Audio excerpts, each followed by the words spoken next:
And there's the numbers. Okay. My name is Bruce, and welcome to my desk. My friend Khymerion is here with me. And we will be discussing tonight just some random things that's been popping up on our radar. Today is the 13th of January, 2024. Feels so weird saying that. Khymerion, how are you? I am I'm functional.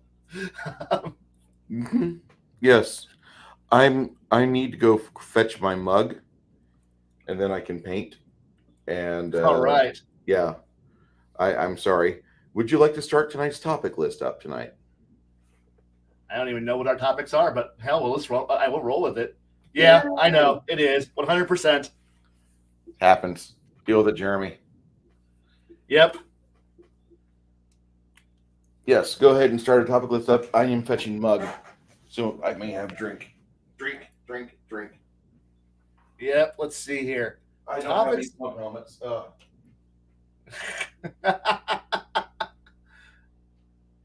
Oh my god. Yeah. Let's see. I ran over silly things in the last couple. Let's see.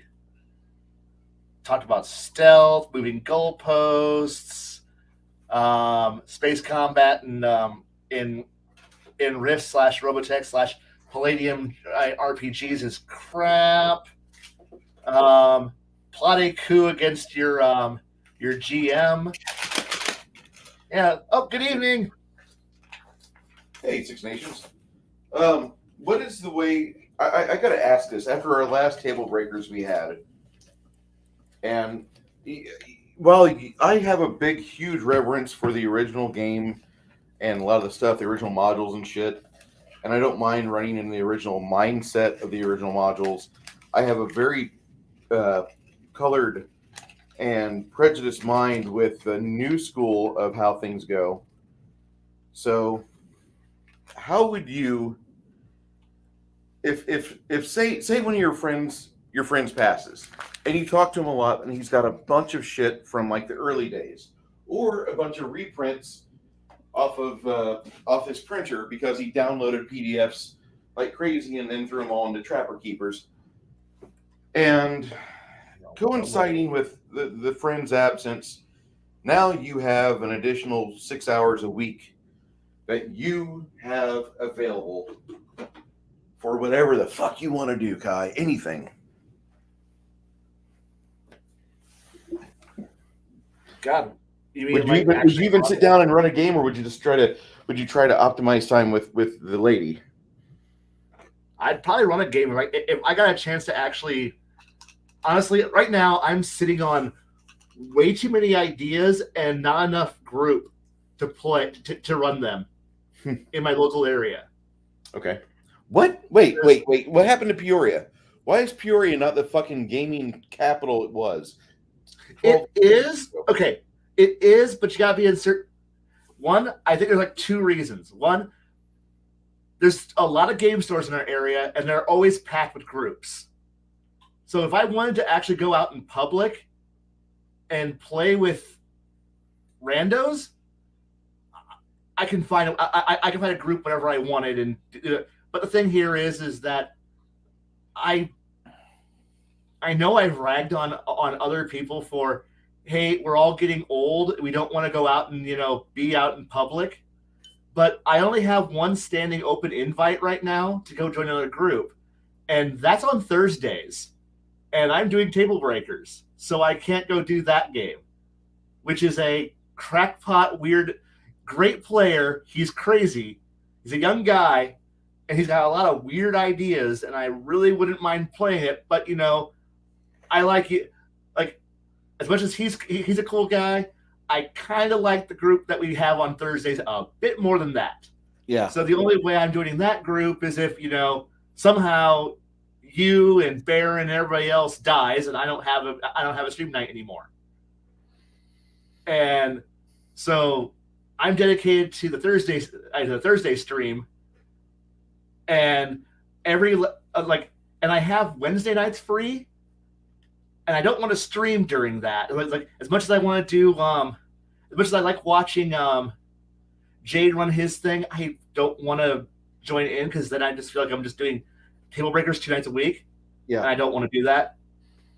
And so my all of us have that same fucking feeling. yeah, Like if we all start hanging out on 2 nights a week, like where's the line? Where's the definition line between right.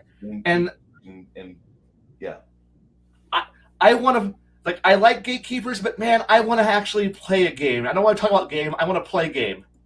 And supposedly there's a cyberpunk game that's been trying to get going on Wednesdays that I want to get in on because it's cyberpunk. I mean, I'm almost I said Shadowrun, but it's cyberpunk. I wouldn't mind playing cyberpunk, and because it would be a nice change of pace. But I also wouldn't mind running Delta Green because it's retarded. It's a power game, and I want to abuse the U.S. government up until the point where we go insane due to the fact that we've encountered some monster. I want that again. I want that kind of stupidity and weirdness, but I also have a case of my Monday project is currently on hold because everyone's this entire school year has been literally a hit and miss due to everyone being way too busy. I mean, the teacher who I do the school project with is currently teaching at 2 different universities and at the high school, and he's got 3 kids who are all doing sports and a million after school activities. So he's just got no free time to run the club anymore. And I'm like, I am not an alumni of the school, nor am I. Nor do I have a child who's a student at the school. So I don't feel right just being like, I'll run the club without the actual teacher there. Without faculty there. No, thank you. Safety first here, people. And so my Monday group's currently on. Who knows what's going to happen? We'll probably find out. Next September. And so I don't have my Monday project. I don't have my I don't have my. I'm waiting for a Wednesday game to start back up, and I work on Saturdays, so I can't join in the Saturday games. It kind of sucks. And right now I have way too many ideas on things I would love to do, but I don't have the ability to do them, and that sucks.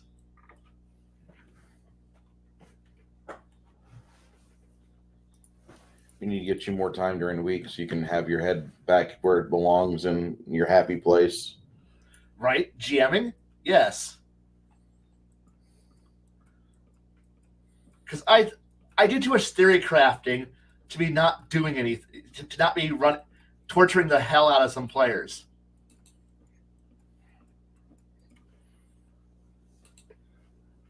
I like that. And I want to get back to that. I want to get back to torturing players.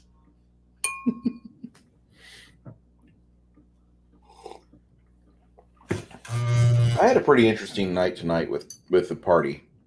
I only caught part of it. Janet caught a face full of fist from a worm that walks. Nice.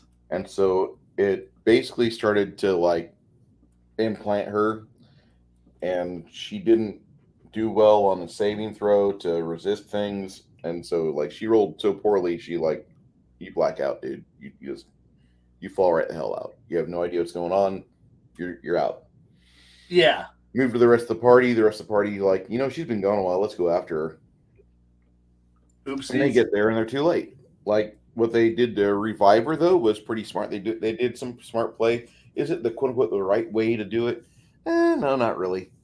But did it cause enough of a reaction because of what it is? Yeah, it did. And they were able to get the corpse over to the temple before she actually died.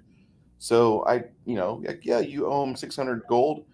or now you owe your party member 600 gold to redo that cure disease scroll the party bought. But you'll be fine. And it was a night of discovery, and by the time we were getting to the point where like, okay, we're going down in the sewers with the terriers, um, it's time for us to pack up. We got to go. Me and Kai are almost on in an hour and a half. I want to not be late for it because I respect Kai. I don't want him to like die on me. Yeah. And so I want him to enjoy himself but not be screwed. So not be exhausted Sunday. If we happen to stay up till 4 because of this, well, we happen to stay up 4, but we at least started on time. Yeah. I run on coffee, so it's okay. Yeah, I know.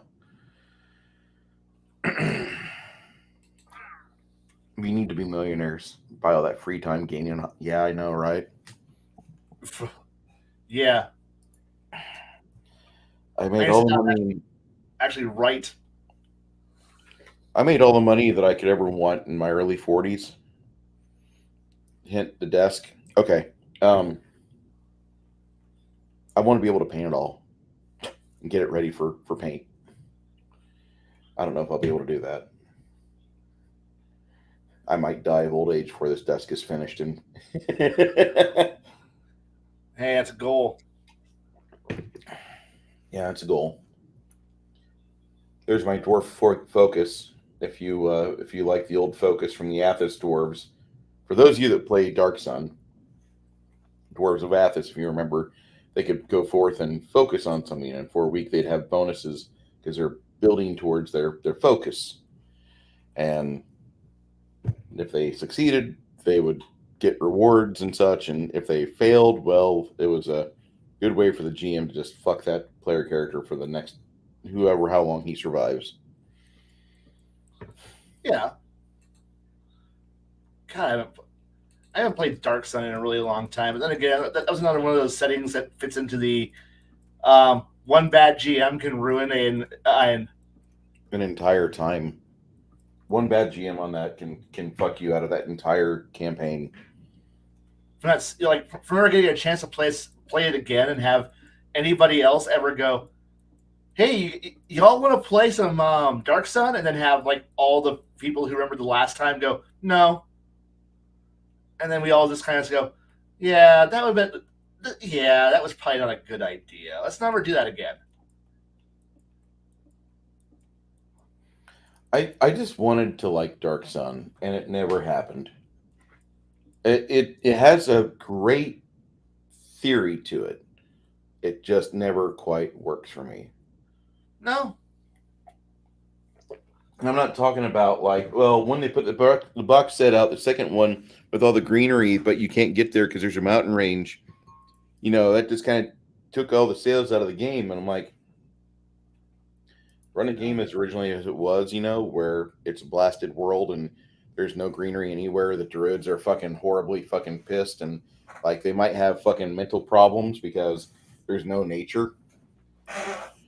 And I think that for me that game works out better, but then you're playing second edition AD&D, and therefore you have these rules, and as much as you want it to be, like I cast a spell and I cause everything to wither around me, you're playing in Dungeons and Dragons, and chances are you're playing with people that are adults, and they're like, we don't play games that are fucking morally decrepit like this one. Okay. Fuck. And that's the problem I have. Ravenloft is another one that like we've had bad GMs. Like Dark Sun and Ravenloft have a stigma in my experience. Sad because they have great ideas and interesting info or lore. Yeah. I think me and Kai agree on this completely. Yeah. What's the one I never wanted or I never bought then, but now I want to try? Well, fuck, that's Birthright. And I've got the PDFs for Birthright, the Pathfinder version, or 3.0 version, or 3.5, or whatever it is. I've got the new stuff for Birthright on my other PC. And I just, I only have 24 hours a day. Yeah. And the thing is, for me, is like, as much as I want to play Birthright, Kingmaker happened, and Kingmaker does everything Birthright did, but actually functional. Yeah. Like, you could run. It's not quite as developed, but if you've played any kind of other social game that has, like what separates Birthright from Kingmaker? One is build a kingdom from scratch and explore an unsettled land, aka expansionist. The first stage of civilization, the vigorous expansionist era, before you get into the golden age of actual productivity, which also leads to the decline of civilization because now everyone's lazy from the golden age. or you play in the land of alphabet soup where people just kind of spewed some random words on a map and then goes, this is you're in the kingdom of who gives a crap, and you're next to some fake combination of could be French, could be Celtic, no one's really sure, and you get to go play discount Game of Thrones. And honestly, if you can figure out how to build kingdoms and draw maps, you don't need Birthright. You can do it all in Ultimate Campaign, and with an actual functioning system that, for the most part, works. Okay. Unlike Birthright's system, which is Cumbersome. was that? It sounds cumbersome. It is cumbersome, and I'm somebody who loves overly complex, cumbersome math and stuff. Because so that little Kingmaker. Can I make Dublin, Ireland? The one. How powerful can I make one city? And yeah, holy crap baskets. Yeah, because I talked to one person and they talked to me and said, wait, if you built road, so what was the limits that you gave yourself for expansion? I'm like, well, my limits are is how far can you walk in a day, 1 hex. So he goes, you put highways in every hex, right? Yeah, you can walk 2 hexes in 1 day by foot. And I'm like, okay. He goes, then expand the duchy out to a 2 hex radius. And I go, so the duchy expands from a 30-mile radius to a 50-mile radius. He goes, yeah, so I'm a pretty strong single province kingdom. He goes, it's Brandenburg. You've made Brandenburg or London. And so then we just, the amount of people I can now cram into this town rivals Waterdeep, London, Paris, Rome. Not quite historical Rome at its height, but Rome in the Middle Ages. Venice, where it's it's all nice and serene, but it's so heavily developed and so holy shit is there people in that town. And it's only one city. You think it's only one city. It can't be that. It's insanely powerful. And it's just waiting for somebody to come along and kick the anthill over and say, and this gives me an idea of just how much money and power one city can generate. And holy crap, it's peasants doing basic labor is paid phenomenal amounts of cash per day. Just phenomenal amounts.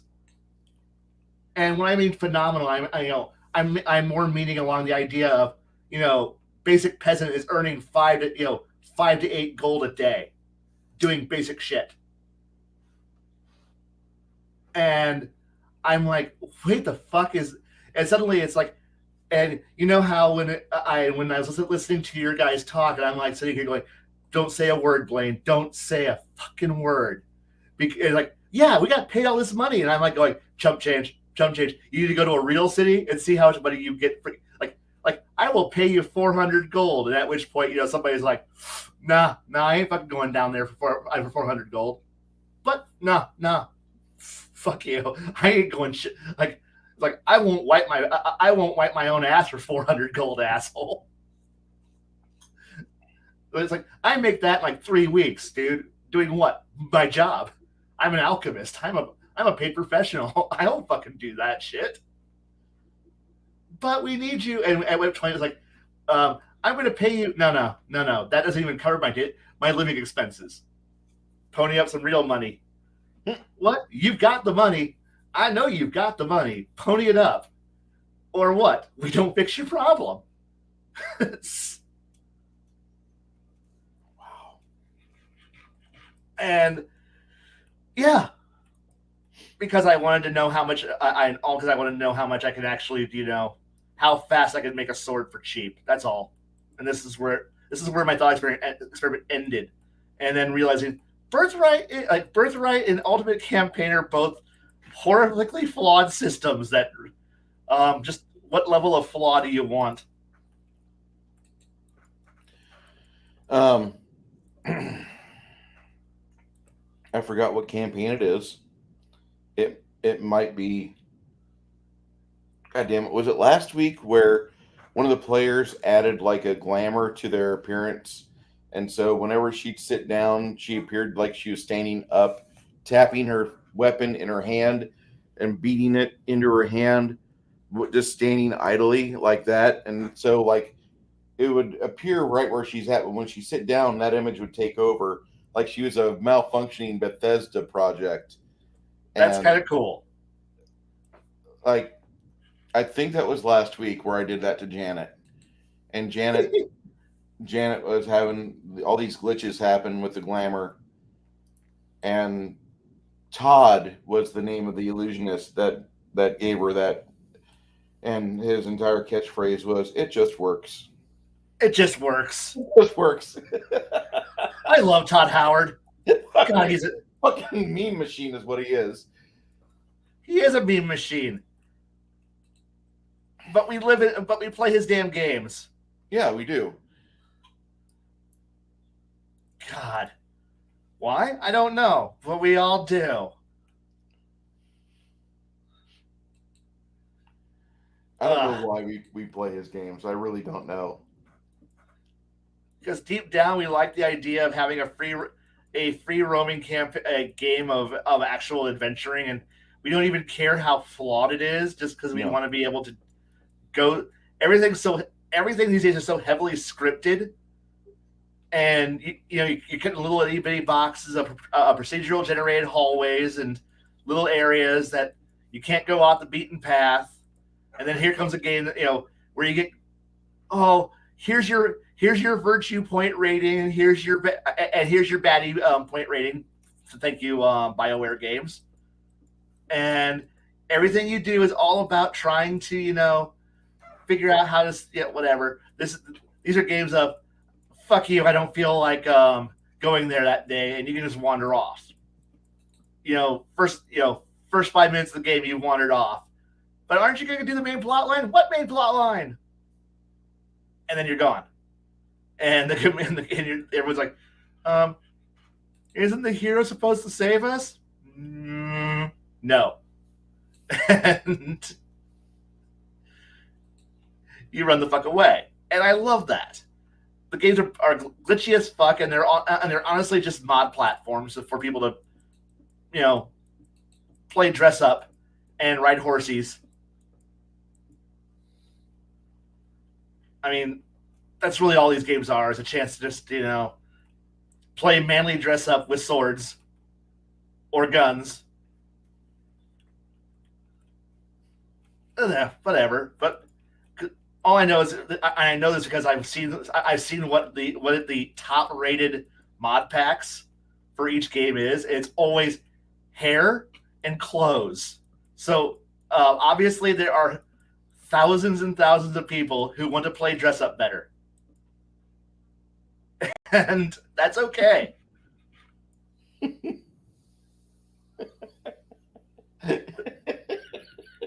I'm sorry. That just that sounds like the social media that I look at. That's exactly what that looks like. It looks like the social media, like if they had their wish list game, like my wish.com, not wish.com, my what is that? What is the service that your kid's dying of cancer, and so like they ask Make a them, wish. yeah, Make a Wish Foundation game. That's what it sounds like. And yes, you're right. We are all waiting to see how Spitting Brit is going to ruin the game in a new, amazing way. You're not wrong. I mean, I watch him for just that reason too. And it's usually, Skyrim or whatever new Bethesda game is a perfectly wonderfully well made game with no bugs. Let me show you the newest exploit I found. Defeat the game with a spoon or something. I don't know what this new video is going to be, but it is what it is. God.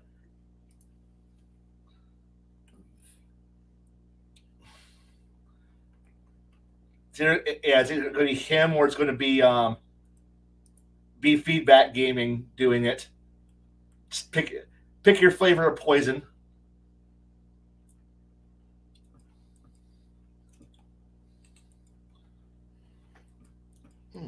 Poison. Sounds like a good idea. Let's chew on it. What'll happen? What's the worst that's going to happen? Yeah.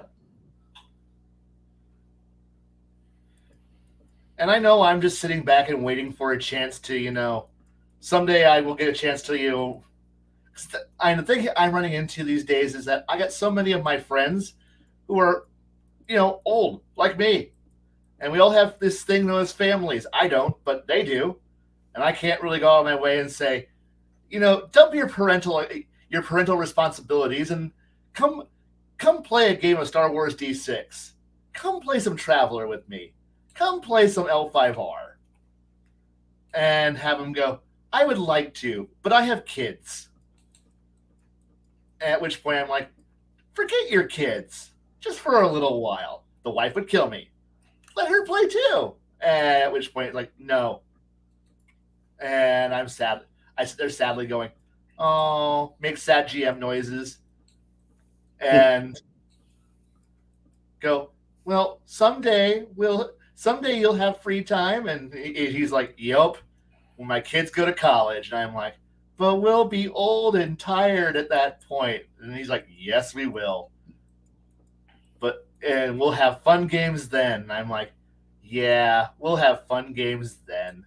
When we're all old, sad sacks of shit. That's so sad. But yeah, that's yeah. I mean, look at who actually plays role-playing games. We only seem to come in two varieties: young motherfuckers who are in their like 18 to 28, and then there's a gap where nobody plays anything, and then you suddenly magically get a bunch of people in their 50s and 60s who suddenly come back into gaming. And this is a story you hear over and over and over. It's like, what happens at approximately age 24 to 30 that changes the world for you, and you have no free time, and oh yeah, kids. You reproduced. Congratulations, your crotch goblins will now eat your time for the next 20 years. Until they're 16, and then they get keys, and you no longer have to drive them everywhere. And now suddenly you have free time again, and you can now have a life again. But now you realize you're now 46, and now you can come back into gaming, and you're like, what happened to gaming? I wasn't gone for that long. You were gone for 16 years, and if you had multiple kids, up to 24. You've been gone a while now. What do you mean I've been gone a while? I know. It's gonna be a bit of a shock, but gaming changed, my friend. No. Yes. Bitch. I know. And it's funny when I'm dealing with the kids, I get to see parents come through, and they're like, "I used to have fun once. I used to play these games too." And we're like, "Would you like to play again?" "I would love to, but I have no time." You can sit in. You can sit in whenever you want. The table is free for you. Come, have some fun. And then, or you get that parent. "I only play with my children." Your children will. I bet your kids enjoy it and love you greatly. But have you thought about playing with other people, or letting your kids experience gaming without you, to experience new stories? Outside the protective cover. Would you like to play an adult game with other adults dealing with mature subjects? Um, uh, uh, I've been playing with G and PG-13 rules for a very long time. I don't know if I'd be comfortable with playing with an R rating. I understand. Man, When you're people start talking like that, and you can see my brain pulling the ejection handle, and that sounds great for you. I got to go. Yeah, Just it's like, or they get to revel in the idea of, wait, I could do something interesting, dark, sinister. I mean, I used to play World of Darkness once. I mean, I could be cool again. No, you'll never be cool. You're a no, never, parent. you're never cool, kid. You're never cool. Don't even think about it. You weren't cool when you like. No, this is a This is a nerd hobby. You're never cool. Just accept the fact. And but the thing is that I never stopped because I never had kids. And there's plenty of us who never had children, and continue to have fun. And I know I'm stereotyping. There's plenty of us who still did shit when we had family. Um, But there are so many people I know that are of my age, from primarily where I lived. And I don't know if it's because they fucking made the frogs gay there or what, but like the water, who knows? But there's a lot of childless guys that are between the ages of 53 and 45 from Decatur area. And I'm wondering if they just sterilize the shit of that, and they don't ever talk about it. Now, granted, my cousin has lived in Peoria, has lived in Decatur for the majority of his life, and he's got like 7 kids. I don't know if he just has a good sniffer to find the fertile ones, because there's like 5 baby mamas there, or if like he's just really that damn fertile where like wherever he walks is like Jesus playing Pandemic. All the cubes are going away, you know. yeah. So I kind of wonder about that, but there's still a lot of people from the small towns around Decatur where I think they sterilize the shit out of them. And like I have most, not a low testosterone count, but I have a low sperm count, because when I start like lifting and all that, my musculature comes back pretty quick. Hell, there's a video on my YouTube where I actually show that, because I'd gotten fat and then I started working out again at the age of 32, and I started looking pretty okay. Like I'm getting back to average. Well, motherfucker, everybody I know from that area, like they have 1 or 2 kids and they consider themselves lucky. They're super lucky. And Yeah. supposedly I've got one up in San Marcos. Now, granted, the daughter does look quite a bit like my mom, but since somebody doesn't want to exactly go get a blood test and like lose what money she's making off the guy that she told that the kid belonged to, okay, fine, whatever. Let me save my money up, because I have a feeling this shit's going to go downhill real fast. And I'm trying to. I don't want to get fucking caught, my pants down. Lawyer's like, "Bruce, we need about $10,000. You're getting ready to go to court for a paternity suit. Have fun." Really? What? Yeah. Oh crap! Exactly. I got to sell my kidneys. Get me to Candy Mountain, Tom. And fuck. But yeah, Jasmine's kid looks a lot like mom. So any money I make on the side, I gotta fucking try to save it.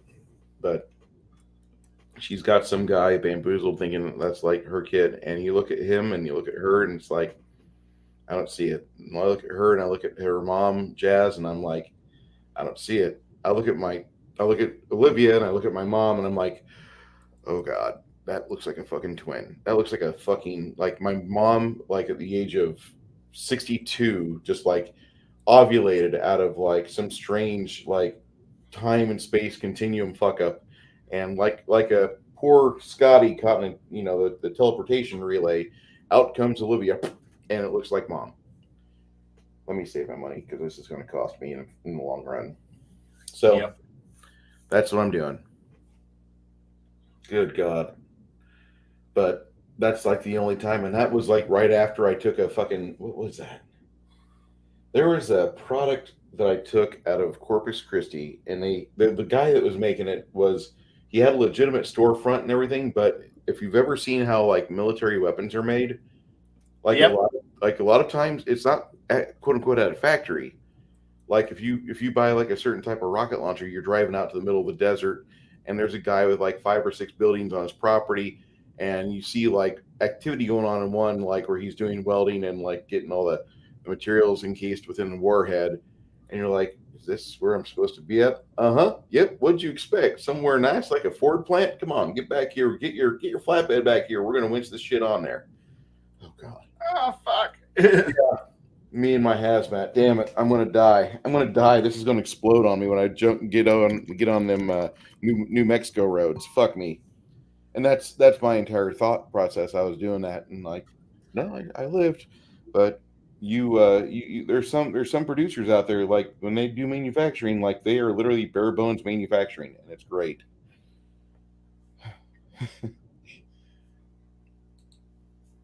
I'm thinking that there's a lot of money from the guy bamboozled into thinking it's his, because the guy had way too much money. You should not be driving a Pagani on Texas roads. That's all I'm going to say. And for those of me that know who I'm talking about, yeah, that guy.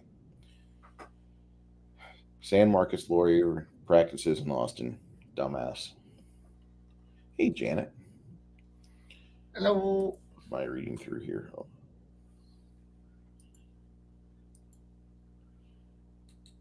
28.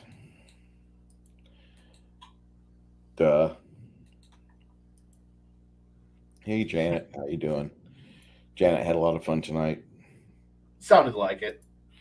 Yes, she did. Yes, we know. So, I'm looking forward to this. I want to see what happens with if somebody continues to evolve a game. Like I'll start with Keep on the Borderlands, but let's evolve that timeline to where it's no longer the Keep on the Borderlands, but it turns into like say Fort Bliss, which it's still like a Keep on the Borderlands per se. Fort Bliss is a little shitty place outside of El Paso, Texas, that they throw a bunch of young military kids at, and then like they go get like strippers pregnant in town and things get kind of fucked up, but it just perpetuates because those kids later on in 18 years come army recruits. Anyway, the cycle continues. I want to see like Blaine's evolution of like a military or like a world outpost, because like whenever you evolve your game and you evolve like the rules on it and just how to make things complicated enough to make you happy to where you have a functional game to present to players. I want to know how you would like evolve like such a piece like the Keep. The thing here is that okay, I haven't had a chance to play Keep on the Borderlands, Mhm. but I've played enough games like it. Yes. And we've somewhere in one of my folders is I drew the map of the town that we built from scratch. Like we ended up just killing off a bunch of bandits, capturing the keep, and starting to clear out the area around it, secure it, and like mapped out roads where the aqueducts and where the everything was at. And this is before we had Kingmaker, before we had Ultimate Campaign, and we were just using the Castle Builder's Handbook from second edition and another handbook from third, and we were just kind of cobbling together rules on how to actually build a town, build a keep, build a castle, build everything and make it work. And it's like, it turned out to be a rather nice little area up until we found out that the entire valley we built the city in was below sea level, and one of the players got really got ticked off and decided to carve a canal from the ocean past the ridge and into the below sea level lands and turn us into an inland sea. And us going, did you have to flood the entire region? He's like, yeah, I really didn't like this one player, so I sank the entire region under about 150 feet of water because we were that far below sea level. And so in honor of that, in my campaign world, I actually put that city in the massive inland sea that he created in my world, in my campaign world, as a nice reminder of what a player character can do to other player characters. And it was a nice town, though. I still have the map.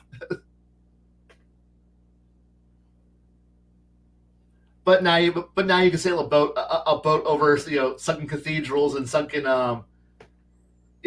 sunken temples, sunken blacksmith shops and foundries.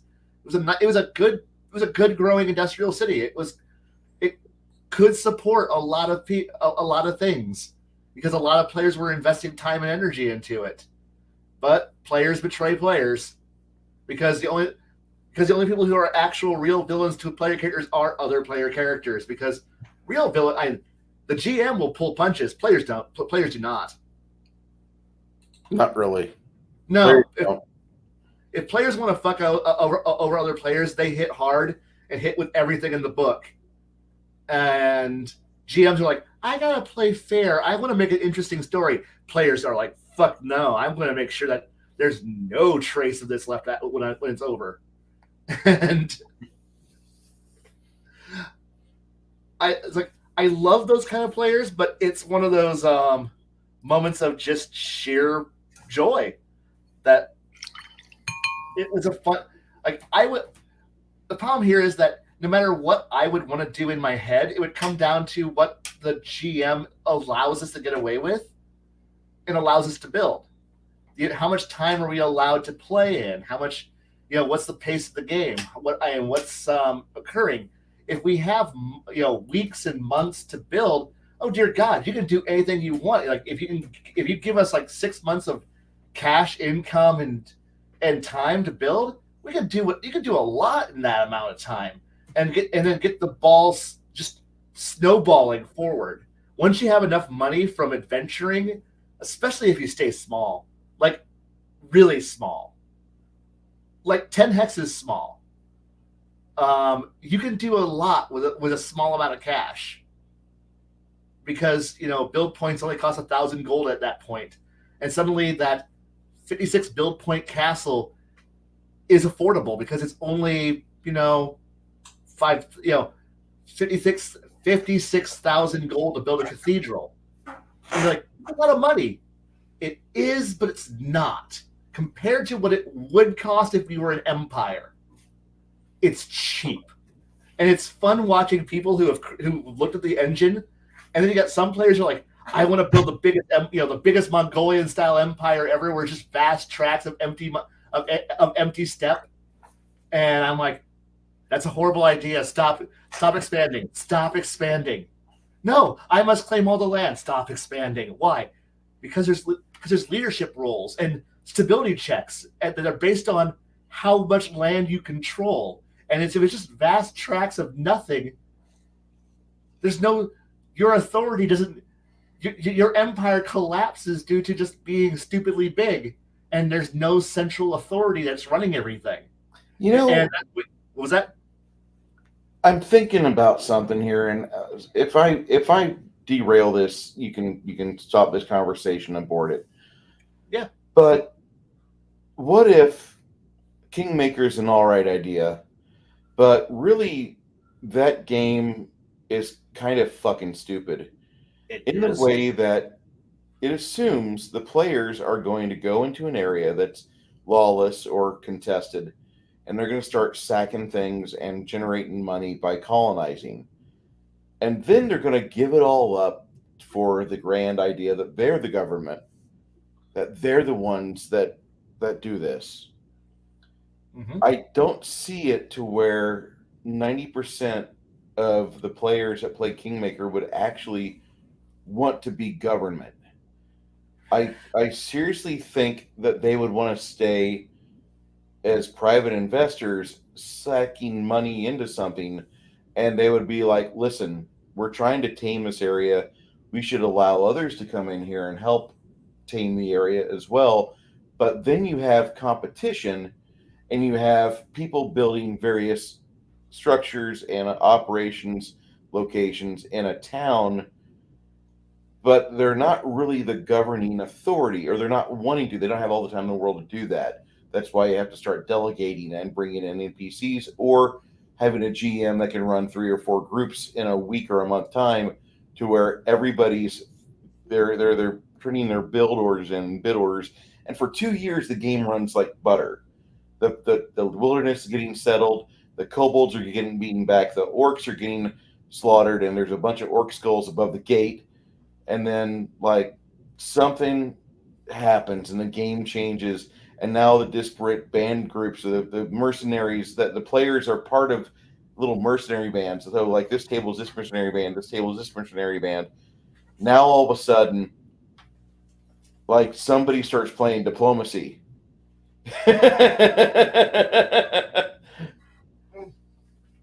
Is that a wrong idea? Because that's No. the idea I have, and I don't mind the idea of Kingmaker, but for me, Kingmaker just doesn't quite work, because maybe it's just the fact that I'm such a libertarian conservative or something, but I don't want to have, like, I'm not building the government. I don't want to be the ruler per se, because it just, in my head, this doesn't work the way I thought it would. But instead, if I just kind of pacify an inn, and I let other people come in and they do their operations, and I have my group, and then I start going out and buying like a block, and I'll turn that block into like my blacksmith shop, or my cousin's cart repair shop, or stables, or something. And then the money starts generating. Other players start coming in, and they build their magic shop, or their own fucking cleric's temple, or first, it's a shrine, then it's a chapel, then it's a temple, then a cathedral, that sort of thing. Is this the wrong thing, Kai, or is this No. the type of thing that I think the game evolves towards? You're not wrong about that. Okay, so my last Kingmaker-esque game, this was the world. Let's see if I get this to come into resolution. This was the hand-drawn map I drew for the region.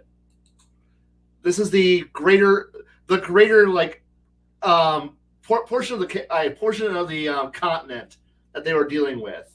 Okay. Mostly wilderness, and then I went through and gave them the local map, and they picked where they wanted to colonize, because they were this wonderful little spot, and then they built this thing. The problem that in the now 3 attempts I've had at Kingmaker, at running Ultimate Campaign / Kingmaker, it's always turned into one player does all the government. One player chooses that. So the group is excited at the first, at the start. They're like, "Yeah, this is a great idea," and then they find out what bureaucracy is, and it's like, then they find out what bureaucracy is like. Then they see how much money it costs, and suddenly my players all turn into silent investors. They're like, so if I invest, like, suddenly they're all like crowdsourcing, purchases. Like, okay, so how much money do I get if I was to build a bridge? A major bridge over the channel, over this Mississippi wide river, and we just build a bridge across it. And I'm like, and so they get calculations like, All right. So the monthly return on the investment will be approximately one build point of income per turn, per monthly turn. So divided that up. So okay, guys, you need to all invest approximately 6,000 gold each, and they're like, that's a lot of money, but you will make a stable income of, when we divide it all out, of about 400 gold a piece every single month without failure. You will make that much money back. And they're like, but it would take me so many months to earn back, to make a return, a positive return on my investment. And most players go, I don't really want to shell that kind of money out. So they're looking for cheap returns on their cheap investments. So they're like buying simple things like a shop or a tavern, cheap things that cost like 12,000 or 20,000 gold, but they generate regular fast income coming in for them, and it pays off, and they don't want to pay out. They don't want to pay it off in 5 years. They want to pay it off in 2, and they want to see returns in 2 to 3 years, not 4 to 6. But meanwhile, you have some players who realize the real money is being the people who are massive reinvestment into 10 into 4 or 5 corporate companies and businesses, and then suddenly the money starts to come in faster, and it's like, but some players are just like, I just want to be an adventurer. I don't want to be a business mogul. I don't want to be part of the bureaucracy. I don't want to. And we're like, but this is where all the real power is. This is like, and because of what you mentioned, GMs, it's like other forces are coming in, and at that point, it's like, I need more people on the city council. Players group, I need you to sit on the city council with me, so that way we can shut down other people who are buying into the city. We need to be able to use bureaucracy to make sure that we hold control over the city, and then start watching the slow erosion of the initial power that they had for being the heroes and founders start slowly eroding away as other people move in with money and start buying into the system, buying their own buildings, and meanwhile they're sitting here going, as long as y'all pay your taxes, I don't care. Oh, but I thought we were playing a libertarian thing where we don't steal everybody's money. Ah, fuck. Come on. I thought we were all playing libertarians. Taxation is theft and all that bullshit, right? And here's me as here's me as a GM going, yes, your GM is a libertarian, but he's also a bureaucrat. And he likes doing stupid amounts of accounting and paperwork. Please. And they're saying like, but I need money to be able to afford mercenaries. But where do I get money? Taxes. I know, taxes. But I thought we were trying to return all the money back to them. Now you're in a trap. Civil services and defense are expensive. Road maintenance is expensive. Expansion is expensive. And you guys want control, right? Yeah, we're players. We want to be in control of everything. But now you have to collect money and spend it. Now you have power and authority. And now not everyone likes you. How long until you're overthrown by other aristocrats who are moving into town? Can you stop an oligarchy forming? Hey, look, there's this thing. Suddenly I could run politics, and intrigue is starting to move into the game. And now they're spending more. And now some of the players are going, I don't want this. I want to go back to killing rats. And here's me, finally. We've come full circle. You now have a city income. You're being pushed out of politics because you didn't do a good job holding on to it. You just want to go back to being commoners who are fighting the good fight. Yes, that's what we want to do. And I'm like, good. Now we can go back to that. But now you don't care about money because you have money. Yeah, we have money. We have power. Why are you adventuring? Because we want to do something. Perfect. And now we're back into adventure. And now they're back to being adventurers. Now they're the fun adventurers. They're the bored noble type. of adventurers, and it changes the dynamic. Or it's funny whenever I watch the crazy players who are like, I I will run the entire economy and the military and intelligence and everything else. Oh fuck, this is complex, but I can juggle juggle 4 flaming chainsaws at once. That's great. Here's a dude here, and here's a chainsaw. Fuck. You know, because like there's always 1 or 2 players who are into that shit, who are totally into that kind of shit. And I love those players who are into it. But I also try to make sure that there's things to do to the rest of the month, to keep everybody else busy in between build turns. And watch the bureaucrat players try their hardest to ensure that they're around for their one week a month of actually doing their jobs. And it's fun watching those players sit there and build their own version of like Air Force One. As I'm adventuring, I'm making sure I am in contact at all times with the machinery of government. So that way, I'm not an absentee landlord running the entire administration. And or as one player goes, I have done it. I have created the entire Adeptus Administratum. It runs the system without me. I have put people, loyal people in every tier and segment of government. I now can walk away, but still run the whole thing by periodically sending a 30-word message once a day to my minions to continue my operations. And I'm like, dear God, you have built a load-bearing marshmallow that runs the entire empire. Yes, but it works. What if I flick the marshmallow? Then I will step back in and be the marshmallow once more. And it's hilarious, the amount of just systems that these people create so they can have all the power and still be able to be adventurers. And I love it.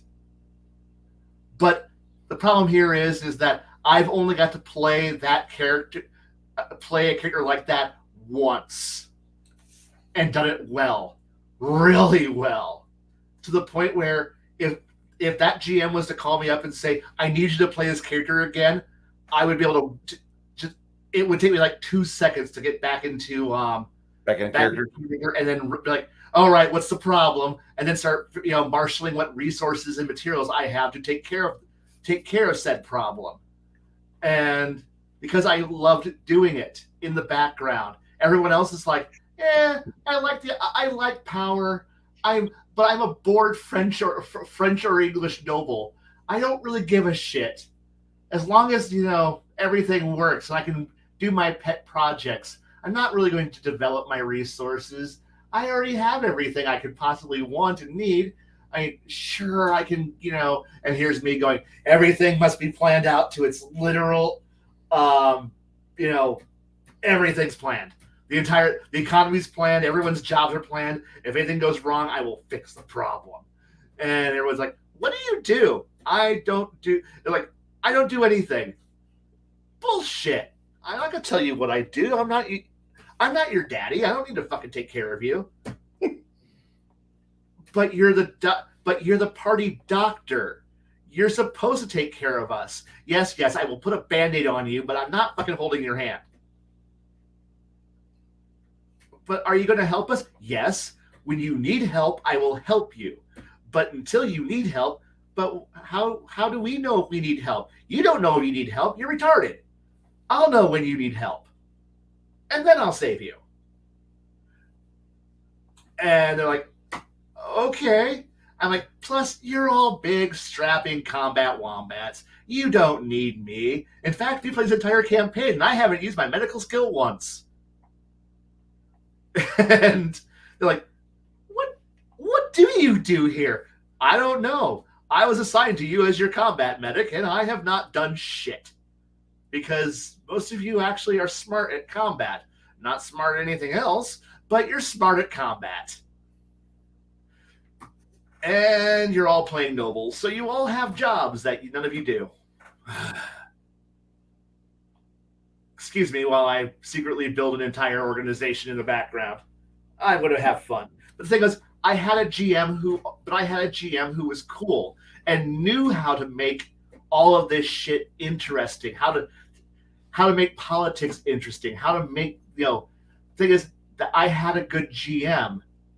Not a lot of GMs are good at that kind of shit. Most of them will just go, that's too much work, that has nothing to do. No, I'm not going to encourage it. I'm just going to just fuck you. No. I'm hand wave the shit out of this one. Was that? I'm going to hand wave the shit out of this one. Yeah. And here's me. I want to get fully deep into the culture, politics, who's the leadership, and all this other shit. And then the GM is like, bare minimum work. I'm not going to put any more. No matter what you do, I'm not going to put any more extra work into it. Which I've encountered those GMs and they're more focused on the main story. The main group story. They don't care what side plots you're working on, and it feels sad, honestly, when you play those kind of games because you want to invest all the energy in the world into it. You want to pour yourself into the game, and then you don't get anything back out of it. And you just go, okay. And those are the games where you just turn off creatively, or you find a new vector of creativity, which isn't exactly what you want, but it's what you get. And every game's, and there's no perfect campaign. There's no perfect GM who will ever do that.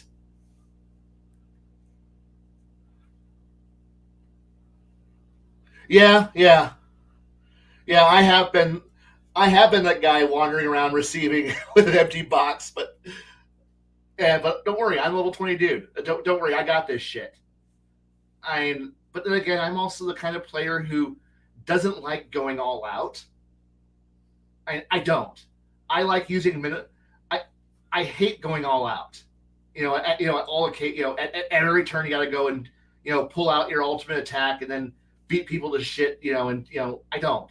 I like using the minimal amount of force I need to be able to handle a problem, but know I have the ability to do better, which pisses some GMs off. They're like, I know you can do better. No. Do better. No. Why won't you do better? I don't want to. Come on. You've built this ultimate death combo. Do it. No. I'm going to do basic shit. Why? Because basic shit's all you need. No, I'm going to force it. I don't want... Okay, we're forcing it. I guess we're going to pull... And then the GM's like, holy shit, where'd that combo come from? You said go all out. That's fucking... You just stumbled over it. You said to go all out. I went all out. That's broken.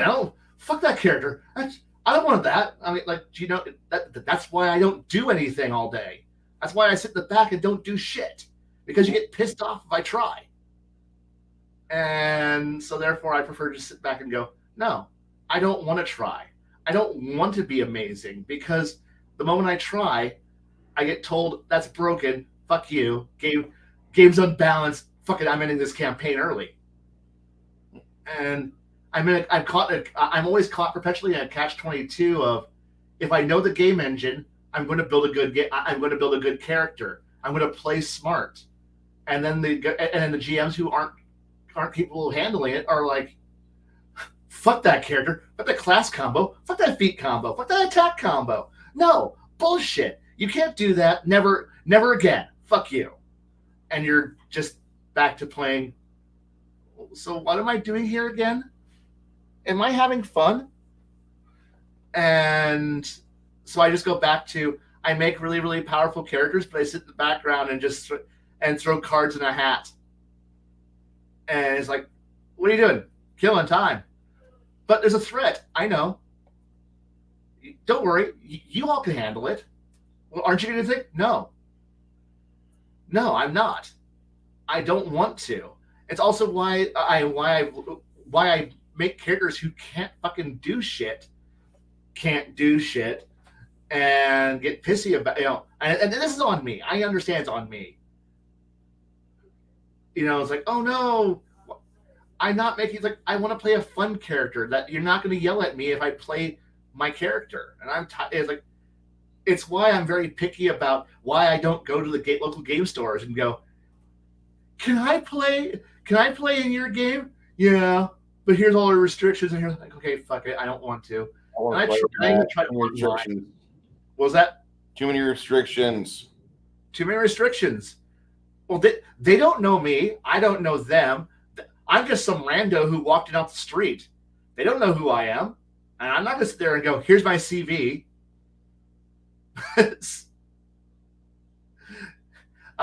Greetings, GM. I have brought to you my resume. These are my accomplishments. These are my titles. This is my experience level. You may now know I'm just some useless player who walked in off the street, and I don't really got the time for that shit anymore. And or I encounter the storyteller GM who's like, well, I'm playing the game totally fucking weird and different. Here's me. Oh God, what did I sign up for? And now I'm miserable at that game too.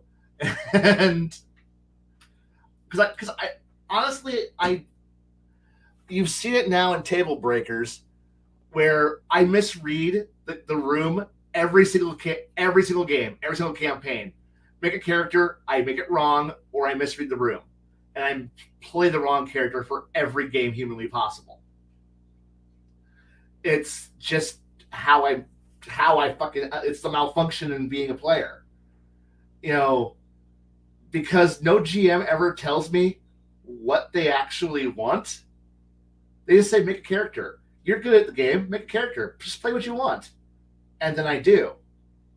And then they get pissed at me or pissed at the character. And I'm just like, what do you want from me?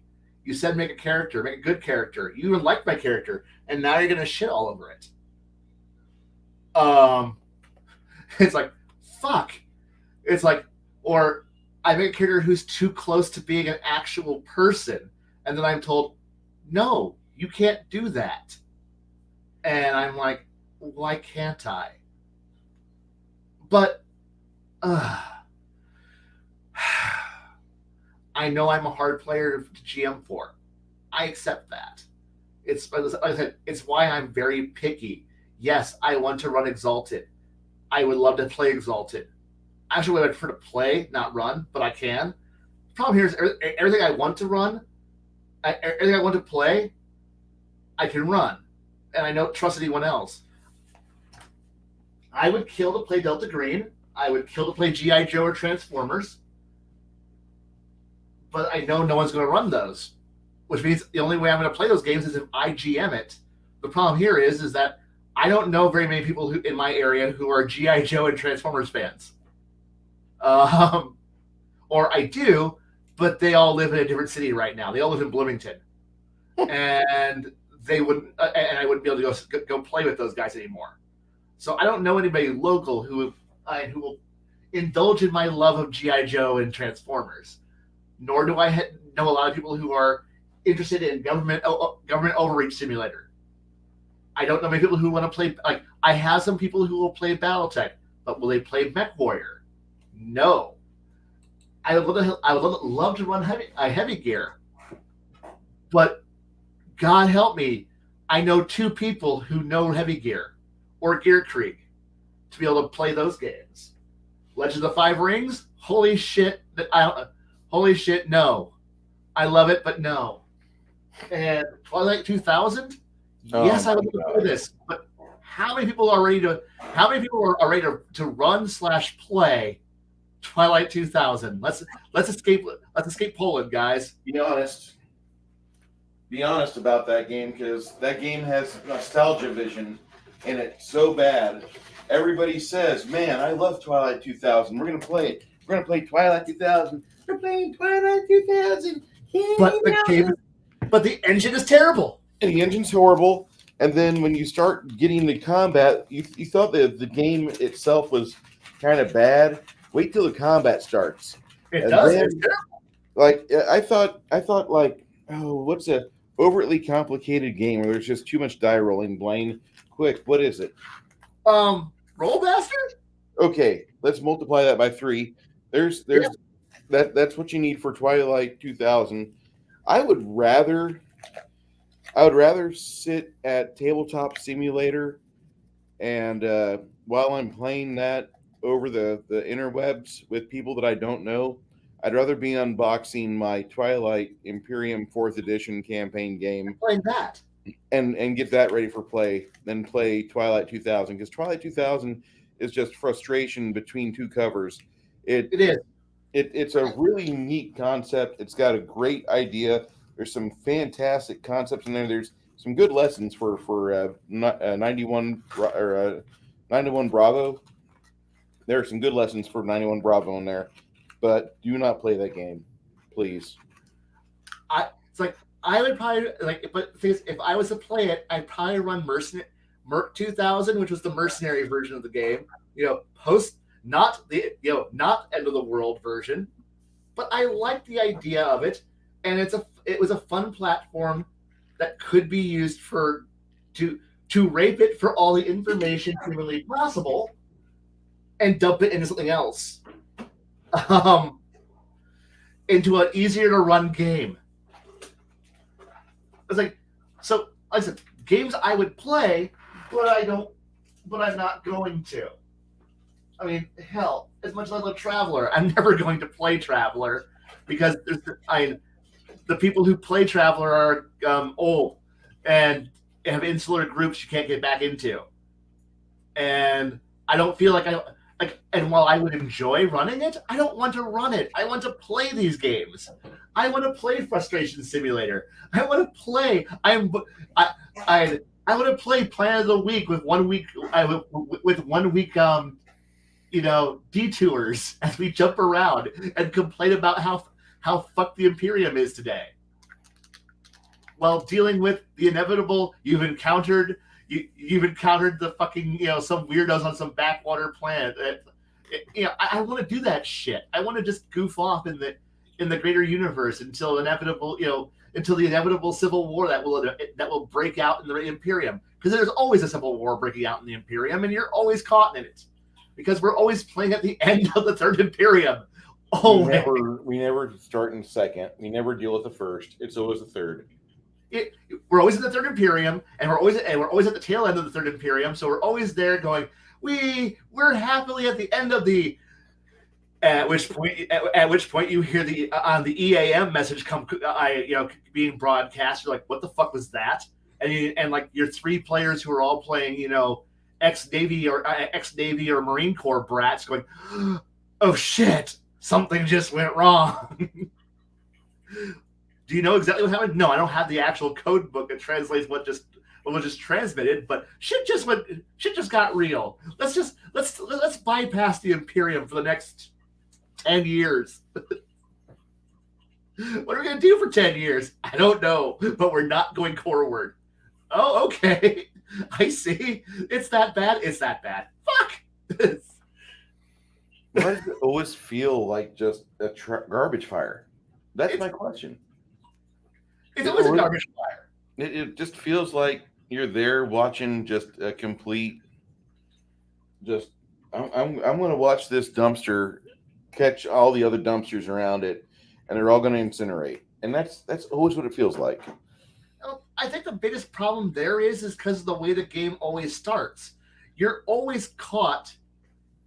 You're always playing a bunch of retirees.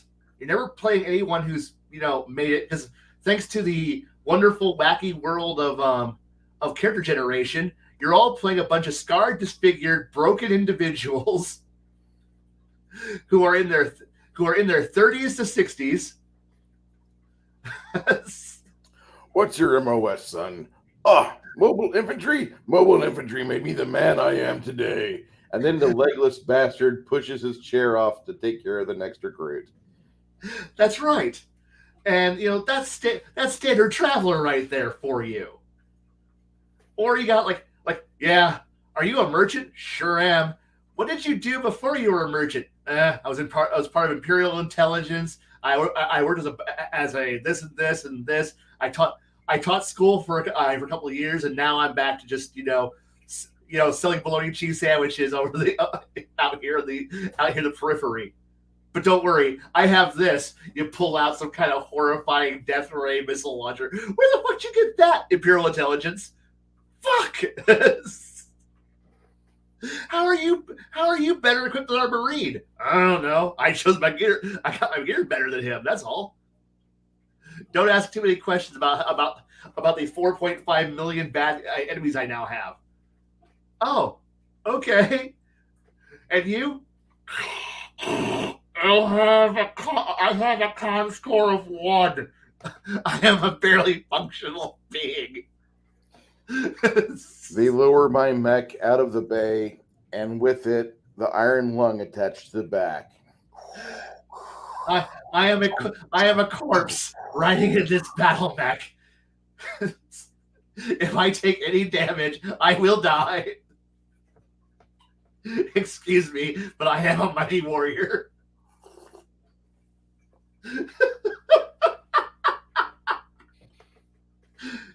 I mean, this is the stupid shit you get from Traveler. I love the game, but man, is it stupid shit. One of these days, I want to have you and Jeff Kopak in a stream together. Talk about Traveler. It'll just be a whole lot of we don't say anything, it's just looking and data transmission is happening quietly and silently. And at the end of the transmission, it's just simply, I concur, and then move on with our existence. Ain't got no hope. Ain't got no chance. That's his catchphrase. God. He says that so regularly. I don't know. I would enjoy that. The thing is that I can't find, like, that would be a great game to play. Like, honestly, there's a lot of games that would be fun to play, but trying to find that group, that magic group that wants to actually do it is hard.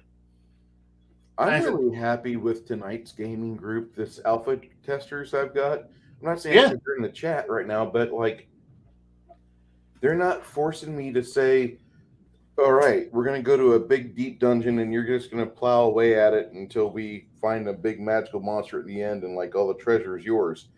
And then we'll find another big deep dark dungeon and you'll wash, rinse, repeat. They're happy with me giving them choices. They're happy with me giving them like the illusion of choice or free will. Yeah. Which it may be or not be, I don't know.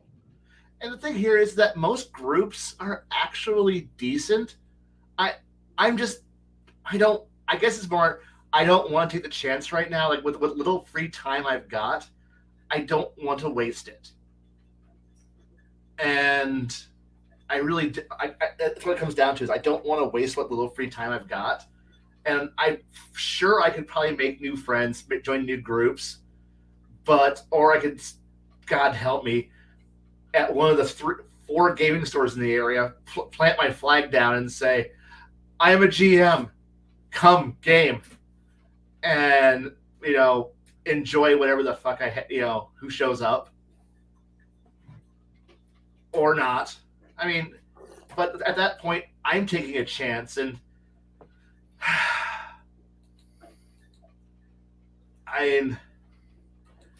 there's a lot of weird shit that I like that I don't want to have to start from scratch and build a whole new sandcastle up. And, just hope and pray I can find the right group. So that's on me. I'm the one who's being lazy. Yes. I am. But then again, if any of the things that I've got sitting in, like, waiting to come back was to snap and go, hey, we're doing it. Oh, fantastic. I don't want to be that guy who goes, I'm not available. So it's just like, I know there's a lot of me going, could have, should have, would have, and I'm waiting, and that's on me. So a lot of my bitching's my own fault. So I know, go plant that flag, go tell everyone, and go, come peasants, I will run game, and then have people go, But what game? This game. That's not fifth edition. How about Pathfinder 2? That's not fifth edition. How about this game? That's not our game. How about Legends of the Five Rings? You mean Fantasy Flights Edition? No, go fuck yourself. I would play Exalted. Third? No, second.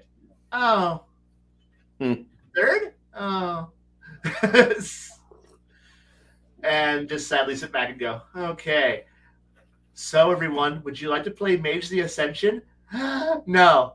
Okay. I understand.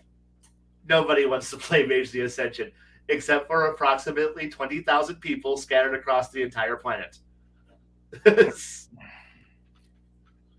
And when you start realizing, when you start doing the math, 20,000 people is across the majority of North America and Europe is not a lot of people.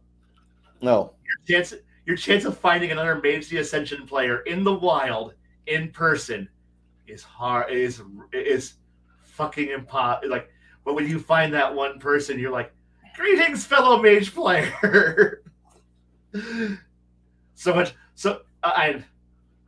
what's your favorite faction? This one. I hate you already. I see. And then suddenly you're going, this is why Mage players don't get along with everyone else, because we're like, oh, a chance to be a nerd. Do you like the verbena? Fuck you. I like void. I like void engineers. Oh, you scum. You scum. God, we can't be friends. Bye. And you just meander back off into the wilderness.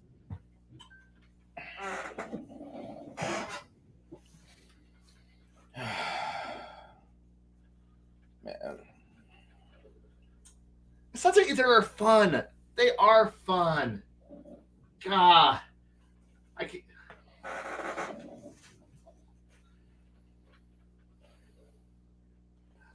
Someday I'll get a chance to play again. I'll get to play, I won't play my Void Engineer, and I might be able to play my dream character of, playing a Syndicate or Iteration X character. I would love to be able to play one of them because, I want to be able, I want to be the not bad guy, good guy. Oh, sorry, not good guy. Fuck it. It's weird, okay? Mm-hmm. I love that. I love this game, and I want to play it. But I want to play so many different games, but I always keep coming back to, so what game are we all playing? Yeah, I know.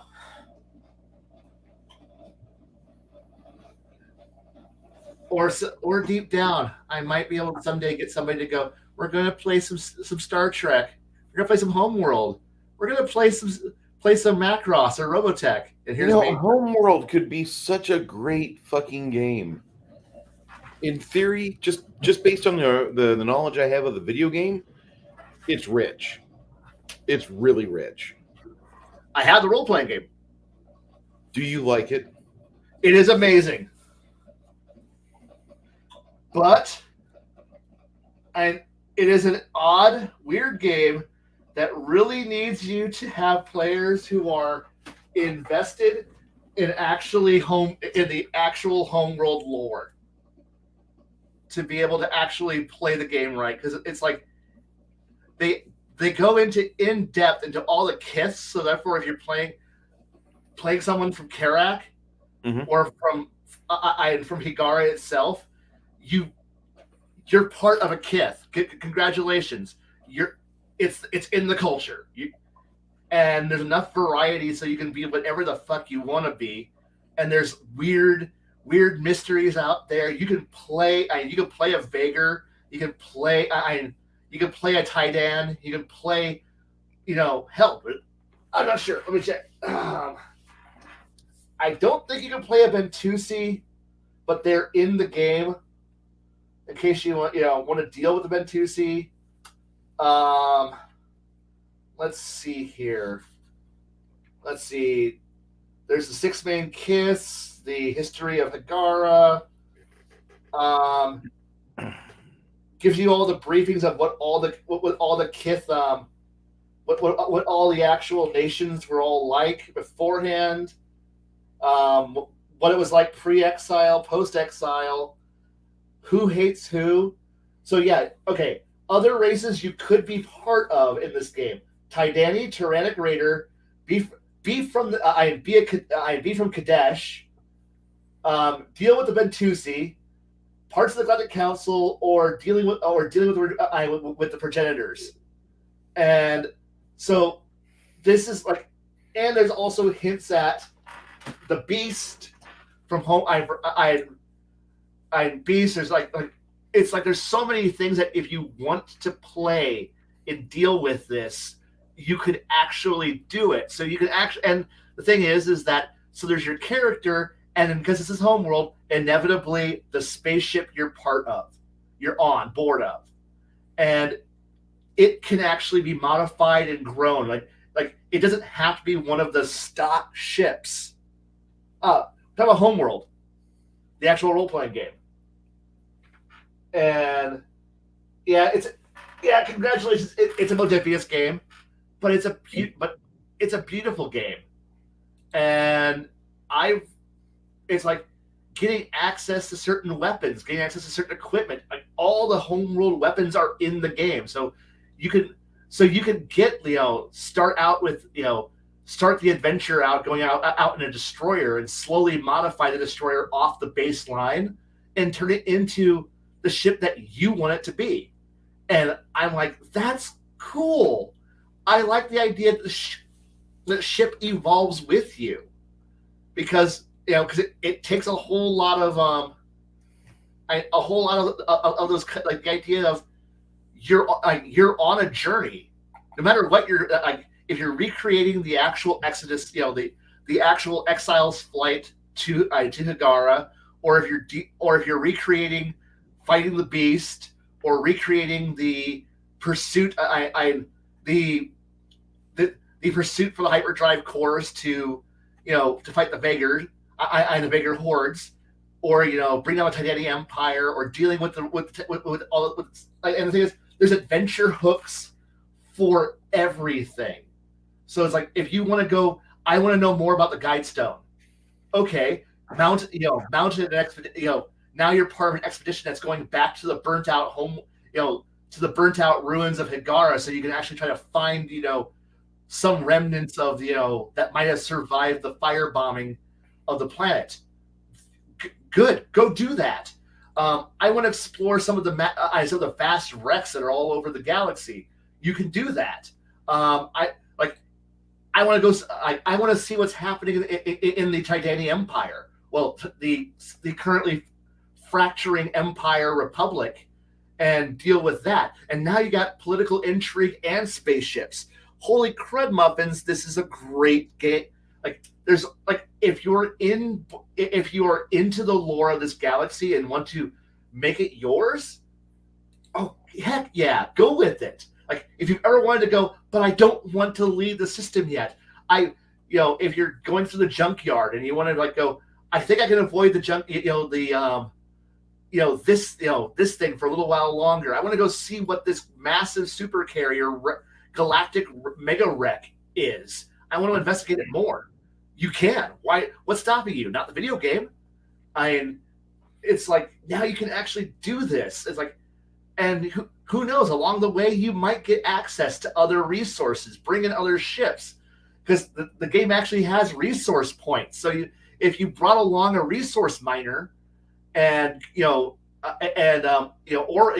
ore refinery, you can actually stop and say, hey, we're going to do some resource operations over in this area because we need to get some more points to be able to affect repairs, and maybe build a few extra ships from the mobile shipyard we brought with on the expedition. And you're sitting here going, cool, you're actually building, you could potentially play homeworld tabletop in the way that the game is supposed to be. And I love that part of it. Like, I'm super happy about the idea that this role-playing game existed.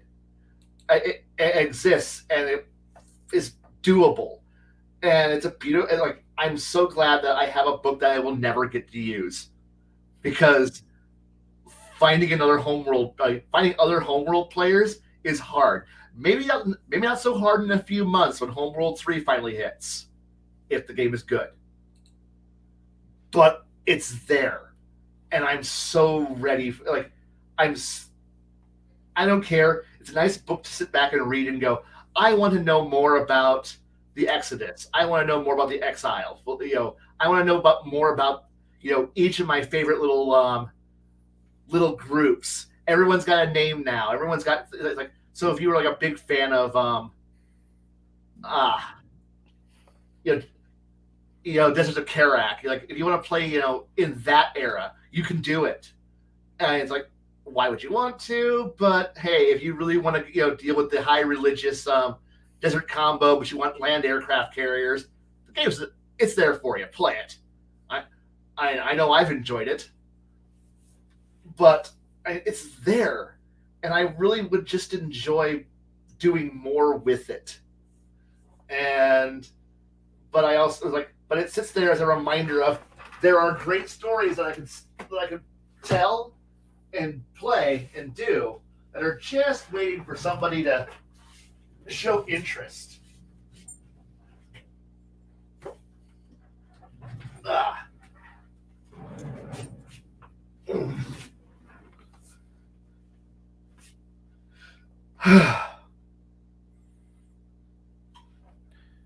Sorry, I rambled there for a bit. You're fine. I'm looking at Homeworld 3 on Steam right now. Oh yeah. And it looks good. I'm sold because the mothership actually has a button you can press that rotates it from flat to vertical. Mm-hmm. And when they showed that on screen, I'm like, I wasn't sold in the original trailer when the new Hagaran mothership showed up as this big flat plane. I go, no, that's the Titanic cereal box. I don't want to fly the cereal box. No, I'm here for the banana.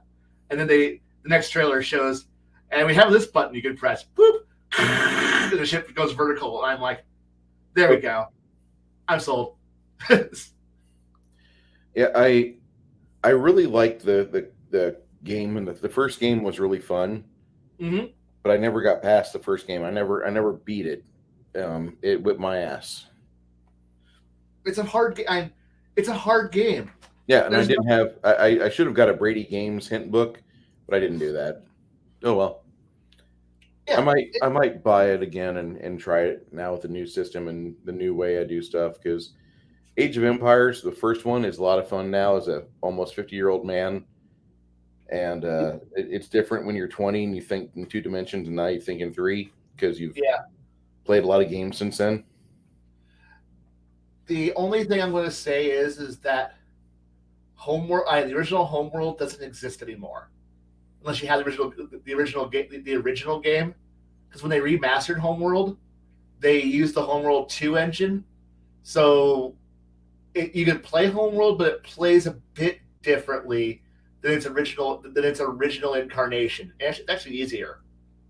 Okay. Because which isn't a bad thing, but if you're used to the idea that you can just build the biggest fleet humanly possible and steamroll the game, it won't let you do that anymore, which is sad. Because part of me wants the original Homeworld back with the with the 4.5 trillion capture corvettes that you just swarm the map with, and you just capture everything. If it moves, you capture it. And, there's certain things you can't capture, like you can't capture the battle carrier, but everything else you can capture. And at that point, it becomes, how much of this collection of junk can I take to the last battle of the game? And it's Homeworld 2, unfortunately, changes the engine on how you capture things, and it's not as much fun. Homeworld 2 gives you the capture cruiser, the Marine boarding cruiser, and it's slow, it's miserable, and boarding frigate, and it's slow, it's miserable, it's easy to hit, and it blows up all the time. So you're like, I can't play capture spam. This isn't fun no more. Yeah, I really like the capture game on part one. I don't know if I'd like it now, the way you described it. Doable. You can still do it, but they put limit caps on how many ships you can bring with you from mission to mission. So What? yeah, Why? because they hate fun. Obviously so. That was the allure of that game, was the fact that you could take your entire crew with you from From the mission to start of the mission. game to the end. Yeah, So you could, if you played smart and you didn't, if you played on the defensive at the proper time and you played on the offensive at the proper time and you minimized your losses, you could have nearly 80% or 75% of your fleet up until the last battle. yeah. And there's this one mission that's the most glorious mission in the entire game. Oh shit! Is it the best mission in the game? It's the assault on the hyperspace relay jammer, which is surrounded by fleets of ion cannon frigates, just squadrons upon squadrons, like 150 of these little fuckers. And if you were smart on how you sent some frigates, some little corvettes and little fighters in to bait, and then pull off each squadron slowly, and draw them out of formation and towards you. You then swarm those little fuckers with corvettes, then capture them and drag them all back, screaming to their deaths to be repurposed. But when you leave that mission, you should have like 75 to 100 frigates just sitting there in your inventory, waiting for the next mission, which is supposed to be this very harrowing, dangerous mission where the mothership can't move, but there's a giant asteroid flying towards it, and you're in a race against time to destroy the fleet before the asteroid hits the mothership. At which point, you just kind of look at your 75 to 100 captured frigates and go, "Sally forth, mother!"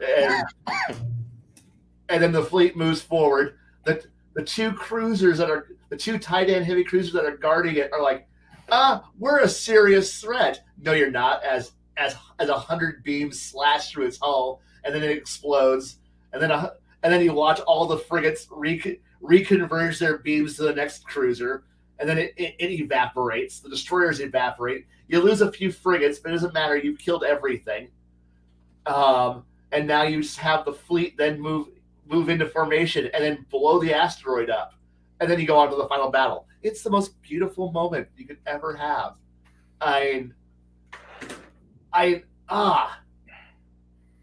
But now it's like the idea of GMing that game would be hilarious, because I don't think I would actually want to run the actual the flight of the exiles back to Hagara. That wouldn't be fun, because we've already seen that story.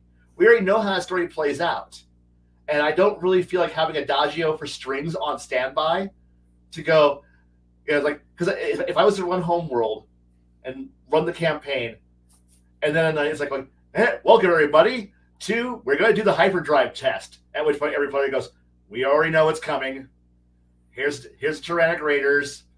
Okay, the Car Salim is destroyed. Fight the Raiders. Okay, everybody, get ready to hear the saddest music of the entire world, and a GM giving a very bad imitation of the of Fleet Command, telling us about how the planet's destroyed. No, just fast forward through all that shit, because let's be honest, we've already seen the hard-hitting moments most of us know by heart. It's been 20 something years now. I think every gamer has seen that sequence. And yeah, it hurts every time if you're a fan, it hurts every time you see it. And it plays. But I wouldn't want to do it in tabletop. I wouldn't want to role play that. No, let me rephrase that. If the GM was good and could play it solemnly, it would be an interesting fight. The desperate fight again of the mothership is defense forces against the assault frigates that are currently blasting everything. If everybody was in character and realizing that that's now everybody who's left of your race in those cryopods. Yes, that would be an interesting, hardcore, emotional scene to run. But at that point, again, everyone has to be in character and invested in the world of actually playing a bunch of Karak, a bunch of survivors from Karak, sitting here and fighting for vengeance over the fact that, welp, the homeworld, your home is on fire. It's burning in the background. Yeah, that's an impressive scene. I know I've made fun of GMs who are like you're just a little farmer, you go out and do something, and then your farm is destroyed, and now you go on your adventure. In short, that's what Homeworld did to you. You barely got your feet under you. You've barely gotten you barely got any experience points, and then suddenly some monster came out of space and beat the fuck out of your homeworld. And now you have to go out there and do something because, well, you have to now. And that, but the thing is that it's scope and scale and what you're doing. Yeah, you don't know you don't know what's going on. You don't have any information. These are unknown attackers. You don't know what's going on. Yes, there's a reason why that scene's so good, and why there are so many people who play Homeworld 1 who save scum the fuck out of that mission, mission 3, because they want to save all 8 cryopods. They want to save them all. You don't want to lose one, because, I mean, if you're invested, that's all that's left. You don't have more. And it would be interesting to actually, play other aspects, to almost do that Battlestar Galactica reimagined thing of, perhaps there's, that question of, might somebody have been left behind on the whole, on Karak? Would watching the firestorm, like the fighting that's happening in space as the firestorm devours the planet. Yeah, most of the people live in the north, and that's where the fire bombs happened first and burnt everything. But the idea of somebody might have been left behind, and yeah, the mothership just jumped and escaped, but perhaps some other survivors managed to get off world and go somewhere else, do something, play the homeworld version of Pegasus, escaping in another direction and coming, reunifying with the other, and being like, no, there were other people who survived the firestorm that burnt the planet. There's so many cool stories that you could be telling and could tell. It would be such an interesting thing.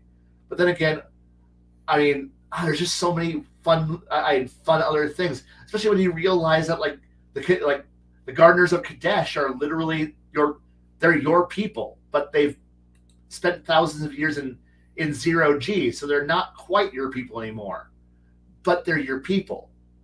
And it deals with the Civil War the Kadeshi are dealing with, where a third of the gardeners of Kadesh come to live on Hagara, or at least in the orbitals around it, because they realize, no, they're part of the same exile fleet that the main fleet was once part of. These are their people.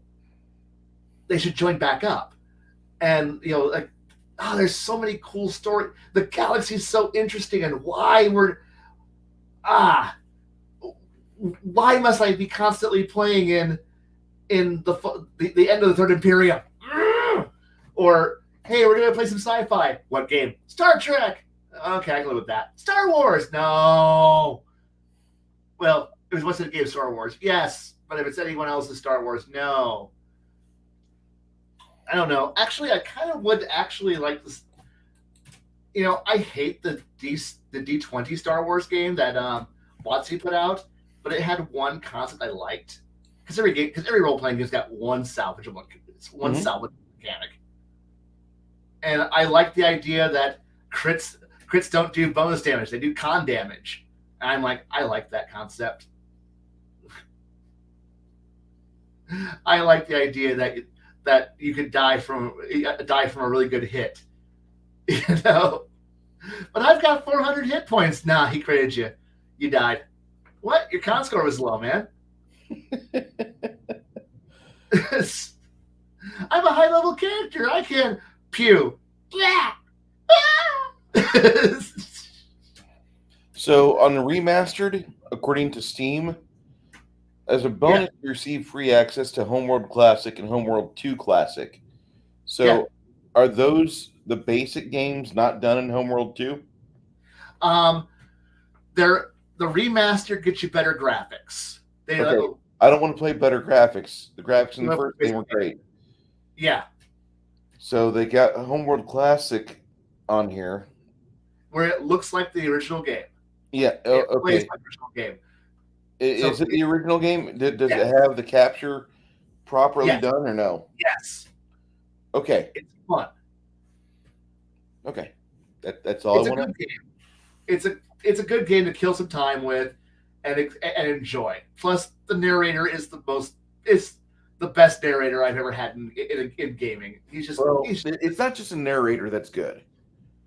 There's also the NPCs that are your friends on there, like the one guy you're paired up with, and fuck if like, I hope that guy made like thousands of dollars. I forget the name of the captain, but he's panicking his ass off as like he starts to get pounded at a certain point, and you hear him. You actually fucking feel sorry for him. Like, I don't know how the fuck they did it, because I played a lot of PC games back in the 90s, and lots of people were doing script writing and voice acting, but this guy made me feel for him. Like, I sincerely thought that he was a goner playing that game, and it was the best voice acting I'd ever heard. It felt alive. That's one thing. And yes, I do enjoy riffs. Kinda. I love it, but man, I don't. At the same time. I want to love riffs. I do love riffs. But I also hate riffs at the same time. I mean, but then again, everyone's riffs is different. There's just so much weirdness in that world. There's no way you should run riffs with everything in it. Because I don't know. You just gotta ignore the parts of the world you don't want to run. and then there's me who keeps holding up, but I want to play the NGR. I want to play the New German Republic. And then everyone goes, no. But why not? No. But the New German Republic. It's sane. Everything's nice. We're fighting gargoyles. The NGR is, in my opinion, probably one of the least played portions of that entire universe. You have great tech in an area that there's a lot of people from Europe that will know that area, and they want to see how it changed with the Rift, with the new Rifts that happened and opened throughout. They want to see what creatures, what inhabitants are in the area. They want to see if the Gargoyle Menace is as bad as it says. And it is. And then there's the fucking hunter, the Jaeger robots. Yes. Holy fuck. This was Pacific Rim before Pacific Rim.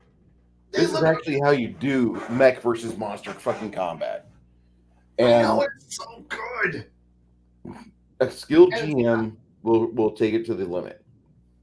And it's not dorky. That's my favorite part. It's not skull-covered dorkness.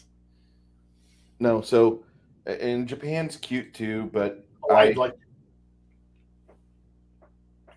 have a problem with Japan because they split it up into feudal Japan and super modern Japan, super new Tokyo, Tokyo Japan, and I wish they'd stuck with one and kept it, ridden that one, because the other one would be missed, but you could always open up a portal to take you to the other one.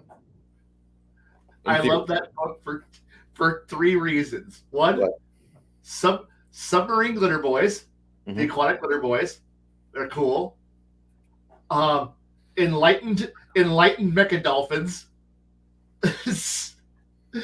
and and the American submersible aircraft carrier that's still a relic of the pre-Rifts Earth.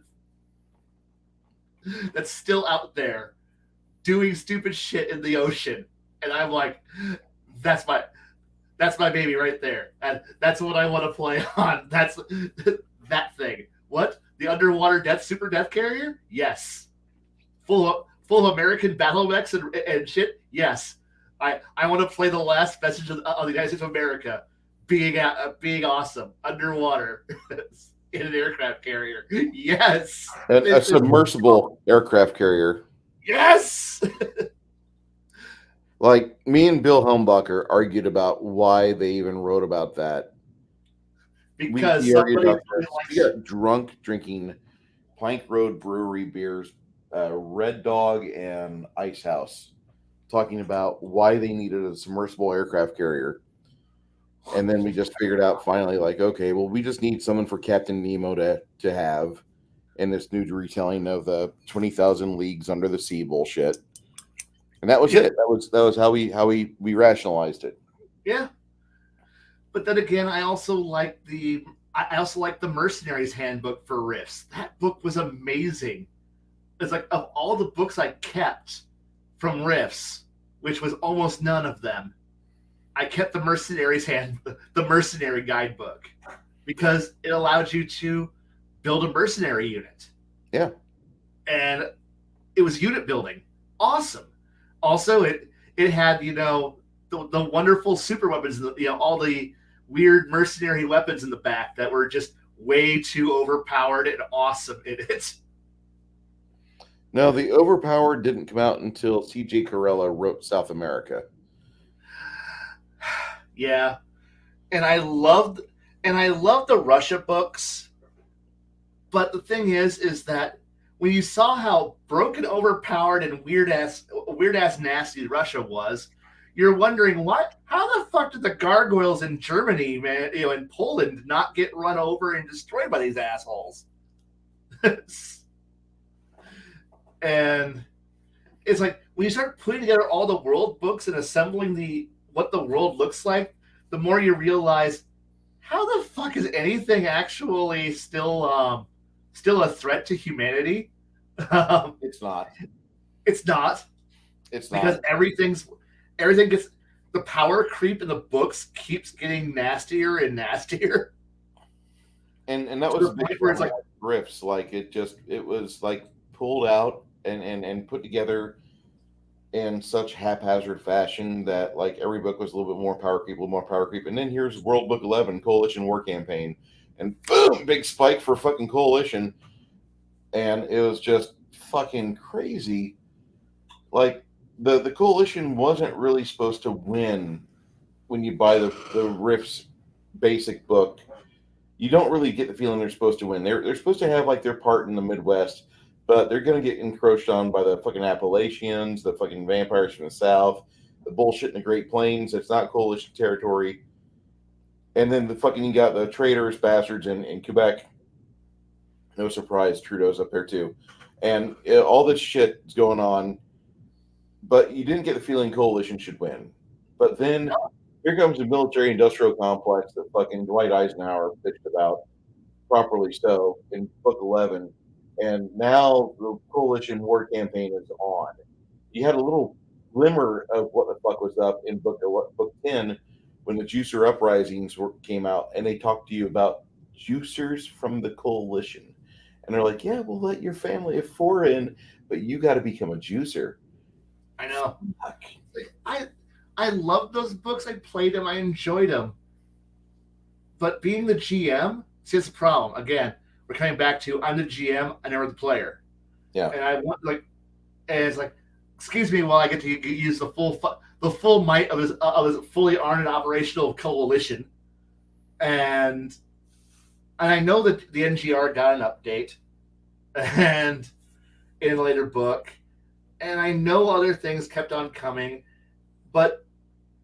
and I know there were the various, let's go to other worlds and space books, which at that point I'm like, I really want to do this because in all actuality, I don't want to play Rifts. I want to play Robotech, and I don't even want to play Robotech. I want to play Macross 2, which I have those books because because those are the last Palladium books I own. Is all the Robotech books and all the Macross 2 books. I love those two settings, and it's like, hey guys, let's not play on this horrible dirt ball is being torn apart into 4,000 little fragments, and it's just miserable. Let's go to space, and then also you're going, oh wait, no, now we have superheroes and other weird shit going on here, and okay, now we get the Anvil Galaxy and other weird shit going on here, and these spaceships suck. Look, all I want is a Zentradi battlecruiser. Okay, is that too much to ask? Can I just have a flagship? That's all I want. Really? That's all you want? Yeah, that's not the flagship. Why? Because I just want one. Why wouldn't I want one? You can't have it. Well, fine. Let me have a destroyer. No. Fuck you. And it's just one of those sad things where I'm like going, hey, let's go play something else. And someone's like, let's play Wormwood. No. Let's play Nightbane. No. Let's play this. No. Can I do this? No. I bought this book. No. What, Blaine? What do you want to do? Giant robots. No, Blaine. You can't have giant robots. No. I want giant robots. I want to play a walking tank that has more attacks that has more potential damage than I can actually have attacks. Okay, that's what I want. I want to drive a tomahawk. Okay, that's what I want to drive. You want to drive a walking tank? I want to drive a warhammer. Thank you very much. And it's like, but it's, and I have the conversion book that I know that if I brought these weapons over into the Rifts universe, they get more MDC due to the fact that the world, the power scale creep and make them better. So here's how much better it gets if I transfer game engines. No, Blaine, you can't do that. I don't want to do this game no more. Fine, I'm gonna go put. Fine. Okay, so we have a dragon, a leyline walker, and a guy who's and a combat battle cyborg, and a guy who sits there and injects himself with combat drugs and can tear apart a mountain with his bare hands. But I can't have a walking battle mech. No, you can't. Fuck you. Fuck you. Fuck you. I'm going somewhere else. I gotta ask. We got a show tomorrow night in Discord. I wanted to see if you can see something. Can you see the DreamWorks? Yes, I can. Okay. Good deal. That makes me happy. That logo just fine. Awesome. That's how we'll be watching it tomorrow. And yes, the full drive is an amazingly good hyperspace drive. I love it. And yes, Nightbane's a great game when I have a good GM. But again, I don't want to run it. And more often than not, when it comes to Palladiums, play your GM. I don't want to be a GM. You're the only one who understands how to run this game. I don't want to. I want to play this game. No. Fine. Somebody else. I'll be the GM. Oh, cool. I want to. No, you can't do any of that. Here's the 4 allowed classes you may play. I'm going to play Dirt Farmer. I'm going to play the Magic Dirt Farmer now. Yay! See, I like the idea of riffs. I don't like the riffs. I don't like. There's so many things in that game / system that are just like, no, can't do it. Cannot do it. I'm creative enough that if I wanted to run Macross Frontier, I could probably use the Macross 2 or Robotech game engine and beat the living shit out of it, and then go, here's a VF-27 Messiah. This is the stats for it. It's amazing. It's a super fighter. It blows everything else in the water. Here's its basic model. Here's armored model. Here's its SAP special model. Here's here's anti-ship mode, and here's and here's the 31 Lucifer. Sorry, the Lucifer with its mini reflex cannon. Here's all the cool stats for it, and here's the various threats. I am not going to throw you against the Varja. I don't want to do that storyline, but I want to tell a story where you're part of one of the other colonial fleets going out into the galaxy. You are not with the Frontier Fleet. You are not with the main storyline. Enjoy going in a new direction and dealing with new problems in the other opposite direction of the galaxy. You may get an emergency, broadcast, call towards the end of the game that says, "Hey, bad shit's going on here. Could you come and rescue us?" And at that point, you have to make the call of, do you take the battle? Do you go and play the cavalry, or do you handle the problem you're currently dealing with?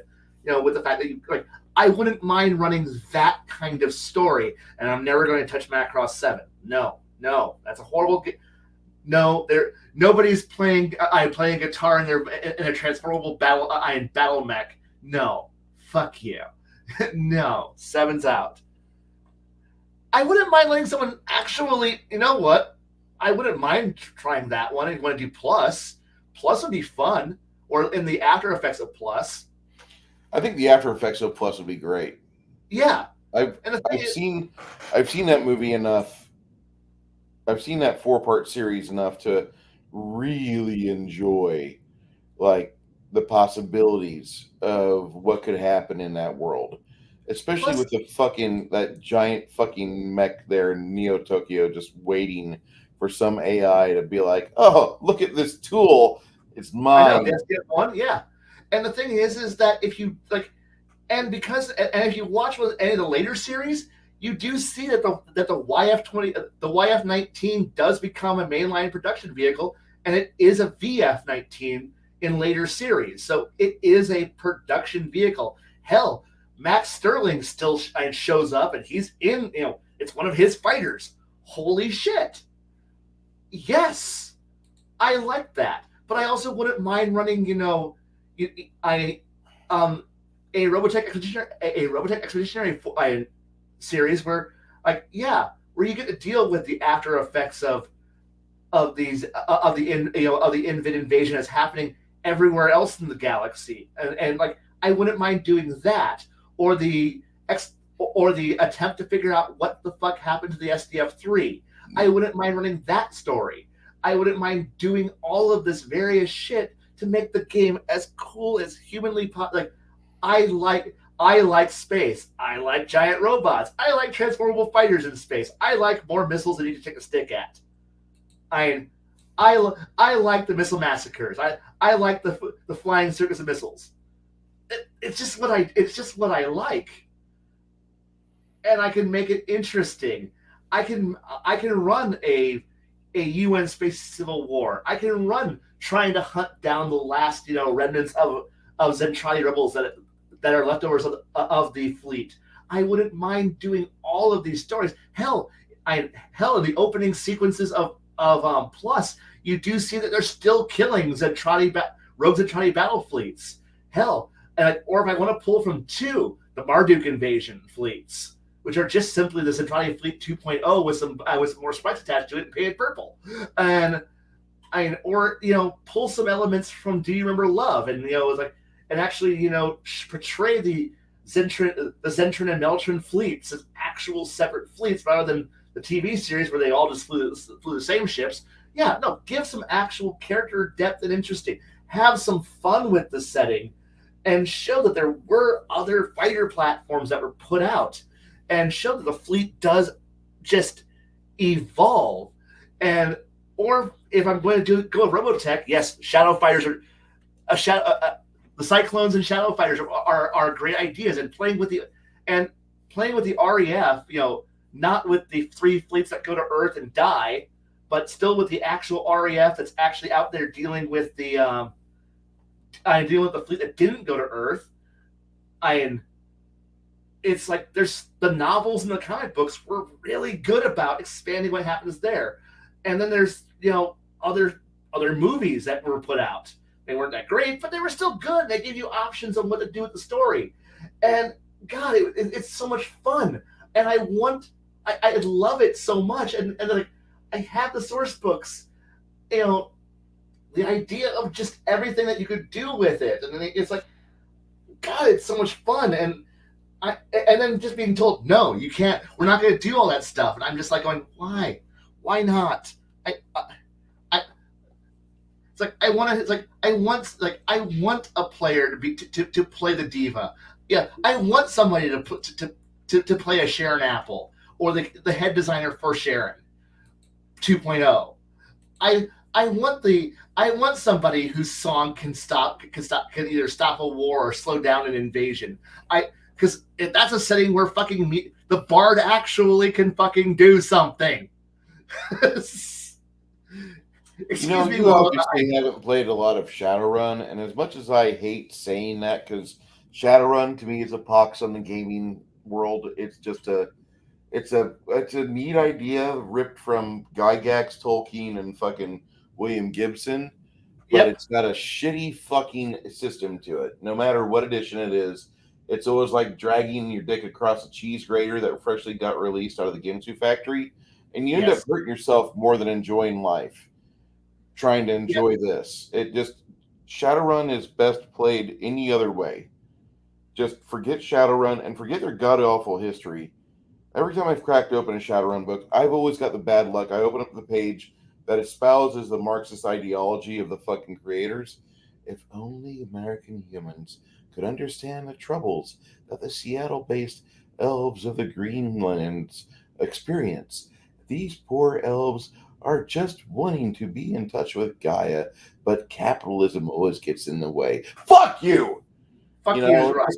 I just fucking hate FOSSA and all this shit that's ever been written about fucking Shadowrun, and anybody else that espouses that ideology needs to fucking... I'll do 21 push-ups for you because I'll leave one out. Maybe you'll Ryan Reynolds yourself. I just can't fucking stand that mentality. I just can't. And so there's other ways to play a better game. You'll find it if you look around hard enough. You'll find it really easily. There were three things Shadowrun did well. Mm-hmm. 3 things. 1, marketing. The Rigger Handbook, because it actually gave Rigger 3 revised. Their vehicle construction rules are top notch. The gun handbook, which gave you how to build custom guns, rules that were really well written, and the cyberware handbook, which again, really well written. Everything else was kind of trash. But if you can't tell, I like cyberware, I like guns, I like cars. I like the ability to be able to build to have a game written in rules game engine to build a tank, a fighter plane, a space, a low orbital space fighter, or an El Camino with a gun turret on the back, all in the same rule set that functions. No edition before and no edition of that game after has those kind of good weapon rules. I can't put a 25mm bushwhacker in the back of an El Camino on a pop-up gun turret with a pintle mount I saw for the passenger window. I can't do that, and I'm infinitely sad. Every time a new Shadowrun edition comes out, I look at it, I pirate it, look at the construction rules, and go, I can't build my Death El Camino. I don't want to play this game.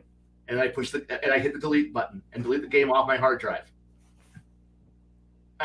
Now the moment I could put a jacked up chromed out Cyber Troll in the back, holding an autocannon on a pintle mount in the passenger seat of the El Camino, we'll talk. But until then, no.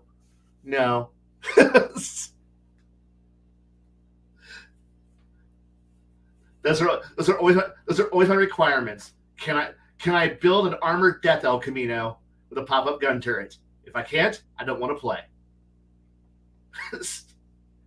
I like what Nerdy Ogre says here. He sounds like one of my players.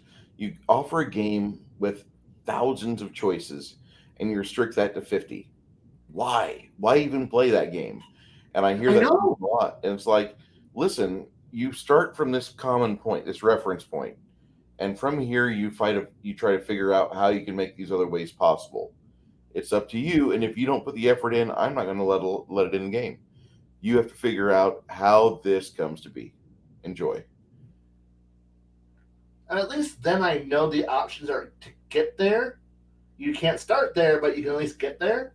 Mm-hmm. That at least puts the option on the table to actually develop. But I encounter too many GMs who hard make sure you'll never see. I mean, there's one class. Oh, excuse me. There's one book in the game where there's just classes that don't exist, and that's the advanced character guide. Because you have the arcanist, which when you bring that into play, nobody will ever play a wizard or sorcerer again. Nope. It's so fucking front loaded, and that's my biggest problem with Paizo anyway. They front load everything in first edition so hard that second edition is a game of Mother May I. Mother May I level up? Mother May I have a feat for my race list? Mother May I have a feat for my character list? And you have so few things that you can do. It just feels like an incomplete game. It does.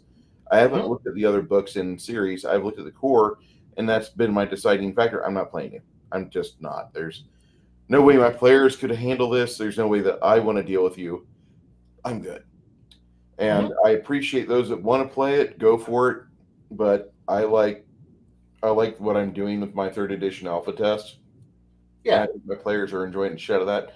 And once they realize, like, the game is designed to not be fair, they're going to try to figure out how, okay, if it's not designed to be fair, how do I get the advantages on my character? And I think that's great. Also, by running the game on a slow fucking experience point chart, I don't have it to where they're like discovering new options and abilities every 6 hours of gameplay. They're discovering those every 24 hours of gameplay. And I think that brings more value to the actual character itself. I need to figure out a way in the Game Master guide to scream at the Game Masters to be, you need to have slow experience points, because if not, your game will get out of control and you'll just fucking give up and you'll go to some mainstream game which sucks. Have fun. I know. God, a Subaru brat. Okay, no. Yeah, no. But I think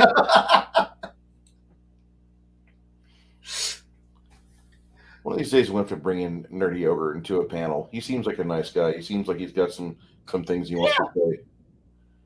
Very much.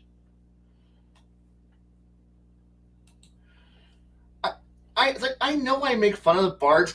Bards not being able to do a whole lot of stuff. That's mostly because of the fact that I don't get the chance to actually play a bard the way I want to play a bard, because I get just go back in the playlist a little bit, some Table Breakers episodes, and you might see why I want to be a bard, but I don't get to play a bard. 7 things in what, 4 hours? 7 actions.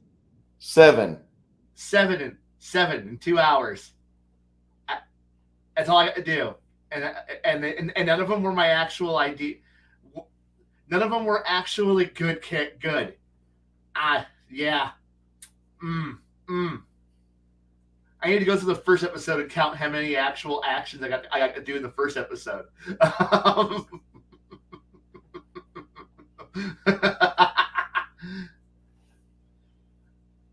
And it's only because of the fact that whenever I get to play a long-term game, somebody else wants to play the bard, and I don't want to be the asshole that goes, no, I want to play the bard. And then I sit back and then watch the other person play. It's like, meanwhile, I want to play an interestingly cool character that's really in-depth. It could be fantastic.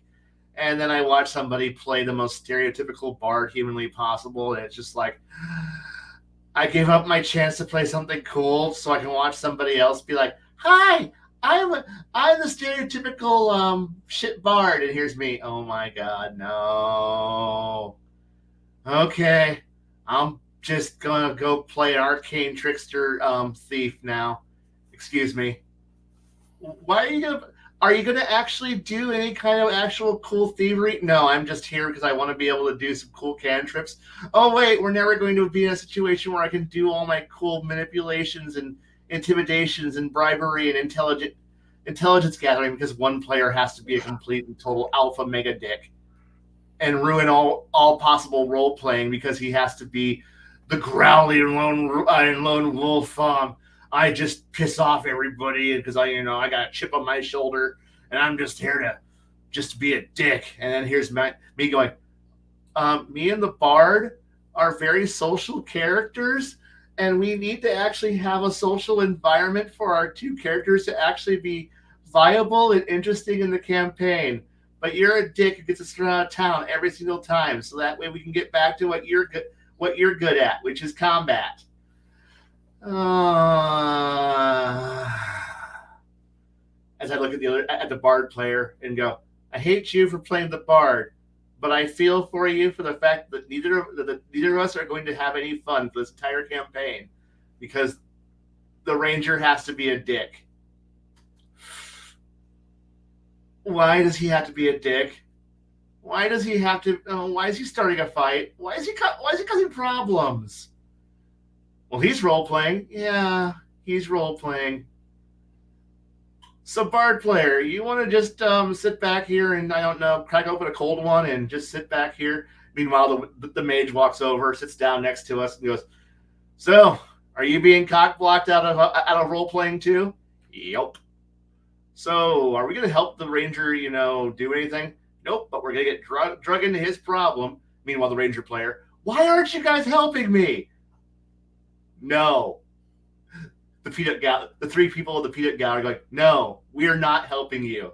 The monk player who's new, I'm an adventurer too. I'll save you. Oh God, now it's a party. We're not with them. You're all under arrest. God damn it. I guess we're all going to jail. Yay, campaign. This was fun. Was this fun? I think this was fun. Yeah, guys, this was fun.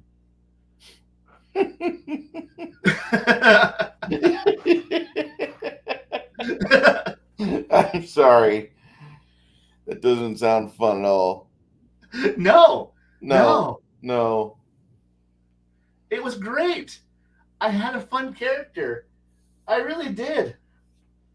I don't have it was a great character. It was full of intrigue. I got to do one cool scene the entire campaign. I feel vindicated for my one chance to be awesome. But no. I mean, no. I guess you should only ever hope for one actual moment to shine in any campaign. Like that's it.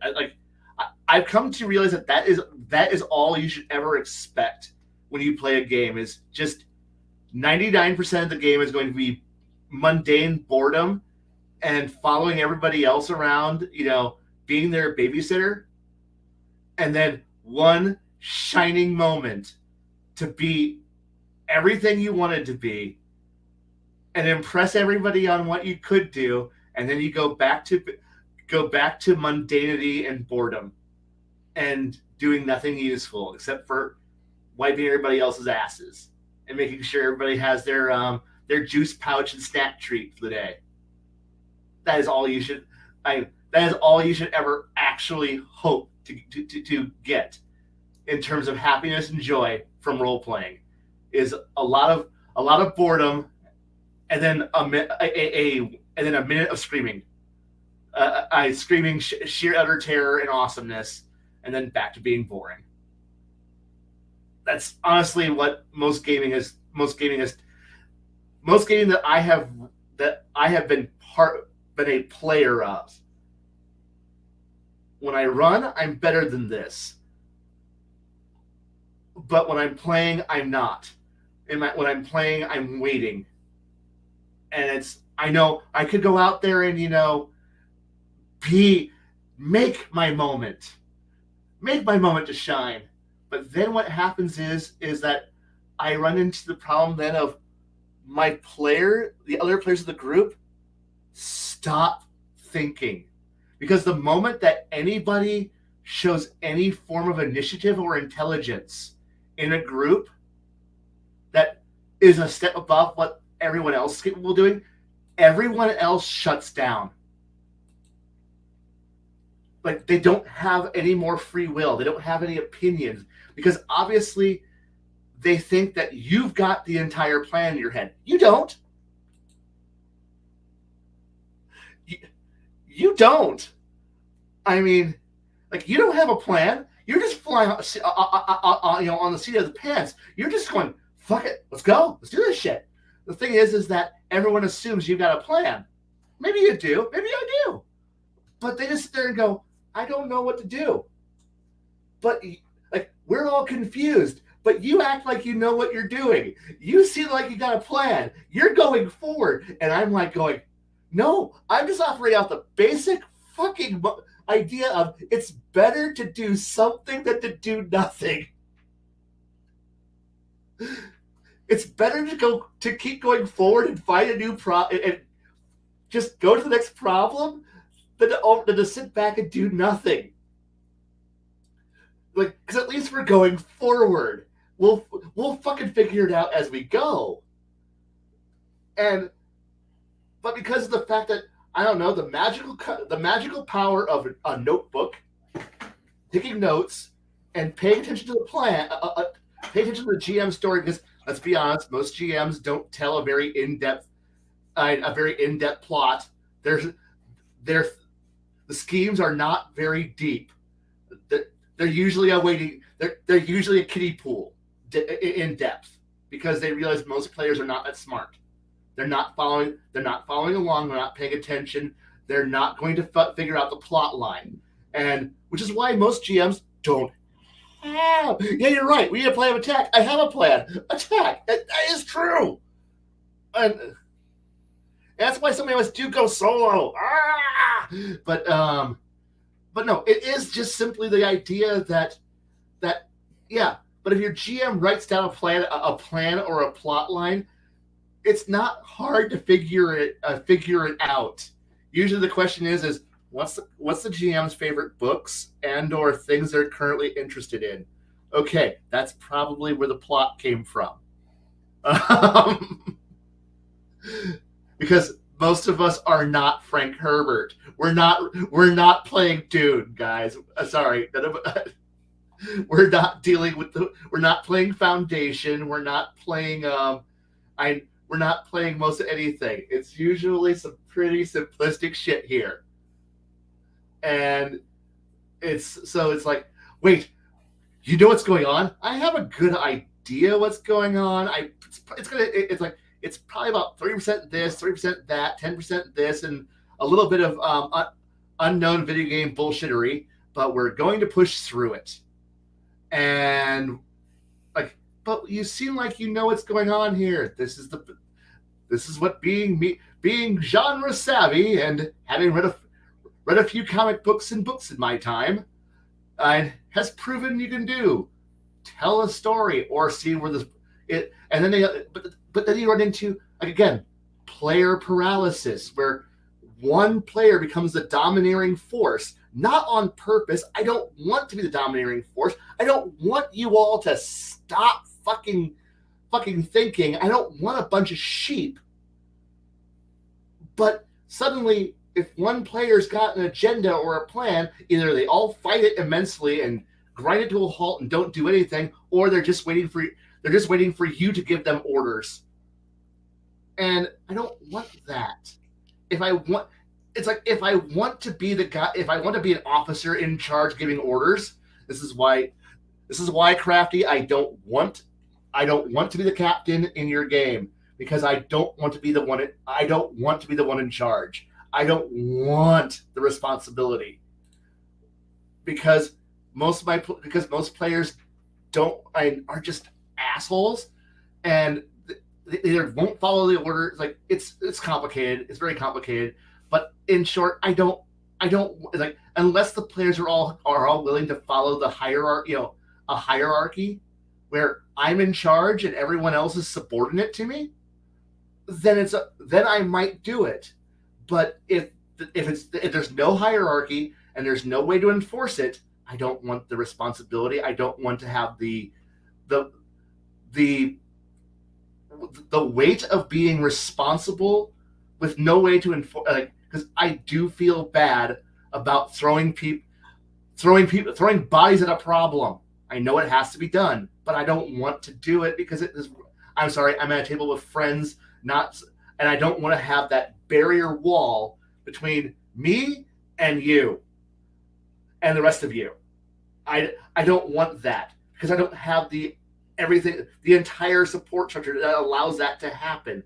I don't have this thing, and I don't trust my players enough, or I don't trust my fellow players enough to be able to handle the system that allows this to fucking happen.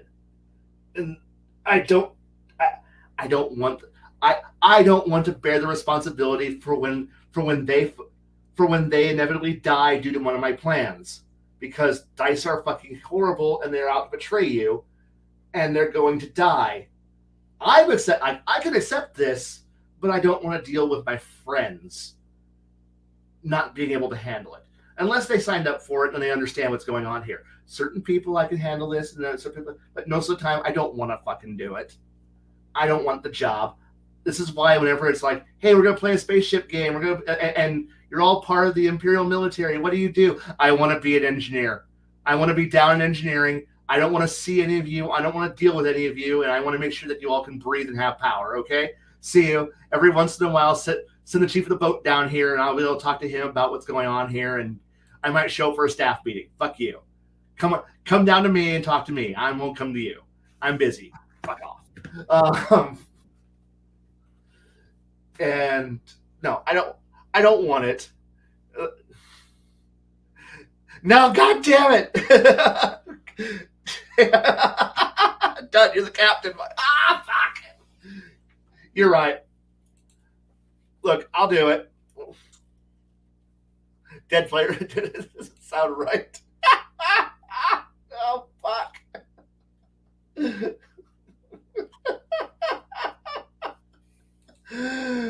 He brings up an interesting point. Could you imagine a game that was actually allowed to develop like the gym? Not like in modern or postmodern where we have holograms of shit, but just like you've got bards and performers and they go and do stuff. Could you imagine it? Like, I would love to play that. I would love to run that. I would enjoy that. I really much would enjoy that. Hell, it's the whole reason why I kind of like. It's also why I jokingly say Metalocalypse would be the best bard-based role-playing game you could possibly play. Playing a Death Clock-inspired group, in that kind of weird-ass world, yeah, where stupid shit happens. Gem the Holograms is totally awesome. I'd be okay with that. Metalocalypse would be a fun bard campaign. Fuck, just play any major rock band, any major rock band of the 70s and 80s, and you got a fucking adventure right there. Just having fun doing stuff. I mean, it would be a blast. I don't care. It would just be it would be enjoyable. I would enjoy it immensely. But then again, that's me wanting to play a bard. I want to know who the fuck, because that's the other thing I want. I want the ability to be managed by somebody, either who's got an agenda that we don't know about, or maybe we do, who's a complete and total dick, or pretty nice, because maybe, or yeah. Kiss would have been Eagles the RPG would be hilarious. I would also accept Fleetwood Mac the RPG. Or just any 80s 80s rock band. as long as it involves hard drugs, alcohol, and hotels and weird ass shit going on. You know what? Fuck it. Let's just have fun. Just as long as we get into the grungy, boring era, and we stay out of the rap rock era, I can live with that shit. Just stay with the metal scene. Just fucking have fun. And God, it would be a lot of fun. But you would, again, that would it's like, or at that point, I wouldn't mind playing it. Having a party of bards, and then once again pulling from Metalocalypse, an off Denson level character. It's like if you know that character from Metalocalypse, off Denson's probably the best character of that entire show. And God, he's the goal I aim for, that I want to play. If there's a character I want to play, he's one of the archetypes that I shoot for. Calm, calculating, skilled as fuck, off doing his own shit. Everybody else is doing stupid fucking crap everywhere. They are all weirdos. But then you have off Denson, who's in on some kind of grand cosmic weird shit going on here. And yeah, he's one of the best characters. Didn't Aerosmith have the first-person shooter, I think? I guess. Yeah, it wasn't a first-person shooter, but it was Revolution X. Yeah. A gun game. It was a gun game. Yeah.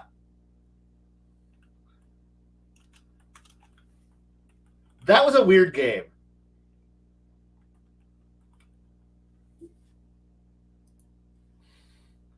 I think I only got to see it in arcades like twice.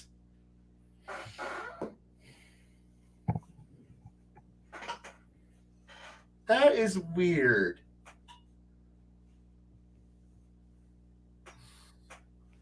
What is weird? Just that game.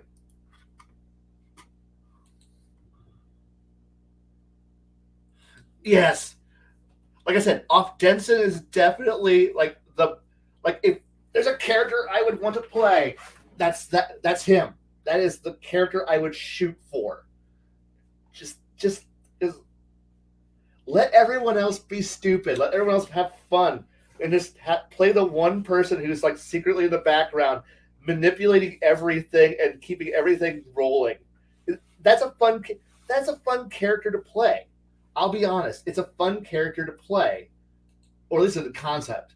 The idea of being no, everyone else is doing their own thing. I'll be over here doing. I'm also part of this, but I got so much more I'm working on. Yes, that's why Charles Off Denson is such an amazing character. Just for me, I was like, put the boot to a medium style, and yes, I love stuff like that. Oh God, the idea of there's somebody who's controlling the massive army that follows this band around. Why wouldn't you want to play that? Why wouldn't you want a character like that?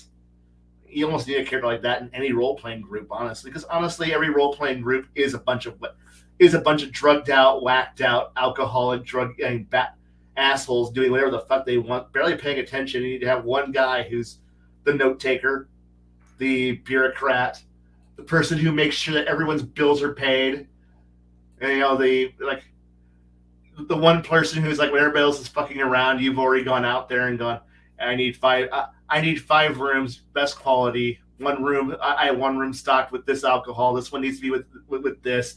This player needs to have this one. Could you have a room with no windows? Okay, I'll board them up myself. And at that point, with the rest of the party, yeah, we're back from doing our stupid things. I already taken care of everyone's rooms. Dinner will be served at 8. I know 2 of you won't make it. I will make sure that everything else taken care of. Wake up time is at 7. Okay, everybody, go do whatever the fuck you want. I'll be busy. And where are you going off to? No worries. I'll be back. I'll be back shortly. And then you go out, everybody else is out doing stupid shit, whatever the fuck they feel like. And all of a sudden, your character's out there going, walking over to the Thieves Guild, punching punching somebody in the face and going, what did I say about pickpocketing my men? And then punch him again. I told you, no pickpocketing the player characters, okay? I didn't realize they were. No, now you realize. Don't pass the word, do not fuck with my people. And then you walk off. It's like, walk in John Wick style and shoot, go pick a fight with the strongest guy, strongest guy in the room, shoot him in the face, then turn around and shoot the weakest guy in the leg, and just remind them all who's the fucking boss, and then you walk back off into the shadows and be like, now that y'all know what's going on here, just get the job done. Everybody else is all having their all nice little adventures. They're all doing whatever the fuck they feel like, starting a bar fight and shit. Meanwhile, you're out there paying off the town guard. Please don't arrest them. But, sir, just don't arrest them. How much money will it take for you guys to turn a blind eye to what's happening? Here's the cash. Make sure nothing happens. All right. And that would be a fun character. At least to me, that's the level of character I would like to play. But I know that GMs are too focused on everyone's got to be of equal level and equal power and capability. We can't have one person who's just a quantum leap ahead of everybody else. And I'm like going, you don't trust your fellow players, do you? Why? What do you mean? Do you not trust the idea that some players might be able to handle playing a character who's 5, 6, 10 levels ahead of everybody else and not overshadow the rest of the party? Well, technically you are overshadowing the rest of the party. Am I? Yes. Am I? Yeah, technically you are. I know. But somebody's got to make sure that everybody else can just drunkenly walk through from one fight to the next. And, and handle everything. Trust me, I'll put in the homework to validate being higher level than everybody else, okay? I'll put the work in and they won't even realize it because I'll keep pulling my punches oh, no, I'm just your band manager. Don't worry about me. Oh, okay. Wait, don't ask too many questions. Can I see your character sheet? No. I will happily punch the shit out of Dr. Roxo. I will happily do what he did in the show, and that is punch the living fuck out. I have somebody beat the living shit out of him. Only because of the fact that I had a player who really liked Dr. Roxo, and liked playing characters based on him. So I periodically, as a GM, enjoyed punching his character in the face repeatedly to make him stop being Dr. Roxo. So he just took it as a challenge. I like punching clowns. You know that, right? What? He's a good guy, but boy, after a while, you get tired of that character immensely. I don't know. I'm just rambling at this point. Yeah, you are, but that's fine. That's why we love you. Sorry. It's okay.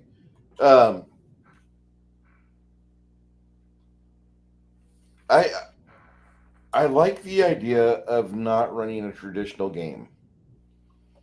You can run a basic ass system like basic D&D or 3rd edition or Pathfinder or whatever you play. But I honestly feel that if you're not letting the players explore, if you're not letting them at least have a say in the campaign, if they're just on a railroad, you're a shitty GM. Yeah. And I think it's important if you've got players like I've got 2 non-martial characters in my game that I really am going to probably start tailoring the game campaign to where there's more options to where they can flaunt their abilities. Not that the arcane caster, not that the divine caster is not important, but I got a bard and I got a rogue in my game. Hell, Six Nations is here. He plays Lemmy, the rogue. But I don't see this party like going down dungeons. They could. They could be great at it if they want to.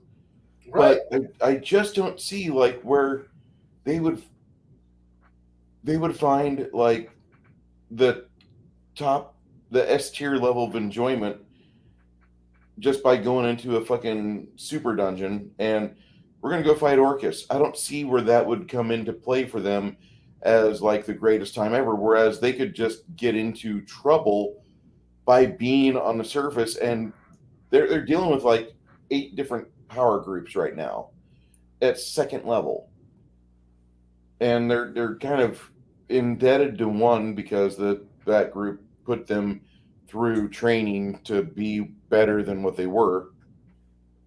So yeah, they're going to scratch that back probably, but nobody. I don't think they would have as much fun going on missions where they have to delve into dungeons and like eventually like find like the super big bad guy of this campaign world. I don't think they would enjoy that. They would rather like get to be movers and shakers. They've got a fighter which he can keep most of the problems off their back. If Baron plays, they've got an archer that can pigeonhole problems from fucking 100 yards away. They're good. I don't see the players wanting to do typical module chasing. They could, they don't have to. And the way the books are written for Frog God's world, there's it's like you've got 3 adventure options on every page. You've got the way that I wish I could share this stuff with you guys so you could see it. A well-designed game world offers you, the reader, options. And so you start seeing the seeding of this when you start reading the book. And by the time you're done with the first chapter, you've got ideas for how your campaign will be compared to other campaigns you've ran. Because they give you good history, they have good characters, they have motivations for nation states, they have troubled areas. So there's not a single way that as you're reading it, you don't see the players finding ways to put themselves in the middle of situations to where they can benefit. I think that's really important. And if you're a GM worth your salt, you're able to at least parse that information to the players to where they can immediately start to see that coming their way to where they can put themselves in position to either be a hindrance or benefit somebody else. And that's kind of what I've been thinking about all night since I entered the game, because I could take them across the country and they could go down a big fucking nasty hole in the ground and kill everything there. But I don't want them to be murder hobos. I'm really kind of enjoying them being on their own little quest, which they're working for somebody else in the process, but they're doing things on their terms, it seems like. Honestly, I like the idea of players doing things on their own terms. But let them set their own path. I mean, if you let the trust me, I just posted the that song into the music channel because I love that song. In Through the Outdoor is one of my favorite. Is that on In Through the Outdoor, or is that on a different one? Ramble on. Now the time is now to sing my song. No, Yeah, that's on Led Zeppelin 2, isn't it? Yeah. Okay.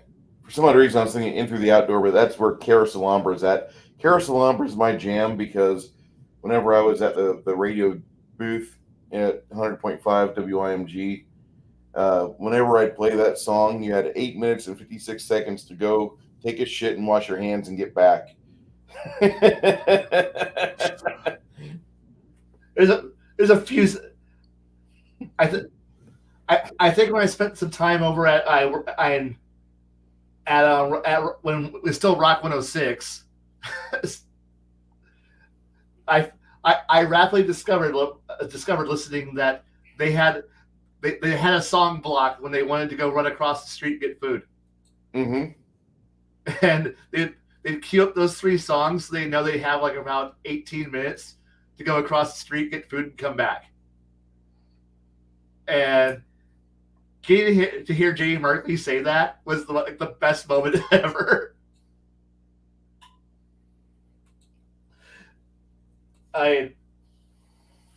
Yeah, that was a fun time.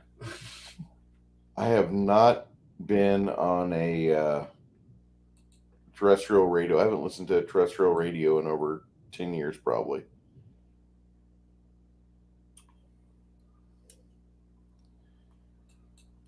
We got a new person in chat.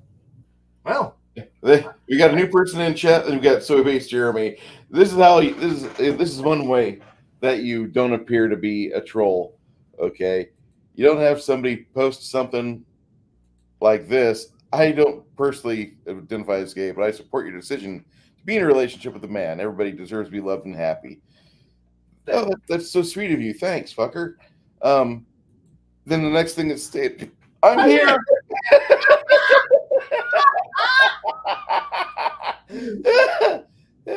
Hey, Arrows in the Dark, how you doing, bud? Oh God. Yeah, totally. Yeah, YouTube and Spotify, they replace the radio unless I'm on a road trip. Yeah, I just found a whole bunch of novellas and audiobooks on YouTube, so I'm delving into that. Once Rumble gets all the videos imported from YouTube, I'll be on Rumble more often, but YouTube has a fuck ton of good sci-fi. It's great. Audible is pretty much what keeps me. I have so many books on Audible. So I'm constantly listening to that while I'm on the road. So, which is not nearly as much as I used to be. I like holding a desk down more than driving. It's just more relaxing, especially in the wintertime. Also, I like having a lunch that I get to actually take. Yeah, isn't that nice whenever you get those opportunities to like do the things that you're being charged for it by going to work, but that lunch is just your time being sacrificed and you're not paid for it. And I'm not eating while in a moving vehicle. Like I don't have any time to actually sit down and eat, so I have to eat while I'm driving, which sucks. I can't enjoy it. Now it's only a half hour. I get to sit down for a half hour and enjoy some food, enjoy a nice drink that I brought with, and just sit down and quietly relax, and then take a nap for a power nap for 15 whole fucking minutes, whole minutes, and then just quietly go back to work afterwards, and that's way nicer than bouncing down the road at 75 miles an hour and trying to eat my lunch, but my sack lunch, so that way I can keep schedules. No thanks.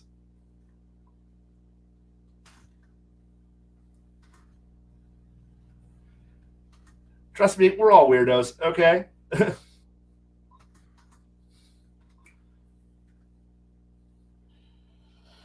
no trolls. Everyone's okay to be here. Well, I started receiving stuff from Jeremy like, what the fuck is this dude saying? All right. I know he's not a subscriber. I'll click on subscriber only mode. Sorry, Arrows in the Dark 98, but like you kind of made Soy Base Jeremy get all like weird, and not weird, but just kind of questioning things and like, yeah, we're gonna cater to our guys that are members here. No offense to you, but people that kind of scratch my back, I'm going to make sure that they're at least acknowledge their concerns. Yeah, this right here. There's a Interstate 37 that leaves out of San Antonio down towards Corpus Christi, which is not a bad town. Corpus Christi, don't get the wrong idea about it. It's not Laredo, and I'm not Ruben Christopher Haynes. Ruben really hates like third world Mexico. Well, I don't hate it. There's parts of Mexico that are great and wonderful and beautiful. But when the people come up and they live in Corpus Christi, they develop this horrible habit of driving 10 miles per hour under the speed limit. Now, in San Antonio, we got people from everywhere here because they're a big military town. So you have like 6 bases and a bunch of places that guys just come in and they think like, oh, I'm going to rip through the streets like it's Chicago. Well, you get these two cultures together, it does not work well. So when the retardation is dialed up to 11, I get it. and that's my adopted hometown. Just look at Chicago. I'm trying not to laugh at that. I'm sorry. I'm only 3 hours away from it. Yeah, isn't it nice not to be there? I don't miss living in it, that's for sure. When did you live in Chicago? 1990, 1997, 1998. Okay. Now, when you were up there, did you go up to the BattleTech, or is that not in Chicago? Yes, I went to Navy Pier once. I went to several of the BattleTech booths when they were open. The Dave and Buster's they were at. Did they break down a lot? Was that?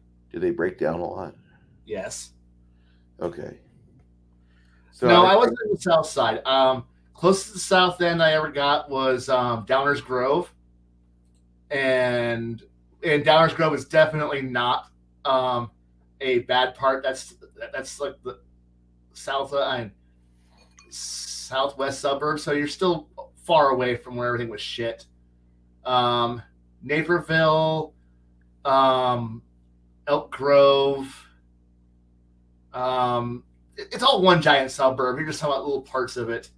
It was a band where if you don't have a car, you're fucked. That's really what it comes down to, because there's no buses in the suburbs. None. There's Amtrak, but you gotta live close to the actual Amtrak station to use it. And at that point, all you're doing is going downtown. And no, I didn't enjoy it. But boy, is it suicidal driving. I mean, I watched a person get decapitated while driving. That was fun. Fun is subjective. Yeah. I mean, yeah. Correction. I heard the horrifying crash of a convertible hitting the back bumper of a semi truck. Ooh. And a lot of red. That's all my brain. That's all my brain. I remembers of that incident,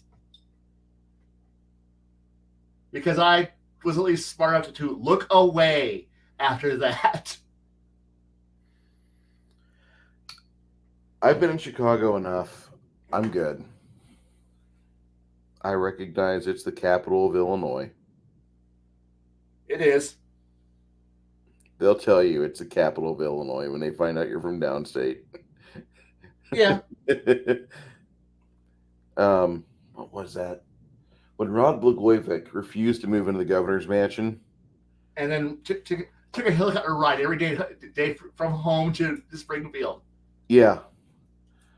That was when we knew we were living in a banana republic. Yeah. We had Walter Payton in the 80s, Miss 34. Yeah. My year in Chicago was my year and a half in Chicago was literally seeing at least one horrifying death a month. Either in person driving by it on the highway or on the news, and knowing I'm somewhere close to it. Like watching a Jaguar zoom by on the inner lane that's not for passing, and then creep by and see the same Jaguar wrapped around a telephone pole, and knowing nobody got out of that one.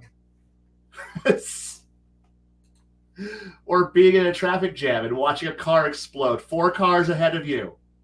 Well, not explode, catch fire very quickly. And going, well, I'm not getting to class on time.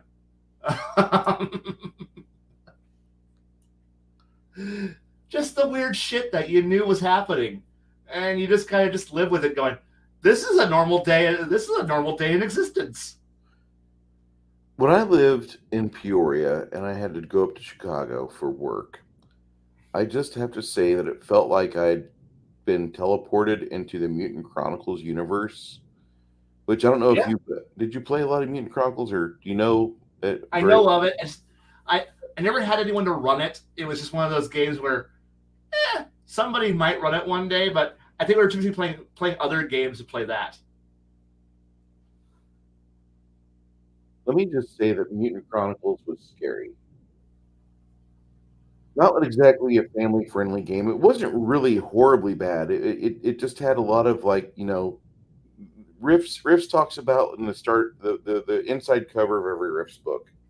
It talks about this game is filled with demons and cults and bad people and drug use. We don't condone any of this. And they kind of come right out with that. That's on page one of every Palladium book. And you kind of appreciate that if you're an adult or if you're a parent, you're like, well, I'm not buying this for Junior. I'll get him something else, like, maybe Pug Finder or whatever it is.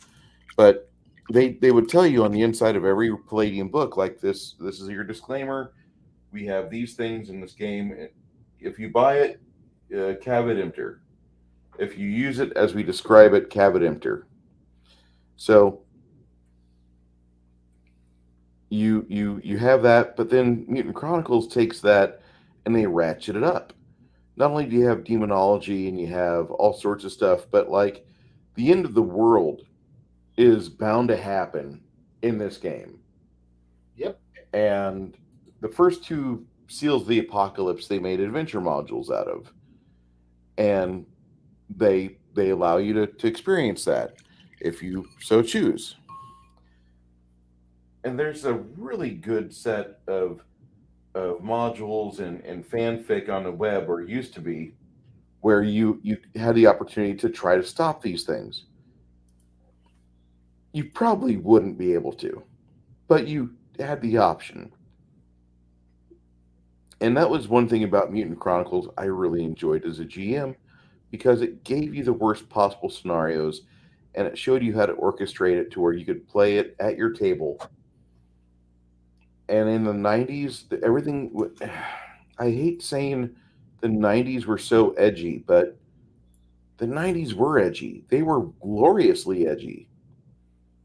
And it just reveled in it. It wouldn't be, whenever they bring out Mutant Chronicles for a re release, I'm looking for that same grit and texture that the Mutant Chronicles original first ed had. And nothing has really hit with that name. Nothing has managed to saturate me in overwhelming fear and dystopian future that Mutant Chronicles was so well able to do back in 1997. That's kind of the reason why I beat the hell out of my players today in my games, where I just give them like the absolute like nastiest possible thing. It's like whenever you start a game of Fallout and it asks you how much gore do you want in your game, and it shows like an exploded crock pot full of rabbit parts. That's kind of what I want. I want like the most disgusting thing to happen. Oh look, it's a truckload of baby otters, and then it just explodes like a convection oven. Oh god, all those cute little animals died. Yeah, I want that, but like just on steroids, and then the finishing touch of fentanyl. I want the worst. And I think that's where, as a GM, I've been hurt the most, because I could run a really happy, like Reagan-esque 1980s game where at the end of every adventure you're high-fiving your buddies and we did it. We did it. We did it, and like you're all running your hands through each other's mullets and smacking each other's ass, and you're just having fun, and you have optimism. But then but then all of a sudden, like, oh no, here it comes. And it's the BCD, the Big Chicken Dinner, the worst possible event. And when I say Big Chicken Dinner, I mean like this is like 9/11 times 1,000, that sort of thing. Like, it's just we want the players' assholes to pucker. We want somebody at your table to get up, stagger 5 feet to the trash, and vomit off the description that you give. We want somebody to think that in the middle of your peace-loving game where the hippies and the My Little Ponies and the bronies and all of the guys were just high-fiving each other and having a little bit of capitalism with their lemonade stand, and they killed a goblin and they were celebrating and have a town hall meeting for it. Like all of a sudden a gore concert breaks out and people start biting the heads off German shepherds and just like turning into mutants.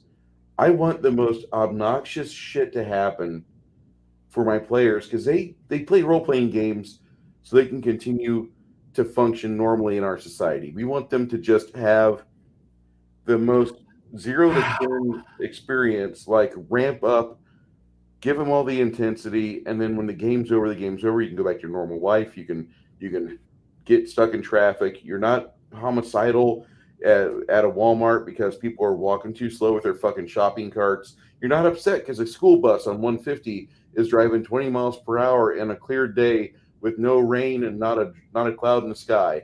You're not fucking angry. You're not like not well adjusted. You have games like mine to let your demons out. I want that. I want my game to be better than any. Oh shit! What is that? Cabin Fever movie, or the director of Cabin Fever? That miserable piece of shit. He can't finish a movie for fuck's sake. Um, I want to do better as an RPG presenter than that guy can be as a director for film. And I don't know why he keeps making money because all of his movies suck. To answer this question from Soy-Based Jeremy, that was 2011.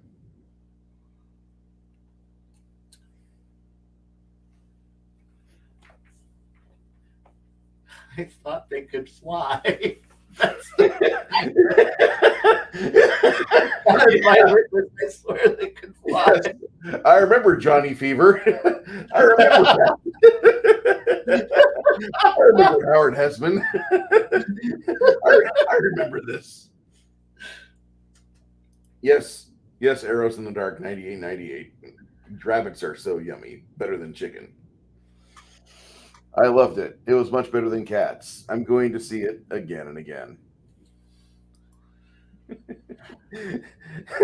WKRP Turkey Drop. Oh. It has wings. What do you mean exploded on the ground?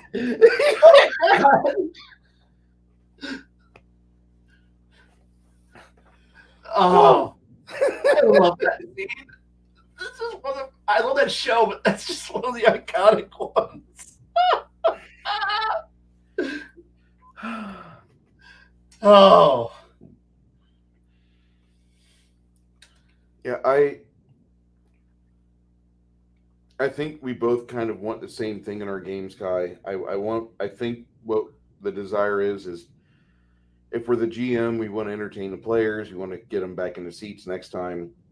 We want to present them the opportunity to be heroes or the opportunity to be at least alive and like tell the tale of why they didn't be heroes. Why did you run away? What was the reason? You know, and you want it to be, God, I hate using the word fun so much, but I want it to be so fucking good for the players. I want them to enjoy themselves. Yeah. I want them to come up with a crazy plan, then put it into action. It's like, I don't want to tell them no. I want them to come up with a, because here's the thing. When we go through life and someone does a stupid plan, there's no God who booms through it and goes, "Are you sure?" There's nothing that says no to you.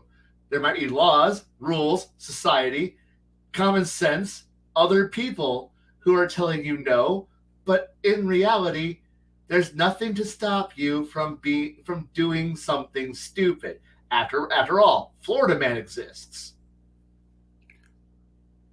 I mean, listen, guys, all of you guys out there, you're good. You don't have to do weird things. There's a Florida man out there right now willing to take your bad ideas. Yeah. And it's like, so I always look at it as when I'm a GM, I'm giving you the role to play in. You can, if you want to play Florida Man, you can play Florida Man. You know, if your idea of my plan, you know what my plan involves? Someone get a garbage can, and why? We're gonna go capture a crocodile. What? As a GM, I'm going to be like, where are you going with this? Okay, yeah, there's a garbage can available. I want to see what you're going to do with a crocodile in a garbage can.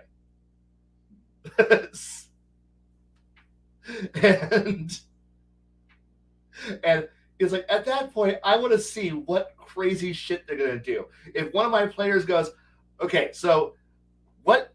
Good night, Cal. It's like, if one of my players goes, I want to make drugs. Why? Okay, tell me why. Tell me what you're going to do with all that meth. I mean, obviously we live in Central Illinois. So we have Pekin, the meth capital of Central Illinois. So I mean, what are you going to do with all that with all those hardcore drugs? And he's like, well, obviously I'm going to figure out. They got some crazy plan. I want you to tell me. I want you to come up with a stupid plan and tell me how. What is this? What is your grand fucking scheme? And or in the case of one of my other players, it's like, I'm starting a comic book company. Wait, what? Is this your entire? Yes, I'm going to fund the creation of a comic book company with my adventuring cash. And I'm like, why? He's like, I'm going to push a crazy social agenda through my comic books. I'm going to shape culture through comic books and graphic novels. And I'm like, what? Okay, this is a dumb plan. And I'm going to spend money to hire the best storytellers and best artists, and I'm going to put out something that's going to be freaking amazing. I go, and who's writing it? I'm the one writing it. I'm not the one who's drawing it, but I'm the head writer and editor, and I'm going to make sure that it tells the story I want done. I'm going to engage in mass cultural indoctrination through comic books. And I'm like, okay, let's see where this plays out. I want to see what the fuck are you planning with your massive manga comic book empire you're going to create with your indie comic scene. And he's like, yeah, I'm gonna fucking do that. I'm gonna freaking this is my goal. This is my agenda. And I'm just like, show me where this goes. Because you're not telling me what the end goal is. You're just telling me that this is what you want. I want to ride this ride to see where it ends. And, you know, it's fun because his character ultimately, like, I wasn't the GM, but I was the player. And I'm sitting here watching him, you know, build his comic book empire. And then I watched his character slowly fall to madness and insanity because we were playing in a game that had that. And his comic book started becoming more and more subliminal messages and horrible and horrible evil cult knowledge. And at that point, we're like, oh my god, he's actually spreading the word of chaos through the youth underground via comic books. He is legitimately the 80s 80s panic in legitimate form. He's like, yes, I'm going to engage in the trope of that all comic books are actually evil because they are, and I'm evil. And I'm like, okay, we're gonna kill you and kill your company now. And he's like, it was worth it. It was worth it. I have created my own cult of people who will follow me after I'm dead. And I'm like, oh my god, yes, you went crazy with it. I love this thing. And it was beautiful. And it's like, that's the kind of weird stuff I love. I love encouraging other players. Like I'm not gonna and of course the players like, Blaine, you knew what I was doing the entire time. Why didn't you try to stop me? I go, my character didn't know. My character didn't care. I was busy doing other things. Plus, as a player, I want to see what you are going to do with this. So that's why I encouraged you. I didn't know what your end game was. And I was so busy because I trusted you that I wasn't paying attention to you. So I didn't realize that you were falling to a chaos god. I'm not going to be angry about it. I just when the cult broke out. Well, shit. I'm proud of the fact that you did that. That you spread your chaos cult message via comic books. Fantastic. I can't fault you. And he's like, so you're actually proud of me? I go, kid, I am happy that you did that. Because now it's like in the back of my head, now he's got a story he can tell long into the future about how he did this shit. Why? Because sure, if I was paying attention to him, I could have freaking done something to him. I done something, but then I would have been the asshole, the old guy asshole who crushed your plans of fun before you had a chance to have fun. No, everyone should have at least one story where one of their crazy plans goes off the rails and does weird, fun stuff. And deep down, I want to have my players have one. Everybody should have at least one crazy story, and I want to And fuck, I want to witness these stories. I want to, yeah, I might be the GM for them, but it's more fun when you're the player riding that train off the rails. I want to see it. God, it would have been so much more. It's so much more fulfilling and more enjoyable when you get to watch a player be crazy as a fellow player. It's just more enjoyable. And yes, it was pretty much a Doctor Strange comic book that tells you how to cast actual magic. Sure, it's Slaneshi based magic, but hey, who cares? I had my own agendas. I didn't have time to pay attention to my own party. I thought I could trust my party. I guess I didn't. But then again, that was a campaign when the GM was trying to make everybody in the group fall to chaos in at least one way or another. Like out of 8 players, he wanted each at least 4 players to fall to each of the chaos gods, and he kept on tempting us all with various ruinous powers, make us all fall, and I was too busy trying to murder the player who was the Zeech worshiper, and I was too busy trying to murder the player who was the Nurgle. No, we had already murdered the Nurgle worshiper by that point. And the Khorne worshiper was just completely useless because he just did whatever the fuck he felt like. And the GM kept trying to tempt me, and I'm like, no, I'm a virtuous member of society. And he's like, no, you're not. You can't prove otherwise. And it's like, yeah, he was trying.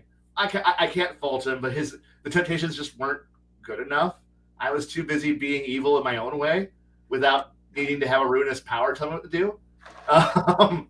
But again, I wasn't going to stop other players from being from having their moment because if the first time you ever got the idea that you were going to be creative, that I have a scheme and I'm going to do something, if your first time out the gate is and then somebody comes in and slaps you and tells you no, and then makes you feel bad about your attempt, you're never going to try again.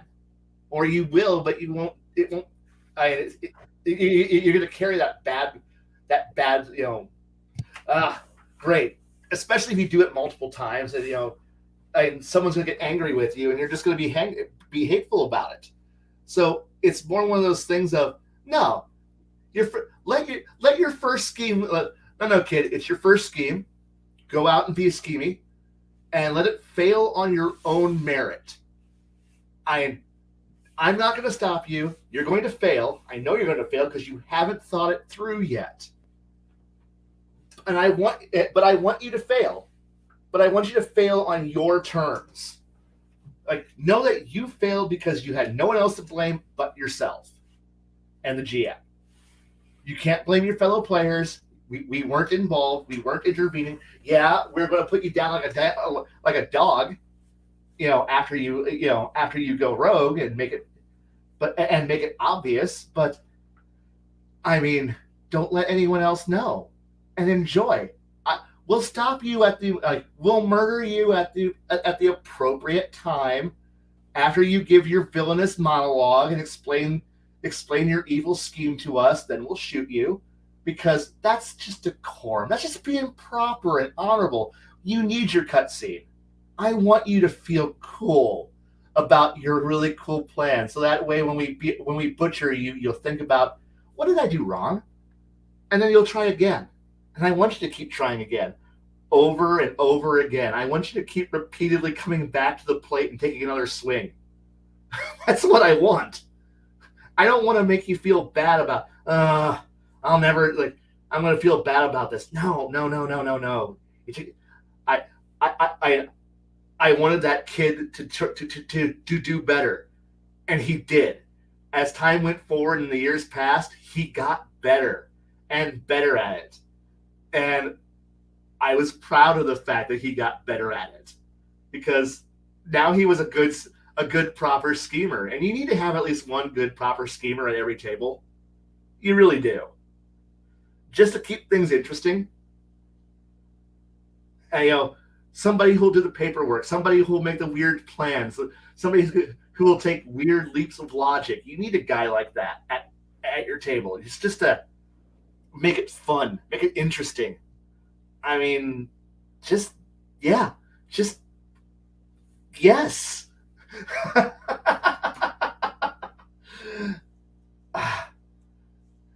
And I don't want to be the schemer all the time. Sometimes I just want to be. Sometimes I just want to hang back and just be like everybody else for once. But I don't want but I get bored very, very easily. So yeah, you're right. Never test the party. I play too many White Wolf games, and I loved Elysium for Vampire. That's I'm going to play Vampire, and I'm going to ask, is it Elysium? And the GM storyteller goes, no. I'm probably going to go, I'll pass, because I like playing Elder Vampires. Or unless we're going to play Dark Ages, then I'll play. But normal Vampire, I'm going to be like, no. But if it's Elysium, yes, I'll play. Night. Good night, Soy-Based Jeremy. You have a good night, buddy. Good seeing you here. Yep, it was. Actually, we're gaining viewers as the night goes on, which I find kind of interesting. It's almost 12:19. Other shows are ending. That's why. Yeah, that's got to be it. Oh, let's see what Kai and Bruce are talking about. Yeah, we're talking about nothing. This is the Seinfeld of gaming podcasters. We have a show about nothing. Every end of our game on Saturday nights, I pull the computer into this room, hook everything up, and start painting figures and listen to Kai talk about things, enjoy the hell out of myself, get reminded of things like WKRP and Cincinnati's Tricky Drop, and then we just wax reminisce and talk about fun stuff and games that we really enjoy, instead of talking about things that make us upset, like what Wizards of the Coast wants to do to the D&D license. But hey, that's fine. It's their property. They can do what they want. We have our memories, and we have a better idea of how to run a game than they do. And the thing is that if you want to hear people be angry about everything, quite literally, it's like, the latest angry thing coming out of Hasbro. There's at least 500 other gaming channels you can watch. Yeah, that will list off everything for you. I mean, hell, you can just go listen to everyone's favorite clickbait nerd news channel, Clownfish TV, which will just be here to go, everything's dismal, everything's miserable, and we're gonna bitch about it for you, to you. But first, let us pimp our shit for the first. Here's the lead. Now let's pimp our shit for the next 5 minutes. Then we're gonna talk about the story, and then we're just gonna talk about how right we are and how wrong they are for the next 15 minutes to go fill up the airtime, and then trail off, and then repeat this about 4 times a day, so that way you can get your angry nerd news update on what you nerds should be angry about or feel righteous about how everything's exploding and imploding and there's no good and joy in the universe and you should just accept the dismal fact fate of the universe. No, there's 100 channels for that shit out there, and you can watch watch that whenever you feel like.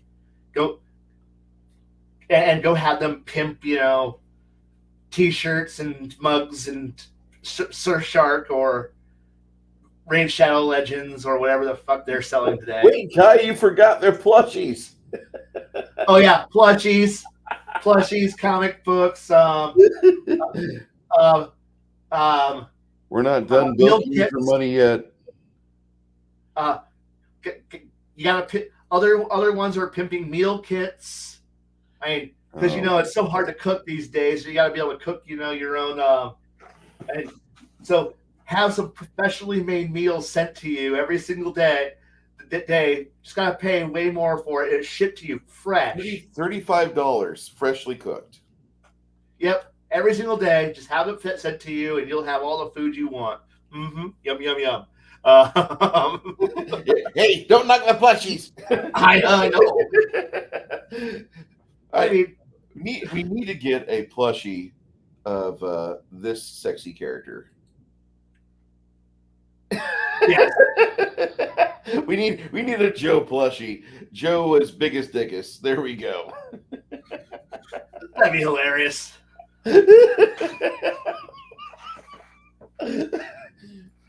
I'm not sorry. That would be great.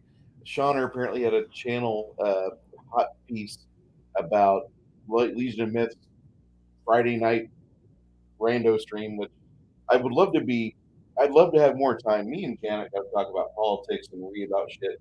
Last night, Janet was disappointed because one of her friends was supposed to be on, and apparently when she got off her Twitter thing, her kid came in the house, and so there was a discussion. So whatever was supposed to happen didn't happen. We sat around Janet's channel like, she should be coming anytime. She should be here. And I'm thinking, Janet, you run too late of a stream. Like, God bless you, but like you start at 9 o'clock at night. You start suffering the effects of allergies at 10:30 p.m. Central Standard, and you are supposed to be in bed by 11. And you're here struggling to stay out and be relevant and push till midnight. Not going to work. Don't do this. Don't do this to yourself. Please don't do this to yourself. And every Friday night, she starts at like 9 o'clock. I'm like, Janet, please start at 8. Please start at 8. Please start at 8. And just, really? Yep. I didn't even know about this. Do I? Okay. At some point, you two gentlemen, and I mean table breakers, and I mean Kai, you guys are going to get upset with something Bruce does. I guarantee it'll happen someday, and I guarantee I'll probably complain about Kai and Baron one of these days. I guarantee it. Yeah. Do I need to bring you on to explain what happened, or it's between now and next Friday, and I would only assume that those two will kiss and make up before then, because as much as he might have lawfully and rightfully bitched out Max, it's not going to affect my tea price. It's not going to affect the fact that the Shopify code for or the code you need for Blackout Coffee is step L10 for a 10% discount anytime you want. It's not going to affect that. The sun still rises tomorrow. Yeah. I get upset every time I hear your voice, Bruce, but I'm used to it. No, and the deep. Oh, I thought Bear bitched out Max. My bad. Go ahead, Kai. And here's the thing: it's like I really don't care because most of the time, most of the drama that you hear happening is just people having a big misunderstanding.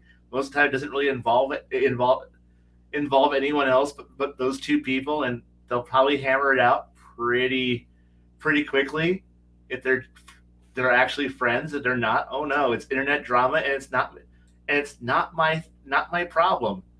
It's not my monkeys. It's like not my monkeys, not my circus, and I can go on with my life without having to worry about are two people ang- are two people on the internet angry at each other and they're yelling at each other today.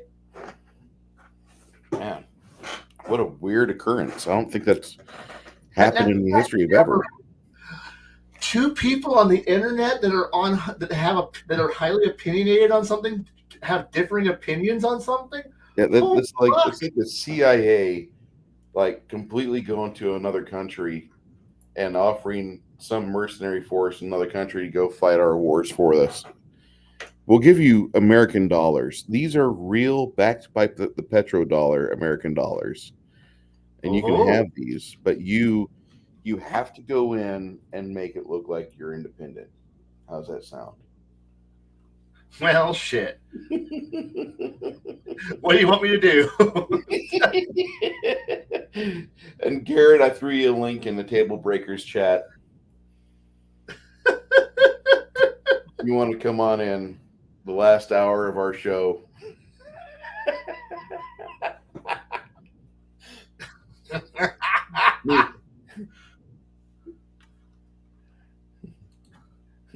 Some of these guys, I don't even pay attention to them unless somebody in my circle mentions them. Yeah, I appreciate Shauner. I know he has his uses. There's things he said where I've agreed with in the past. Um, do I like him? Not all the time, but he's he's he's not out there like blowing up abortion clinics or churches. He's got his opinions, and as much as he screams, "I'm a conservative Republican in California," I kind of look at him like, "Really, motherfucker?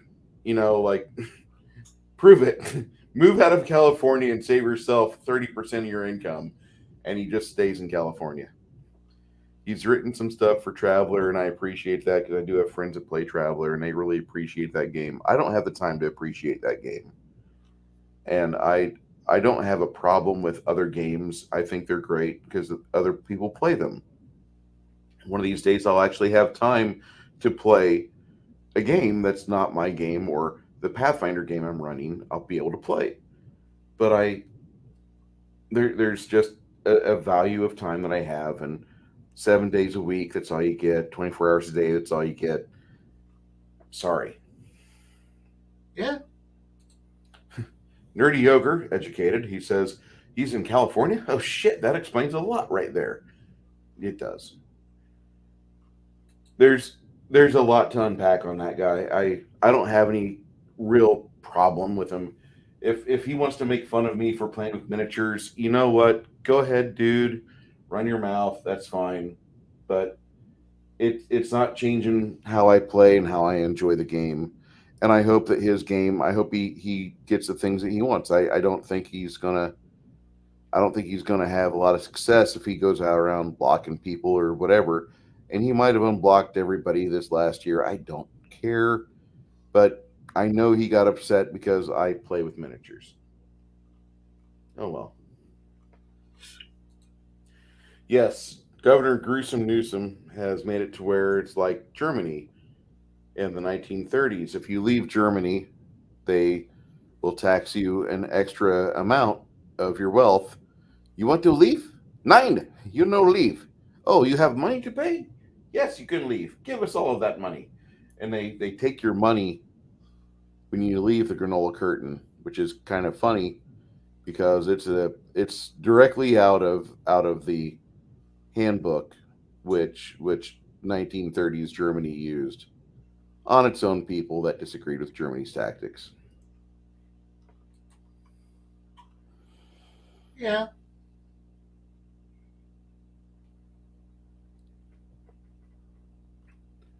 I wanted to enjoy hanging out with Max more. Max does things to get clicks and to make money. I can't really fault him for that. I understand exactly what he's doing, and when I turn on that lamp, you'll understand that I've turned on that lamp for myself. for my own gain, but I try not to do that because I already rant enough about shit. Yeah. Yeah. Nerdy Ogre, what part of Tejas do you live in, my friend? Hey, our good friend Makani Draws is in here. How are you doing tonight, sir?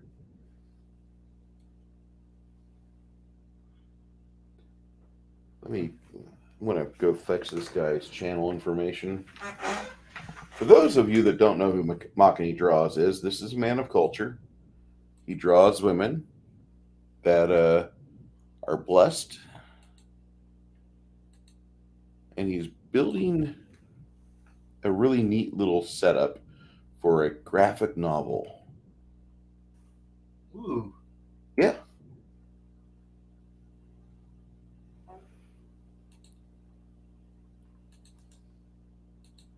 Think inspired from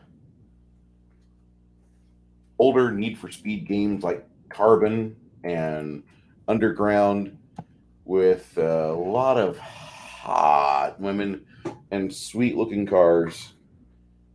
Machiny 90's also got a great little membership program. So, yep. Ha! Nerdy, I didn't even know that, man. We'll have to meet up sometime. I'm over on the medical side off of Fredericksburg. Awesome. Dude, look forward to seeing you 1 p.m. Central Standard, 11 o'clock avocado time.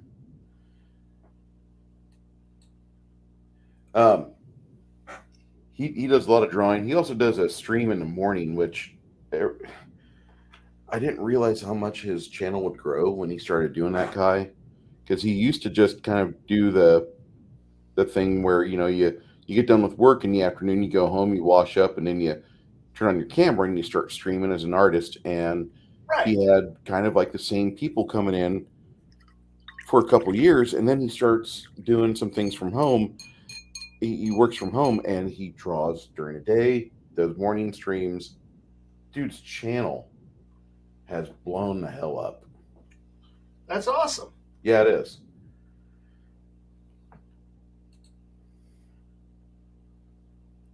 Nerdy, do you go over to Night Watch Games off of Blanco? God, I've pimped out that fantasy store so much.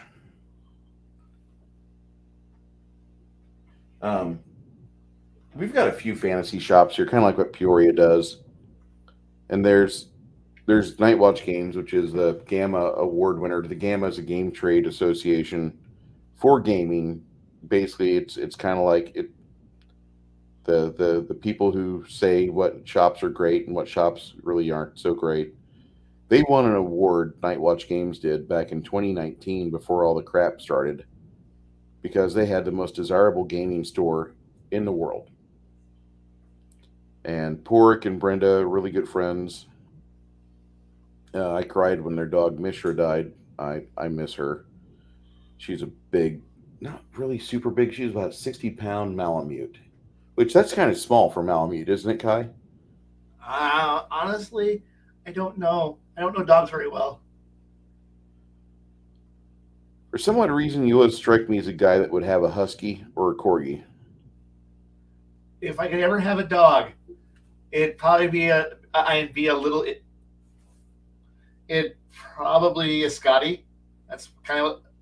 And I lived with a corgi for a while because one of my roommates had one, and I hated the thing. With a complete passion.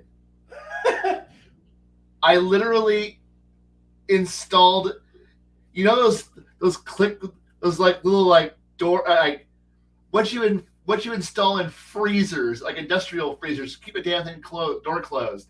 I actually went to the store and bought those to install on my bedroom and library doors, so that way the dog couldn't open the doors. Because the latches were never. It was an old house. Latches didn't want to work, and the dog kept nosing the door open, then coming in and chewing on shit. That's a no. I have a lot of things that are nice, or at least when you're when you're poor, what few things you have, you buy of quality, so that way, because you enjoy the quality you're buying. And so when I would come home and find the dog has chewed on things that are of, to me, important, to me, value, it has no resale value, but it has value to me, and having dog eat them, yeah, no. I went to the store, spent $20, and installed those wonderful little click clack top mounted door things that keep doors shut on all my doors, so that way the dog can't come in anymore. And of course, the owner was like, she was like, "Why don't you want my cute little doggy in your in your bedroom or office?" Well, my bedroom has my pets in it. I don't want your dog eating my rats, and I don't want your dog eating my shit. Eating all my stuff. So no, you don't get to have that. Your dog doesn't get to walk into my room all the time. Sorry. And yeah, no, but I wouldn't mind having a little itty bitty Scotty dog, because I like my little hyperactive dog mop that knows no fear.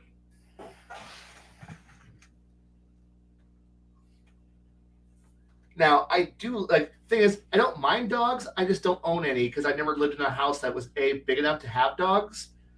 Outside my parents' house, my parents were all cat lovers. And do I know cat breeds? No. Cats are cats. They are hellish, and they are hellish slave owners that rule the house, and I'm okay with that. I don't really have a super problem with cats. I just generally like the more dander a cat puts out, the more miserable I become. Oh yeah, I'm allergic to them. And that's the biggest problem I have. I've been around a couple skinless or hairless cats, and they're kind of okay. My favorite dog type, of course, is the Schnauzer, because I've had Harry, and once you've had the miniature Schnauzer for you, like that just sets it up for the rest of your life. I'm, I I'm think I think the reason why I'm not a dog person really comes down to the fact that I'm very independent, and I don't deal well with needy things that need my attention all the time. And it, it's one of those things where I look at it going, I'm busy. Love me. No. Love me. No. I need your attention. No. I'm busy. Love me. Please play with me. I'm busy. Play with me. Fuck.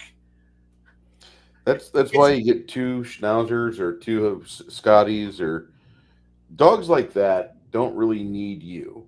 They really don't. You get another one just like him or their sister or brother, and they play. They create their own activities. yeah. Another good one's the West Highland Terrier, the Scotty. It's all the same dog basically. It looks like the same dog from a silhouette, but you have to see them in color in order to figure out which one they are. And hell, there's white Schnauzers now, so you really don't have like the difference between the West Highland Terrier and the Schnauzer now. But those dogs, you get them outside and you run them and just let them explore. The moment they smell a squirrel, like it's over. The dog will like tree the squirrel, looks at the tree, and barks in furious anger at the squirrel. He's like, "Let me up there. I want to eat you." And I didn't realize that Harry was a vicious killer until one day I was walking him on his retractable leash, and he got a hold of a pigeon. And then I saw this dog which had like five teeth left in his mouth, and they were all like wobbly teeth. They weren't really well rooted, and the dog They're just hard. shook the shit out of the pigeon. I've never seen such violence in an animal that typically just wanted to sleep all day. His idea of work was sleep, which I found out later he was kind of depressed about things. He missed Zach and he missed the family that Zach had because there was people there to entertain him. With me, I had to bring friends over. So uh, once Harry moved in with mom and dad was there to dote on the dog all day, and the dog was in hog heaven. So anyway, whenever he found the pigeon, when the pigeon mistakenly got into the dog's mouth and the dog shook it for a ride, it was kind of funny. I've not seen that level of hilarity for a while. And then the next time we took the dog out, he caught a baby squirrel and he ate the damn thing, which I was kind of traumatized over. Hey, Nerdy Ogre, how you doing? Howdy, howdy. I'm doing good. Doing better. I've been sick for a while, but I'm getting over it. Glad to hear that. Yeah. So, weren't you in RPG is Dumb's Riffs game? Yes, I was. Okay, that's where I remember you from. I knew I'd seen you stream before, but I hadn't been on a stream with you. I think except for maybe Max's, and that we hadn't had a lot of time to hang out and such. But thought I'd bring you Yeah. on. You're still here after 3 hours, so shit, yeah. Congrats on hanging out this long. Yeah. Yeah. The character was is David Carper, a wilderness scout. But after that first adventure there, I'm making a secondary character. I would like to see him run more. That's all I'm going to say. Well, we're trying to get the Bane back together. I don't know exactly what the holdup is, but he got hurt pretty bad, and RPG is dumb. He got hurt pretty bad, and so there's that whole thing. But he's on the mend, so yeah, we're trying to get the Bane back together. I didn't even know he got hurt. What happened? Do you know? I mean, are you able to talk about it, or I mean, I don't know specifics. that sucks. I don't know if like he wants like everybody to know. I don't know if he's like posted it or anything or talked about it. With that being stated, that just if you bump into him, let him know we're hoping the best for him to get back to 100%. Then. Yeah. I didn't know if he'd been in a car wreck or if there was like something else that happened, and that's fine. That's fine. Yeah, it was something else, but he did end up in the hospital for a while. Fuck. So, and so with Palladium, are you more of a Rifts, or are you more of Palladium Fantasy, or is there another Palladium game you'd rather be part of? well, I've mostly played Rifts, but I'm dying to play Nightbane. I want to play Nightbane so bad, but unfortunately, about the only way I can play Nightbane is if I run Nightbane. I don't want to run Nightbane. I want to play Nightbane. Yes. But what about Nightbane? Okay. What about Nightbane makes you most excited? What part about it? What makes you almost feel ravenous when you're like, I want to play this because of this? Because I saw earlier with Kai when he was talking about Robotech, I saw exactly what he fucking wants to play Robotech for. For Nightbane, what is it for you? Why are you? Why would you be hellbent in trying to get into a game of Nightbane? I think it is such a cool concept. I mean, you have normal, everyday people who transform into these crazy monsters, and they're the good guys.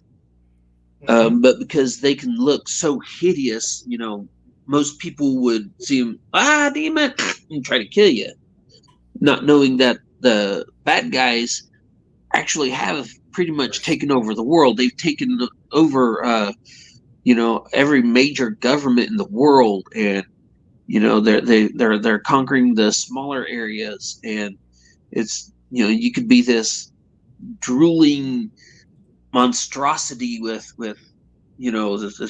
a bat-like face and feathered wings with barbed wire wrapped all around your body, and it's just an awesome idea, and I want to play something like that. trying to you're trying to help others. You're running a underground railroad, and just I just think it's an awesome idea. I want to play it, but can't find somebody to run it. Did you ever see the movie Night Spawn? I think is the name of it. No, Nightbreed. I've Nightbreed heard is of the it. name of this movie. I've heard of it, but I haven't seen it. Let me see if I can find it. Hold on. Uh, It was an awesome film, early '90s, I think. Yeah, 1990.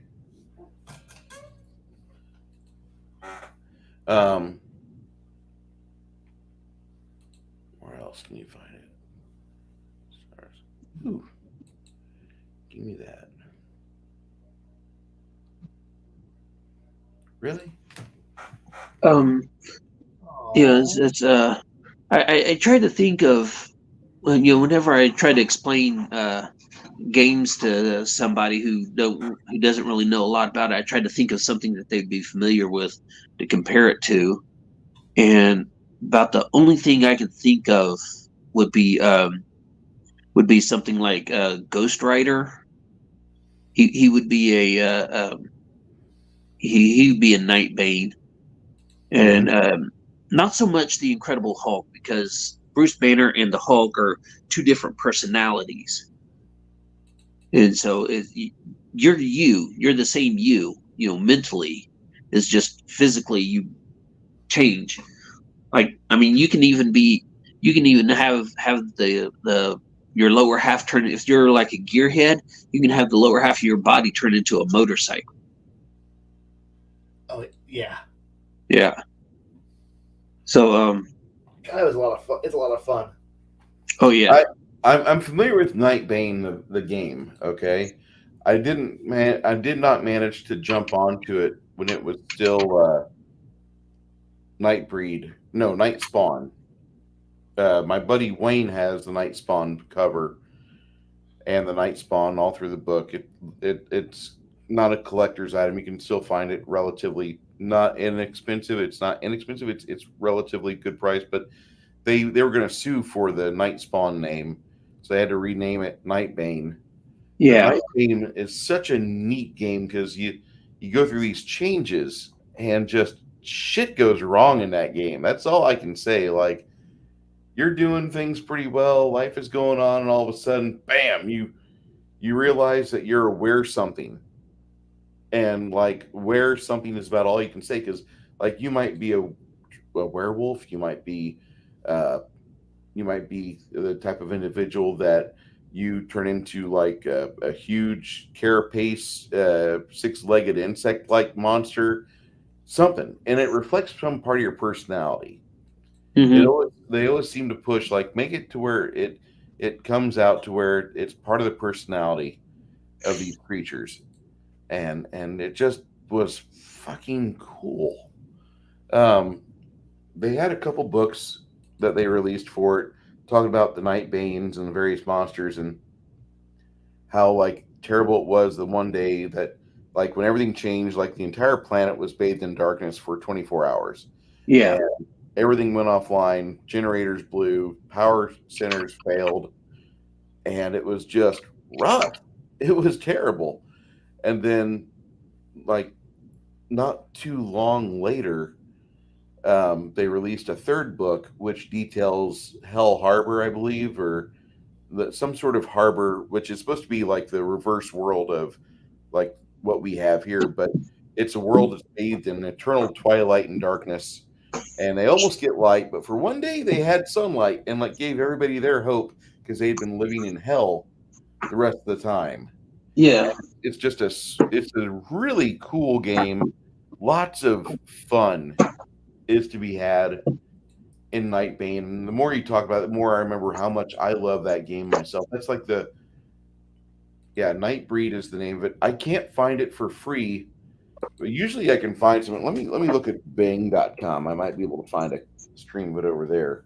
But this is a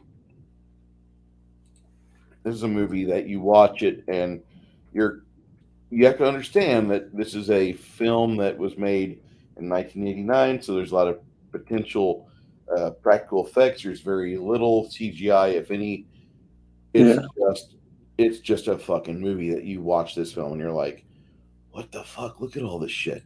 And they spent a lot of money to make things look really good. What the hell? Okay. A troubled young man is drawn to a mythical place called Midian, where a variety of friendly monsters are hiding from humanity. Meanwhile, a sadistic serial killer is looking for a patsy. Okay. That's what I got on Nightbreed. I just found a. Let me. I got to run this with no sound for a second. Holy shit!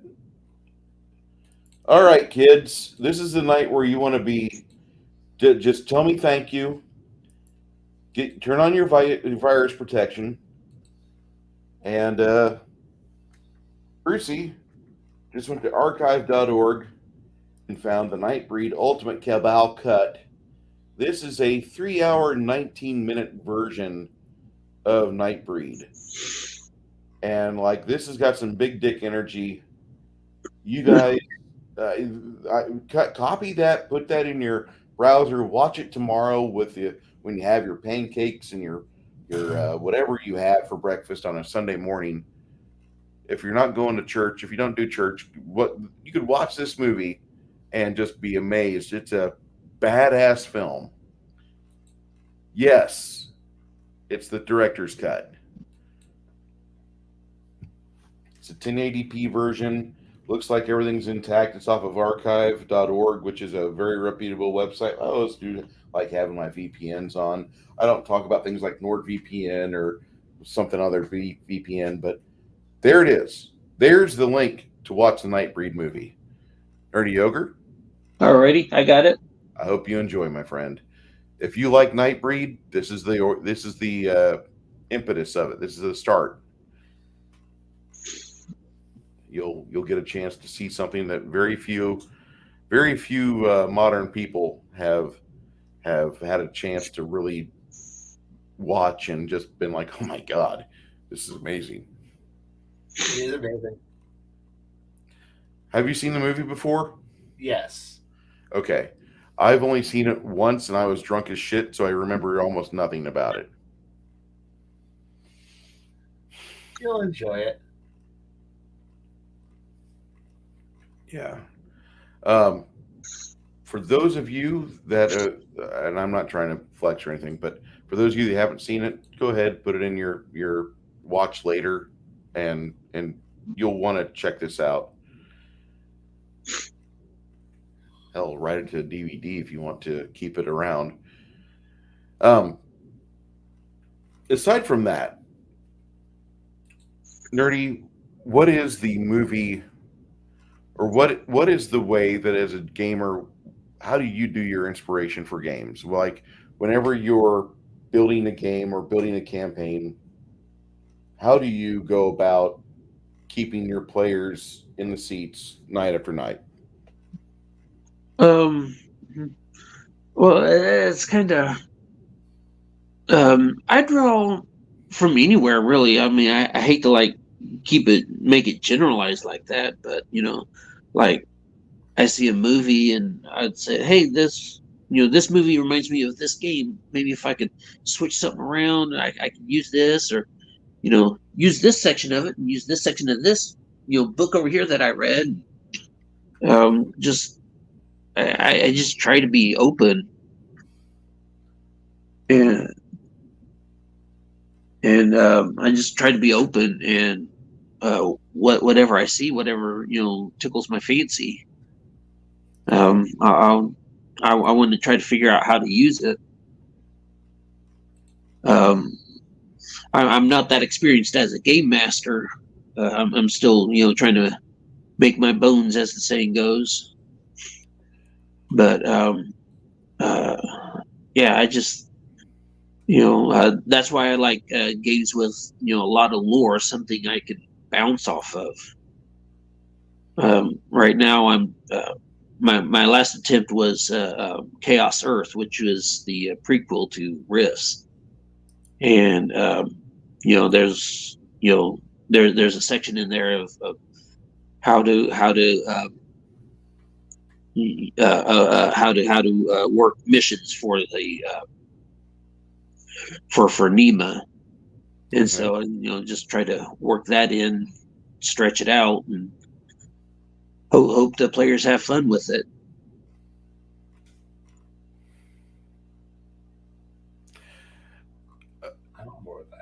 I thought you'd ran games for like 15 years. I thought you were just a regular GM or a forever GM at your table. I'm sorry, nerd.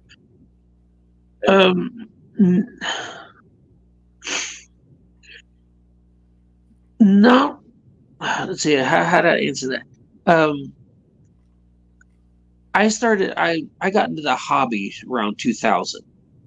I was a victim of the satanic panic, so I kind of got into the hobby a little late. But and then I took a pause because that was in Houston. Then I moved here to San Antonio, and I kind of had a little pause for a while. But now that I'm getting back in, I'm trying to expand my, expand as a gamer. I'm trying to run more games, but I'm also trying to avoid falling into the forever GM trap. But given that Palladium Games is pretty much all I have right now. Long story short, I had a huge collection of different books, but a storm came through, knocked a tree through the roof. All my books got wet. A lot of them got ruined. So I have to rebuild now. But I'm trying to avoid the forever GM trap. But like I said, it's kind of hard because Palladium is such a niche. It's hard to find game masters that are people who are willing to run a game. But and I'm willing to run a game. I'm willing to run all of them. But I just, there's a few of them that I want to play. Nightbane being one of them. Like I have this idea I'm trying to work on, make it really good for Ninjas and Super Spies, urban fantasy. It's like just try to imagine a orc sumo wrestler, or what's that? An elvish kickboxer, something like that, but yeah, I'm wanting to, I'm wanting to run, the urban fantasy with Ninjas and Super Spies. So I can come up with ideas. It's just I don't have a lot of practice as a game master to actually, get it all out there. So I'm on the job training, I guess you'd say.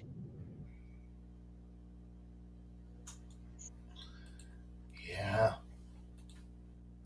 I was just kind of curious because realize that you're here in town and I'm like, okay, cool. This is kind of badass. You live kind of close. And do you go to night watch games that much or no? Not so. I was visiting for a while, but once this COVID nonsense hit, I haven't really been. So it's been a couple of years. Well, not a couple of years, but it's probably been about a year or so since I've been over there. Okay. But I'm wanting to get out there and see if I could leech onto a group and maybe get a group going for Palladium games. They're looking for more GMs that are not going to run 5th edition D&D. Yeah. That's the last thing I heard out of Pork is like we'll take any GM. I mean, we have table space, and there's always people asking about other games. Stuff that's been used in the past. So if you've got a campaign that you're ready to run, go for it. Please go for it. There's a lot of people out there who want it. What was that? There's a lot of people out there who just want an opportunity to play something. Yeah. Like I said at the start of the show, if I would have just stopped being lazy, I could, and wanted to meet new people. All I had to do is go out there and say, "Hey, I want to do this." That's basically what I did in San Antonio when I first moved here. I mean, any GM, you move to a new area and you need to find a spot that's, going to give you the opportunity to throw your game shield up and be able to run games for people. I just completely think that's just what you do. And so when I got here, there's a store not too far from where I live. Actually, it's a lot closer now, Dragon's Lair. And I was going there and I ran for a few weeks. And once I got 5 people at my table, I kept my ads up, but I started running at my townhouse. And so it was pretty easy for me to have parking there and all that. Right now, I don't have the best parking situation. Greg and Chris will bitch all the days of the year about that. And I'm sorry, I'm still looking for, proper home. I'm using a new broker now because we're trying to find a place that's going to have a little bit more space than what we have here. And we're looking towards the east side of San Antonio, or maybe even out places like Nerdy Over understand this, maybe you won't, the rest of you on the internet, but places like China Grove or to the east of town about 10, 15 minutes, because we both work on that side of the city. Be smart to live out there. Yeah. So we get out there. That's the goal, is to move out in that area and try to find a spot and have a setup to where my friends can have a place to park and kick back and have a 10 or 8 hour game, preferably 10, or at least 10 hours where we're hanging out and like got the dogs together and, everybody's doing their thing, enjoying themselves. We don't have to have the game going 24/7 during a game, the time we're together, because you're going to have times where you bullshit with each other. You're going to talk about the latest developments in politics, or you're going to have just a random outburst of not talk about game. And that just happens. And some players really get upset about that. My current group next week, they are very much not into we're all going to, sit, chit chat and get to know each other really well. They want to find a monster, kill the monster, get another monster, kill the monster, get the experience points. Is there any magical treasure? And that's just what they do. They churn. So if I want to run like a dungeon in Pathfinder First Ed, I can just open it up and they're in it.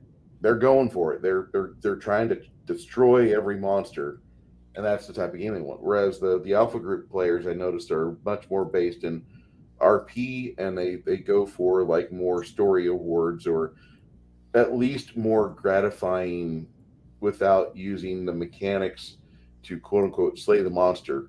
They go for other alternative ways to achieve their happiness in game. And I can play to either type. I have more fun with the latter. That's just me.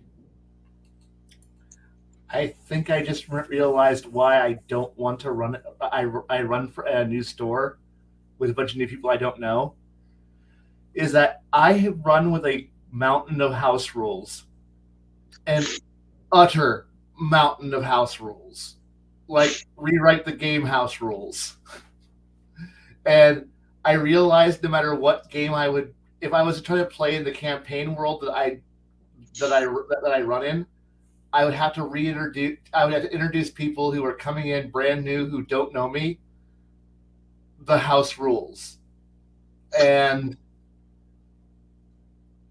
I think that would be intimidating for a lot of players who are coming in. If I go, here's the game I want to play. Here's the game. Now, it's no longer the game you think it is. Here's how you can earn extra skill points. Here's how I've redone offense and defense. Here's how you can do magic. Have the magic that you know, but here's how you can do magic differently. Here's how skills run differently. Here's blah blah blah blah blah, and have people go, I'm sorry, I need to start. Say again. Could you go over that entire thing again? Okay. And I realized that's kind of why I don't. I either have to run a game I don't want to run the rules back at basic, and then work them back up into it, and reintroduce them to this is how crafting is different. This is how this is different. This is how economics are different. This is how everything is different. And then I realized I'm not running a game anymore. I'm teaching a new game, and a new game that looks superficially like the game you know. And I don't want to do that. I don't want to teach new people how to do the thing I do, and have them go, but that's not what the book says. And I'm like, well, that's what it's called, a house rule. I know, but when you practically go, okay, look, I need you all to be like, yes, it says Pathfinder on the tin. I need you to understand that you would also need to have the World of Warcraft role-playing game. You're going to need to have the role and the handbook for the RPG for playing Wheel of Time. You're going to need the RPG for this. You're going to need the Iron Kingdoms handbook. Here's the Legend of the Five Rings D20 conversion manual. You're going to need to run this. I need you to also have this book on cyberware. We have cyberware. It's auto mail, but I'm using the cyberware rules that are out of this tech manual. But because of that, I also have this other book. That is not even D20. I understand this, but don't worry. I figured out how to convert this. I need you to also understand that to learn how armor works out of Weird Wars. That's what? Yeah, I know. I need you to understand all of this stuff. And on top of that, I need you to understand that samurai are scary. No, we are not using those samurai. We're using these samurai. And I need you to this and this. And then as you keep adding in all the conversion rules and all the custom things. And do any of you know Exalted? Exalted's a storyteller game. We don't. Tough. You're good. Tough. I've already figured out a conversion for this. And you got to deal with these. These are way out. This isn't even sounding like a game anymore. This is my world. I'm sorry. This is all the shit that's in it. I don't know how to run any other way. I want high-end play. This is the game that I want to play. And then have everyone go, no, I don't think I want to play that. And then they walk off. We just wanted to play Yeah. Was that? We just wanted to play B2. We just want to play Pathfinder. And here's me.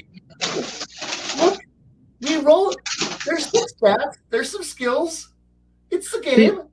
That would be me. That would be a turnoff with all those different games that I'd have to be familiar with, and it's like whenever you're the book, you say, okay, we're running this game, and the rule book is this thick, and then okay, here are my house rules.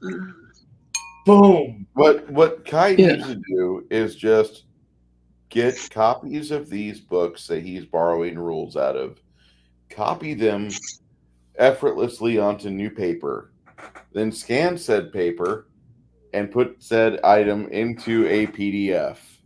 And then when you arrive at Kai's location, he hands you the QR code for you to scan it with your phone, and you can download it, and then you can look at them like, what's this? It's the manual for the world. What? I thought we were playing. No. I got everything indexed in here for you, complete with like notations for rules, but everything's scanned from the books I previously took it from. At some point, I'll rewrite it, but right now I'm happy to run it. There's Why 18 here if you don't want to play. Why is there 18 forms of martials and 74 forms of spell casting? And none of them make sense. Trust me, it all makes sense. It doesn't make sense at all. It's not supposed to. You're a peasant. You're immortal. It gets better. When? It just does. Be heroic. It just works. It just works. See that mountain? You can go to it.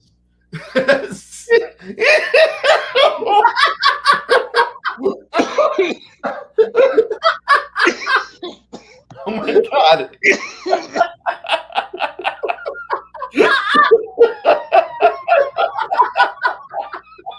Look, if I'm going to quote Todd Howard, I'm going to quote him right. Oh my god. Wasn't expecting Todd to come out at 1 a.m. Sorry. You're good. Oh my god. That's You'll why be all right there, Kai? I'm laughing. I'm enjoying this. Yes. Oh, it's late and I'm doing my best. Well, I just, laugh so hard you pass out. I'm tired, but not that tired. So, Guy, how is that series? How many forms of magic your world has in it? 100. Okay, let's see. There's channeling. There's shugenjas. There's all the weird Seventh Seas magic that was transferred over to D20. There's divine magic. There's there's at least a mountain load of different spell casting, because I like the idea that there's more than one way of doing magic, and like there's just interesting ways of doing it. So yeah, I want rune magic. I want ritual magic. I want channeling. I want the idea of somebody wanting to go, I want to go insane. So I want some Robert Jordan levels of magic going on here. Okay. I want to have all these various things, so that way, if you choose that you don't want to be, my daddy slept with the dragon, now I'm a wizard. Or I had a magic cat come up to me one day and go meow, and I'm like, I understand what you said there. Now I'm a witch. Nico Manti. Yeah, witches. And then suddenly I was like, out of nowhere. So anyway, I was like, I need to learn how to do magic, so I'm lazy. So I made a deal with a dark god. Now I'm a warlock. And I sing real good. Now I have spells. I read a book. I pray really, really good. I hate bad guys. Now I cast magic. I hate bad things, and God said that's a cool thing. Here's some magic for you. And like I read it, like, look, there's already so many dumb forms of magic. Sorry, I like trees. Wow, I could turn into a squirrel. I always bitched about druids, but then I read Dennis Suster's ideas about druids, because he's the guy that wrote the original druid class in 74. Yeah. And so I read his opinion of it, and I went through his bibliography. Okay, I get it now. Do I like it? No, not in the least bit. Yeah, and the thing is that, but I also like other forms, other attempts at magic. It's like I liked how we got, the shamans out of World of Warcraft, actual white mages. I mean, priests, not I am a battle priest wearing medium armor. I am a better warrior than a fighter. I can smite things better than a paladin. I can heal better than everybody, and I don't die. AKA the modern D&D cleric, because the meta is if you kill it fast, it can't hurt you. I don't need to heal you if it's dead. But if you actually want to go with the traditional Goblin Slayer Priestess, World of Warcraft, the RPG, which is a fantastic book, sits there and goes, I'm playing, like, I want to play. Dear Earth Mother, please let our sneaky deaky deeds be even more sneaky deakier. And you could totally do that. And I want that kind of crazy. And like I want cool wizards. I want cool all this stuff. I want somebody who wants to go, wait, no, I want to cast my spells with rune magic. I got you covered. I want to do this. I got you covered. I want to try this. Cool. I want to make major sacrifices and move up through, learn magic through alternative means. I got you covered. I want to create a unified. I want to go through spheres of power because I want to have mage the ascension levels of magic. Got you. We got you covered. Spheres of power. It's over there, mage players. Go over there. I go over there. Do you want to? You want 4 dots in matter? We got you. Go. And it's like we can have so many cool ways of doing shit, and I don't want to simply just make it just simply my optimal option is to play a wizard. These are my spells, and this is what I do. And I'm like, no, I refuse. And like, but what if I want to have the one character who figured out the unified, arcane theory, and like, oh, you put some thought into that. Yes, one person who realized that all magic's the same magic, and I'm like, good, do that.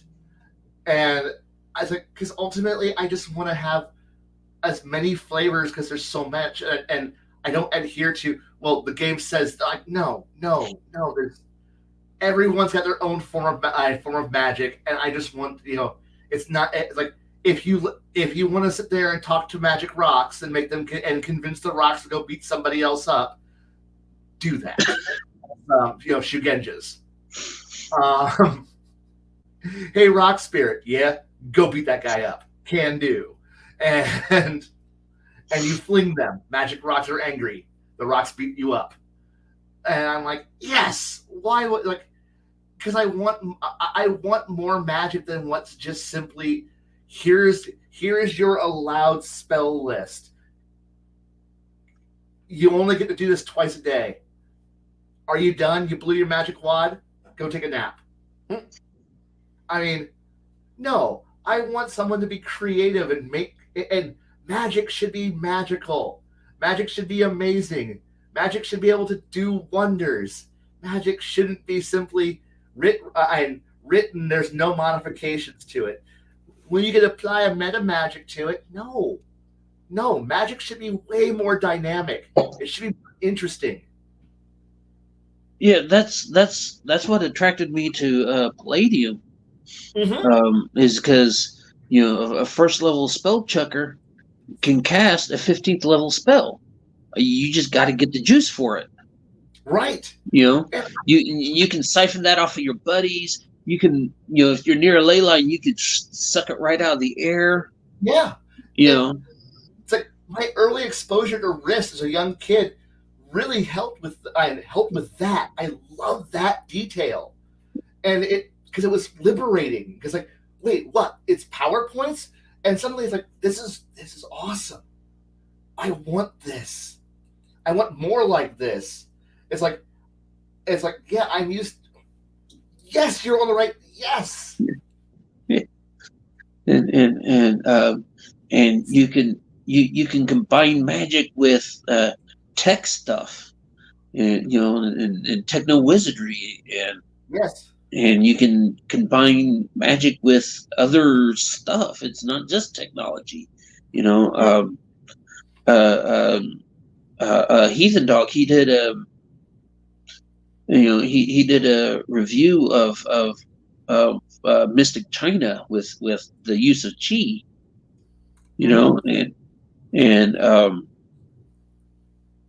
where you can have magic and chi, mix it together. You can power your chi abilities with magic.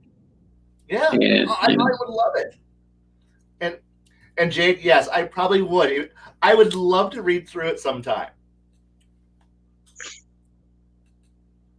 It's like, because that's the thing. I love the idea that the flexibility of it is like it should be interesting, but too often we just think in terms of, and I know this is a problem because a lot of players don't think really well when you give them options. Like now, think about what you could do if you can manipulate time and manipulate energy. How would you do something?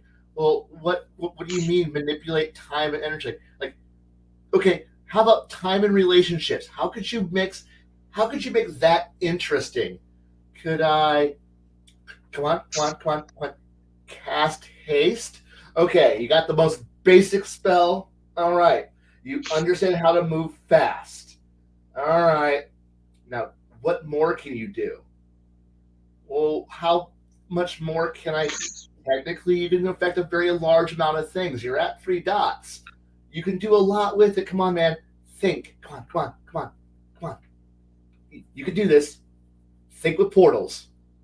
You have correspondence. You have time. Come on. Think with portals, man. Think. I'm going to make all the stoplights green? Yes. Okay. You're at least thinking. Good. Let's go. Yeah, I mean, and I've never, I don't get these people that are like always penalize players for trying to use, skills or spells or psychic abilities in ways that are outside the box. I mean, I guess I guess that's not entirely true. I kind of get it because it's like you can't have them, but then again, I guess you could. It's one of those where I'm like, okay, well, they'll take it too far and they'll constantly do something. Well, I mean, if it fits within the parameters of what the spell is supposed to do, let them do it. Mm-hmm. Just because it's not specifically stated in the spell description, use it for that. But that's why when with Palladium, people say I hear a lot is well, there's just too many skills, and I was like, I don't ever use any of those skills. I was like, well, that sounds like a you problem. I mean, try to figure out how to use that skill, and look for opportunities to use it. There's a YouTube channel that I watched that they had a let's play going of Risk, and there was one guy. He was he was a rogue scientist, and it was like, man, he was dangerous. Whenever he whipped out his rangefinder, he was dangerous with that thing. He's like, okay, all right, I get out my rangefinder and I want to calculate this point to this point and triangulate. And it's like, at one point, one of his friends was down at the bottom of a hill fighting some sort of demon, and they had a charge, a demolition charge. It was ticking away the seconds, and his friend was blind, couldn't see it. He was up on the hill, so he got a rangefinder. He's like, okay, my friend's there, the charge is there. Okay, go X feet to your right, and there's the charger. And his friend, he was able to get over there, get the charger, throw it at the demon, blow up the demon, and kill the demon. And he didn't even fire a shot. All he had is that rangefinder. It's like, okay, you're 10 feet to your right. Yes. And so it's like, and that was an example of advanced math. There's a skill, advanced math. That's trigonometry. Angles and all that, and he used that just about dang near every, if not every episode, just about every other episode. And he he played his strengths. He used skills that most people don't use in the game. And so I say that's a you problem. If you got all these skills and you're not using them, are you looking for opportunities to use them? No, they're not. So that's so I always that's my own comeback with that is like that sounds like a you problem. That's not a game problem. I know a lot of players don't like a lot of. Some people don't like a lot of skills, but I kind of like them because perhaps it's that point where I hear some people say, don't play the character sheet. But the thing is that it's a two-way street in my book where yes, the skills act as a guide, and so I build towards what I want to shoot for, and the skills help back up what I can do. I know some people play the idea of if I'm not trained, I don't do it, and I think but no, you're right. It is a you problem where if you don't know what you're doing, it's on you. But then again, I also like Palladium's 2.5 million skills. That it's just one of those things where I like. But then again, I play Macross and Robotech, so every skill is an important skill. Everyone's a martial arts backflipping giant robot.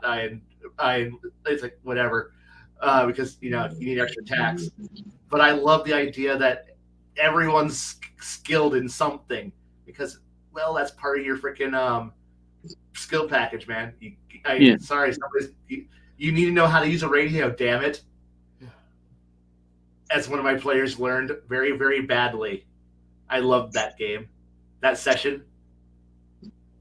Like he's like, I'm bringing a new character in, and he kept failing his fucking communication roles. So he couldn't radio the party that he was approaching, and so the party literally detect on scanners, on sensors. They detect. So they just got through a major, huge battle, and we're a rogue element of UN Spacey decided to is plotting a coup and decided to attack what was going on. So they just got through being betrayed, and everyone's on edge.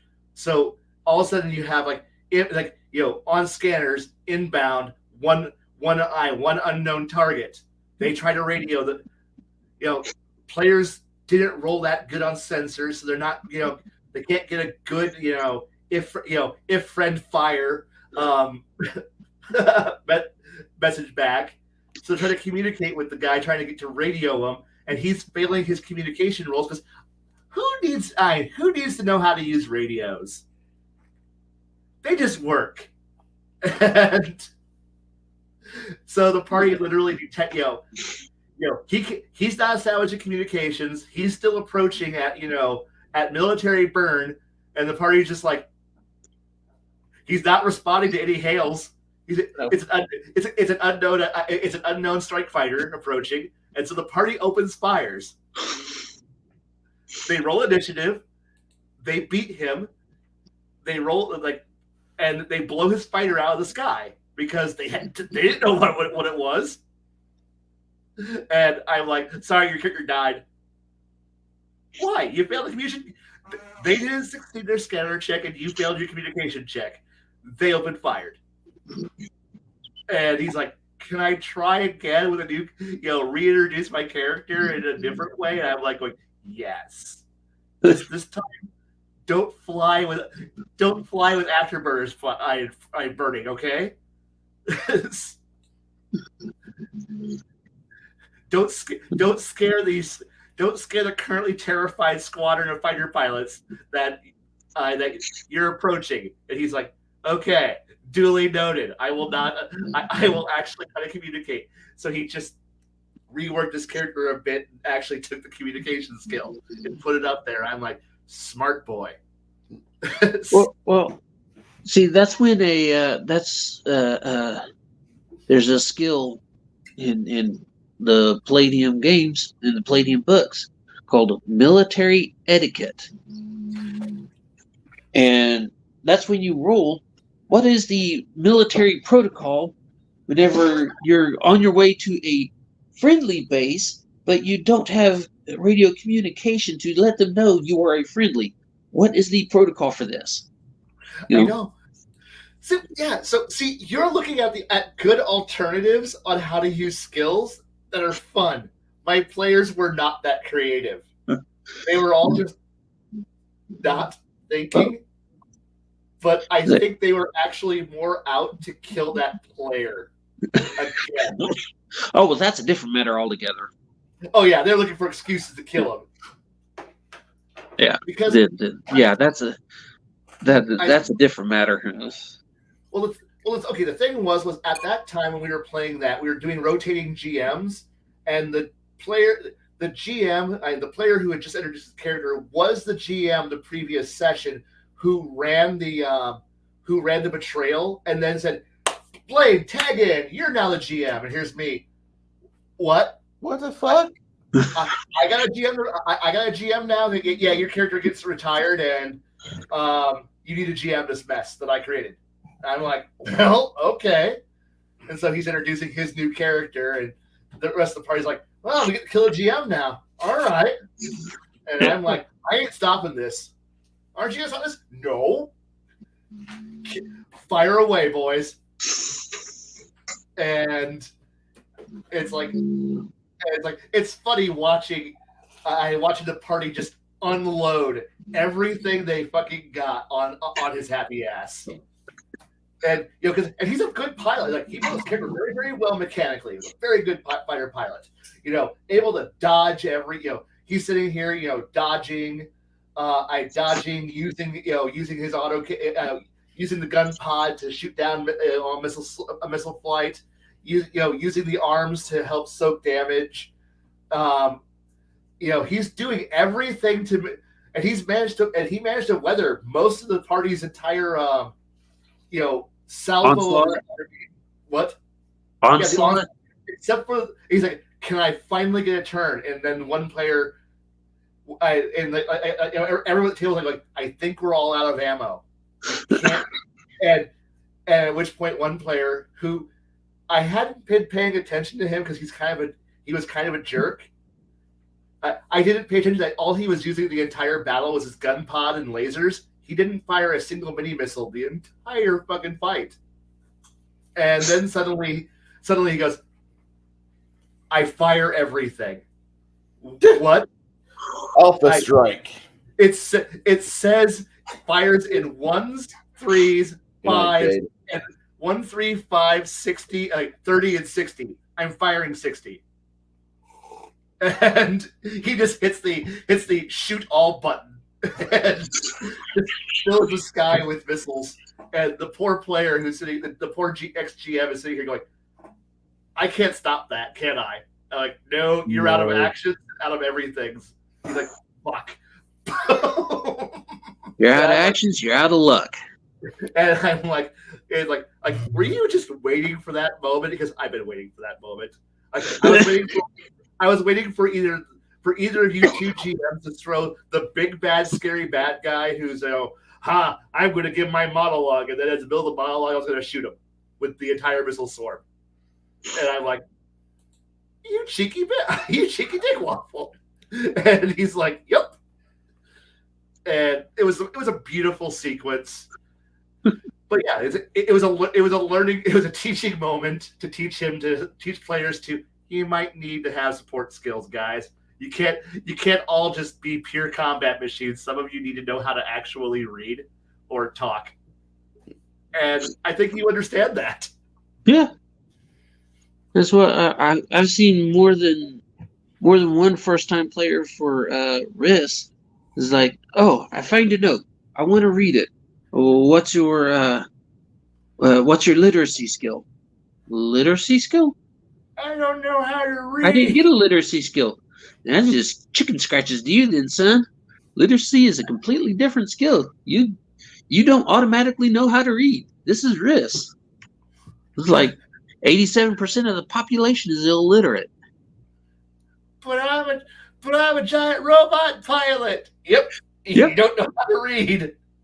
Yep, and you don't know how to read because all your little buttons, they got little pictures. See that little button right there?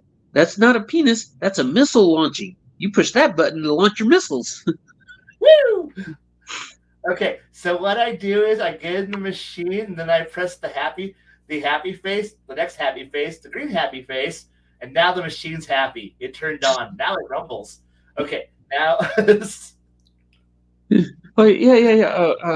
Family Guy when Stewie wages war on that other kid over the yes, playground. Yeah, like okay, now the clown button it fires missiles. The smiley face it fires the lasers, and this other button over here. I just thought it looked cute, so enjoy. right. So That's the fun part. It's like it's fun trying to come up with ways that your illiterate character understands how to drive the walking main battle tank. So my character could barely read, doesn't know how to talk to anybody, but we strapped a pair of jet engines to his shoulders and some wings, and we gave him a laser cannon. Go boy, go! I'm a Samus pilot. Whee! well, I mean, you don't really know how to read. This is a trigger. You squeeze it, and the laser owies, the light owies shoot out that thing. I And like that. well, if it doesn't look human, point and shoot. I can do that. Samus pilot, go. He's our dumbest pilot, but I love him. Oh, yeah, like the Simpsons episode when Ralph runs for president. Ralph was like, "Oh, Lisa, there's nothing to being president. You just take the army, point and shoot." That's right. I think you described the coalition's main combat tactics right the fuck there. The smart ones we give the artillery to.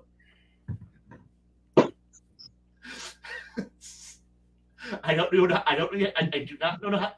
do not need to know how to read to do math. Fuck.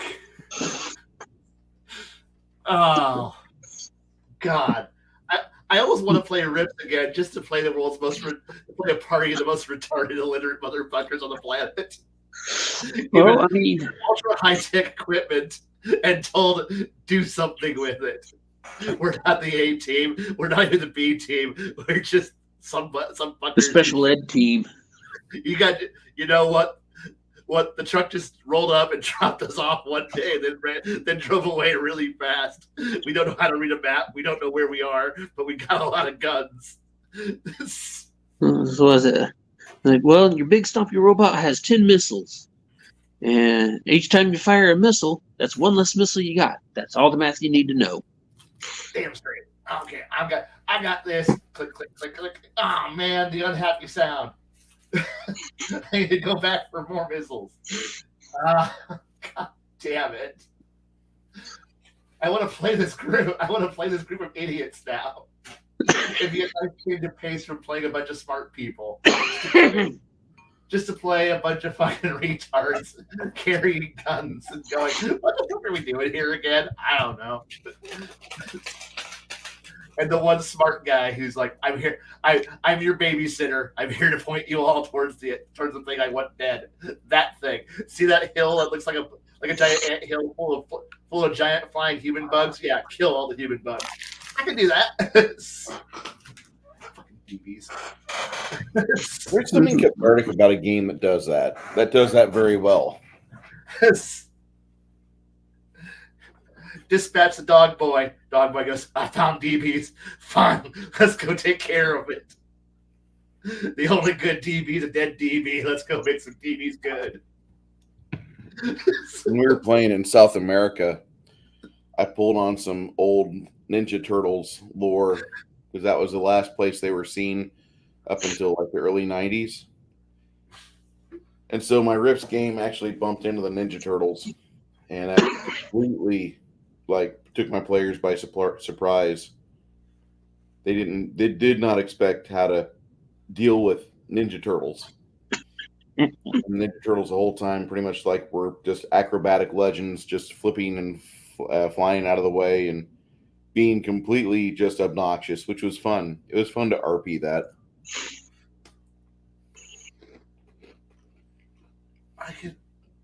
I could really enjoy that.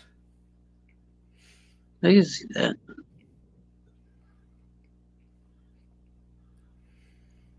Yeah, I mean, it's like I love, the idea of being able to mix and match all the different games. Yeah. That is the fun thing about Rifts, is the fact that so much shit ends up in that world. I mean, if you're out, it's like if you're out somewhere in a crash and you find a crash battle cruiser from a different game, you just accept it. Something weird just happened. What do you mean? I don't know. It probably came out of one of the Rifts Universe books. Okay. You want to go investigate it? No, it's a 3-kilometer long spaceship crawling with bad guys. Nah, we ain't got enough firepower for that. All right, just let it sit there and call it in. Meanwhile, somewhere back at Coalition headquarters, sir, a bunch of idiots just called in the idea that they saw a 3-kilometer long spaceship crash into a mountain. What should we do? Call the artillery. Just see that mountain? Yeah, I don't want to see that mountain anymore. Okay, and start firing. I keep forgetting that you watch a lot of The Fat Electrician. Things like that. Make that not a mountain anymore. See that mountain? Yeah, I don't want to see it no more. It's like I like him so much because he says a lot of the jokes I already know by heart. So when he says them, I'm like, I already know that line. I'm glad somebody else thinks like this. He really is like he's right up there with my kind of storytelling and my kind of humor. So I love him so much. But yeah, I could see some guy in the Coalition just getting a horrible run, I think, and then all of a sudden missiles, lots of them, and then the Zentradi, who are confused, disintegrate under a nuclear hellstorm of like 1,000 missiles exploding all over the place. And the Coalition just goes, "Oh, that was a good day's work," and then they go off on, they go back to doing whatever the fuck they're doing. God, I can see the crossover. It's a terrible one. I can But see it's going to be gloriously beautiful because of how dumb the setting is, and nobody would blink twice about it. Sir, Cthulhu's woke up in the Pacific. Oh, fantastic. What do we have in the area to stop it? I don't know. The U.S. Navy? The submarine appears out of nowhere. We got it. We got it under control. What the fuck? Just a space, a carrier? Yeah, it's full of super battletech giant robots that decide to shoot doom cannons off their shoulders. We got that? Is it still out there? Yeah. Where? It died again. Fuck. I wanted to thank them for being awesome Americans. Oh, sorry, they're already gone. Bye.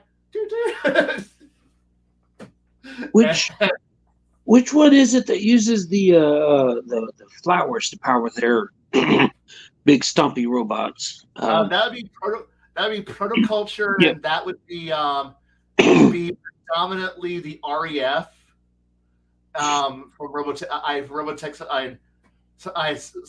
I Invid Invasion and Southern Cross. I don't know. I think Southern Cross still uses nuclear reactors at that point. I'm not sure. I'd have to look at the book. But I know you're still. But I know the Alpha Fighter still. The Alpha Fighter and Cyclones and Betas are all using protoculture. Point. And at that point, you're doing the wonderful Invid bugs, which are so much fun. They got such a good design for their shit. I love their stuff. I love their stuff because they're such a weird thing. I just design and they're really beautiful looking designs. At least for the Invid troopers, very nice looking designs. And they're so much fun to kill. But they're tough, but they're not. But they're interesting. I love them. Yeah, because I know I know the flowers can't grow near ley lines. anywhere near ley lines, which pretty much means they can't grow on Earth. So I had a thought. It's like, well, why not just transfer it over to techno wizardry? Right. Get them all power magic. Just what That'd be interesting. Just what Earth needs, another invading force that comes out of nowhere. It's like Earth, huh? Where are they going to land? Somewhere in the north. They're going to land somewhere like around old Seattle. Cool. Nobody will ever know about it. Why? Well, okay. So we want to actually go and attack the new invaders in Seattle. We need to first go across Spirit Native America. Then we got to go through Mecca Old West. Then there's some vampires who are coming out of Mexico. Then what's in Canada? Oh yeah, the Canada source book is out there. How are they super powerful? No one knows. Northern Gun's gonna fuck us over. Okay. Quebec's gonna fuck us over. Okay. So after we fought through at least 8 source books, we can go fight the Invid. And the Invid are like, oh god, we're outnumbered. Why? Sea dolphins. Laser armed sea dolphins are attacking us. What? Huh? The Canadians are attacking us. Canadians? What? Some weird cowboy on a robot horse with a Gauss rifle is firing at us. Don't forget about the Zydeco. Right. Oh yeah. I forgot bugs, DBs, wizards. Fuck. Let's go land somewhere else. Where do we land? This cold place on the main continent. Oh, good. Now we get warlords of Russia, Soviet skis, and Russian war. Other Russian bullshit. Okay. How about this other place? China. Okay. What's this island over here? Mecha Samurai Japan. Fuck. Okay. Actually, Japan would be the ideal place for them for the RDF to land. Oh, I know, but I just say like okay, so again, this is Rifts. So what? You are a new alien invasion on a planet that's been invaded by 45,000 other things. Where do you land? Where you won't get beaten up by everybody else who's bigger, meaner, and scarier than you. And you're like, Africa? No, we're gonna get beaten up there too. South America, bad. We don't go there. Australia? No. We don't go there. Why? Is there a source book for Australia? I'm not sure. Is there? Not for Rifts. I'm pretty sure that entire continent has decided to become the ultimate death zone. So the reason why there's no source book for Australia is because it just ate everything, and now it leveled up. So now you got probably giant mecha spiders that are all poisonous, but have poison that can poison robots. I don't know. It's fucking Australia, and I mean it's and of course being Rifts, there's going to be the Australian glitter boy, who's I don't know what its gimmick is going to be, but it's got to be something amazing because every book has to introduce a bigger, better, scarier, more awesome glitter boy. And since we're now on what, book 30 something, A boom gun that shoots boomerangs. You're right. Hypervelocity boomerangs. So that way it can smack one guy, then smack another guy behind it. And with one attack. There we go. And it recharges the boomerangs with like a beer keg. It just plugs into the back. And and it's got a combat knife. It's bigger than a sword. I mean, fuck yeah. But you need these to go fight mecha spiders and cyber alligators that are out there, and flying manta ray sharks that do other weird shit. Oh yeah, and the populace rides around in giant robot kangaroos that punch people with missiles. Yeah, come on. We're writing a Rifts manual right now. This is what this. You know it. We play it. this is how dumb our game is. We love it, but come on. Yep. This is what our shit. It can't be sane. Good-looking robots that are designed by sane people only exist in two places: Northern Gun and the NGR. Everybody else has to be crack-addled and crazy. And when the giant mystical flying snake shows up, you need to be able to punch that thing in the nose and go and hop out and hop away at Mach 2 speeds. And it has its own unique martial arts dedicated only to the mecharoo. Oh, jeez. I just had a picture in my head. Oh my God. Cyborgs. Can you imagine a guy becoming a cyborg kangaroo? Yes, an uplifted cyborg kangaroo, and and the crazy Aussie juicer, who's his best friend. All right, guys. So you've all seen the preview for Riff's book 52. Kai and Nerdy Ogre will do their best to make sure every other page will have a misspelling on it. That way we keep on brand. There will be no index. There will be no index. Never an index. The table of contents is a suggestion, not that. Not Well, no. Here's what we do. Here's what we would do. It's the laying down under, right? Yeah. We just print every other page upside down. Oh, that's true. Yeah. Oh, it's got to have an actual down under. So it's got to have an underground race. Because that's where all the humans ran to, when the rifts came, is to the underground, to the land down under. So it's a cyber city full of Aussie survivors who have a nuclear submarine because they just got to have one. It's the last American nuclear submarine that wasn't an aircraft carrier. Make it a Seawolf class. It was number 4. Right.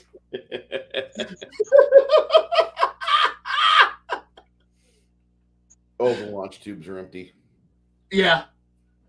Don't worry. They've already refilled it with new domestically created weapons that you can just fucking throw in there. It's this is Posable thumbs.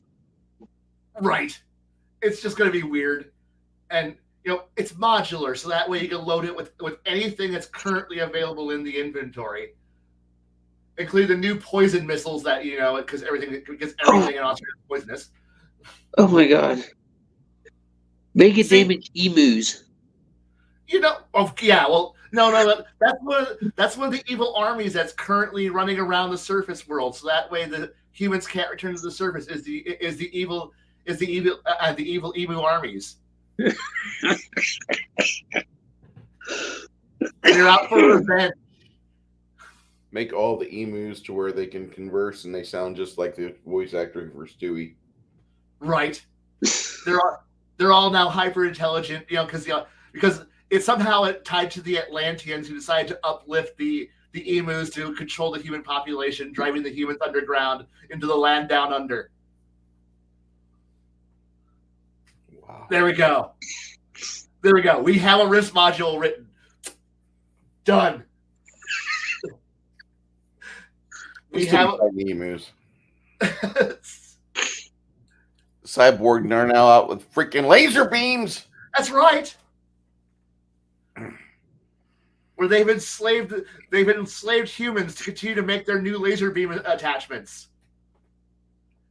But don't worry, the survivors vow that one day they will go to the surface and free the humans who have been enslaved and controlled by the evil emu empire.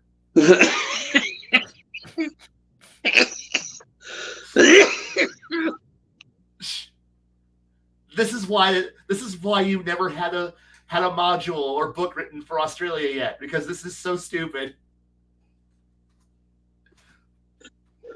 Oh yeah, and there would be a 3-page section detailing the land of Tolkien. what's actually happening over in New Zealand. Just a little blip saying, "Yeah, there's wizards and shit over here." Really? Just a paragraph? Yeah. Fuck it. Spagorth. Everybody tried to figure out what happened to the population of the town where they filmed Lord of the Rings. Oh yeah, like I said, wizards and shit. There's a dragon who's just like, nah, this is my set. Fuck off. Yeah, splurk off, evil, big bad evil guy. God. Like I said, considering some of the shit I've seen in some of the other books, this is not that far from how dumb this could get. And the bad part is, if this was actually real, I'd probably buy it just for the sheer stupid of what I just read, and I'd love every page of it. You guys ought to write it. Because warning: if you don't have a warped sense of humor, do not buy this book. Don't even read any further. Just close it, put it back on the shelf, and move along. Like, look, if you're playing Rifts, you already have a poor grasp on reality, and don't really have an idea how anything functions. So, I mean, come on. I mean, how else do you squeeze 40-something books of weirdness into one world that progressively keeps getting somehow crazier with every new book, and be able to go, yeah, this all makes sense. This whole world makes sense. This is fine. This is fine. And it's the meme where where you're just sitting there in a room on fire going, this is fine. I love this game. I love this game. It's perfect. Nothing could ever get better here. Well, we're coming up on the 5th hour here. Yeah. As much as I really do appreciate this, I'm feeling the effects of fatigue a little stronger than I was about an hour ago. This is a funny fucking show.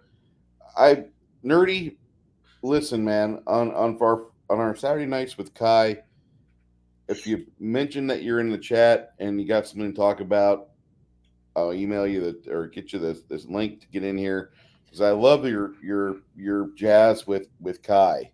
I love the fact you guys are getting in sync together. I think that's great. Cool. All right. Yeah, I love chatting with y'all. It was fun chat. Nerdy, before you take off, are you working on any new YouTube videos, or are you going to be doing anything different, or anything that we need to be made aware of for the Nerdy Ogre brand? Well, nothing new right now. I do plan on getting more involved, doing more stuff, but for right now, probably mostly talking about Palladium games, different books, the different games there. Most everybody seems to be like focused on Rift, so maybe talk about some of the other games that don't get a lot of love. Okay. But I don't have anything set right now. Trying to figure out how to do it all. But maybe I'll just turn on the camera and just start yapping away if anybody shows up. But that's what we do. Yeah. But yeah, that's pretty much what I got. I don't have anything big planned, but neither do I do plan on getting more involved. Okay. Kai. Go ahead. No, go ahead. Kai, anything new on your end you're going to be pointing out in the chat on the Khymerion Musings channel? If I can get some energy, I'll write some things. But the hardest part is getting the energy and time to write. Yeah, that's completely why I haven't been able to save my stuff here lately, because it's just I type in only like 3 paragraphs at a time, and that's good. Yeah, and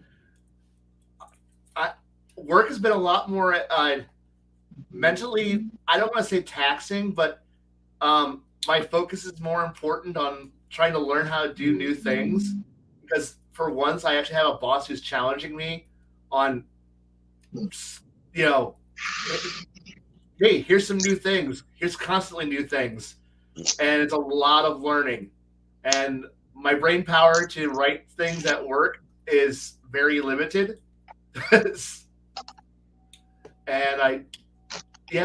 I'll get around to I'll get around to writing something down, because like I said, I have like 2 different ideas, but I think one of them I'm just going to throw out because I don't think I need to go rag on it any more than I already do. So I am writing things, but don't worry. If you got any weird thing that you want me to look at and or comment on, feel free to throw it at me. I'll be happy to have someone else prod me and make me go, oh, somebody else gives me an idea. Hooray! It sounds like a rap. I mean, my name is Bruce. We talk about games over here. We do paint miniatures from time to time, and right now I'm just kind of bored of fucking Uruk-hai. So we'll be back at this 2 weeks from now on the 28th. Actually, not the 28th. On the really? On the 27th of February. What? January. Stop that. 27th of January, we'll be back here. Trying to skip months already. And we'll be doing this probably about 9 p.m. at night. Yeah. As always, we do have live streams on my channel every Saturday, so be more than happy to accommodate the viewership, the audience. Come on in, bring a friend. And my name is Bruce. Thank you so much for joining us on our evening, our musings with Kai. Good night.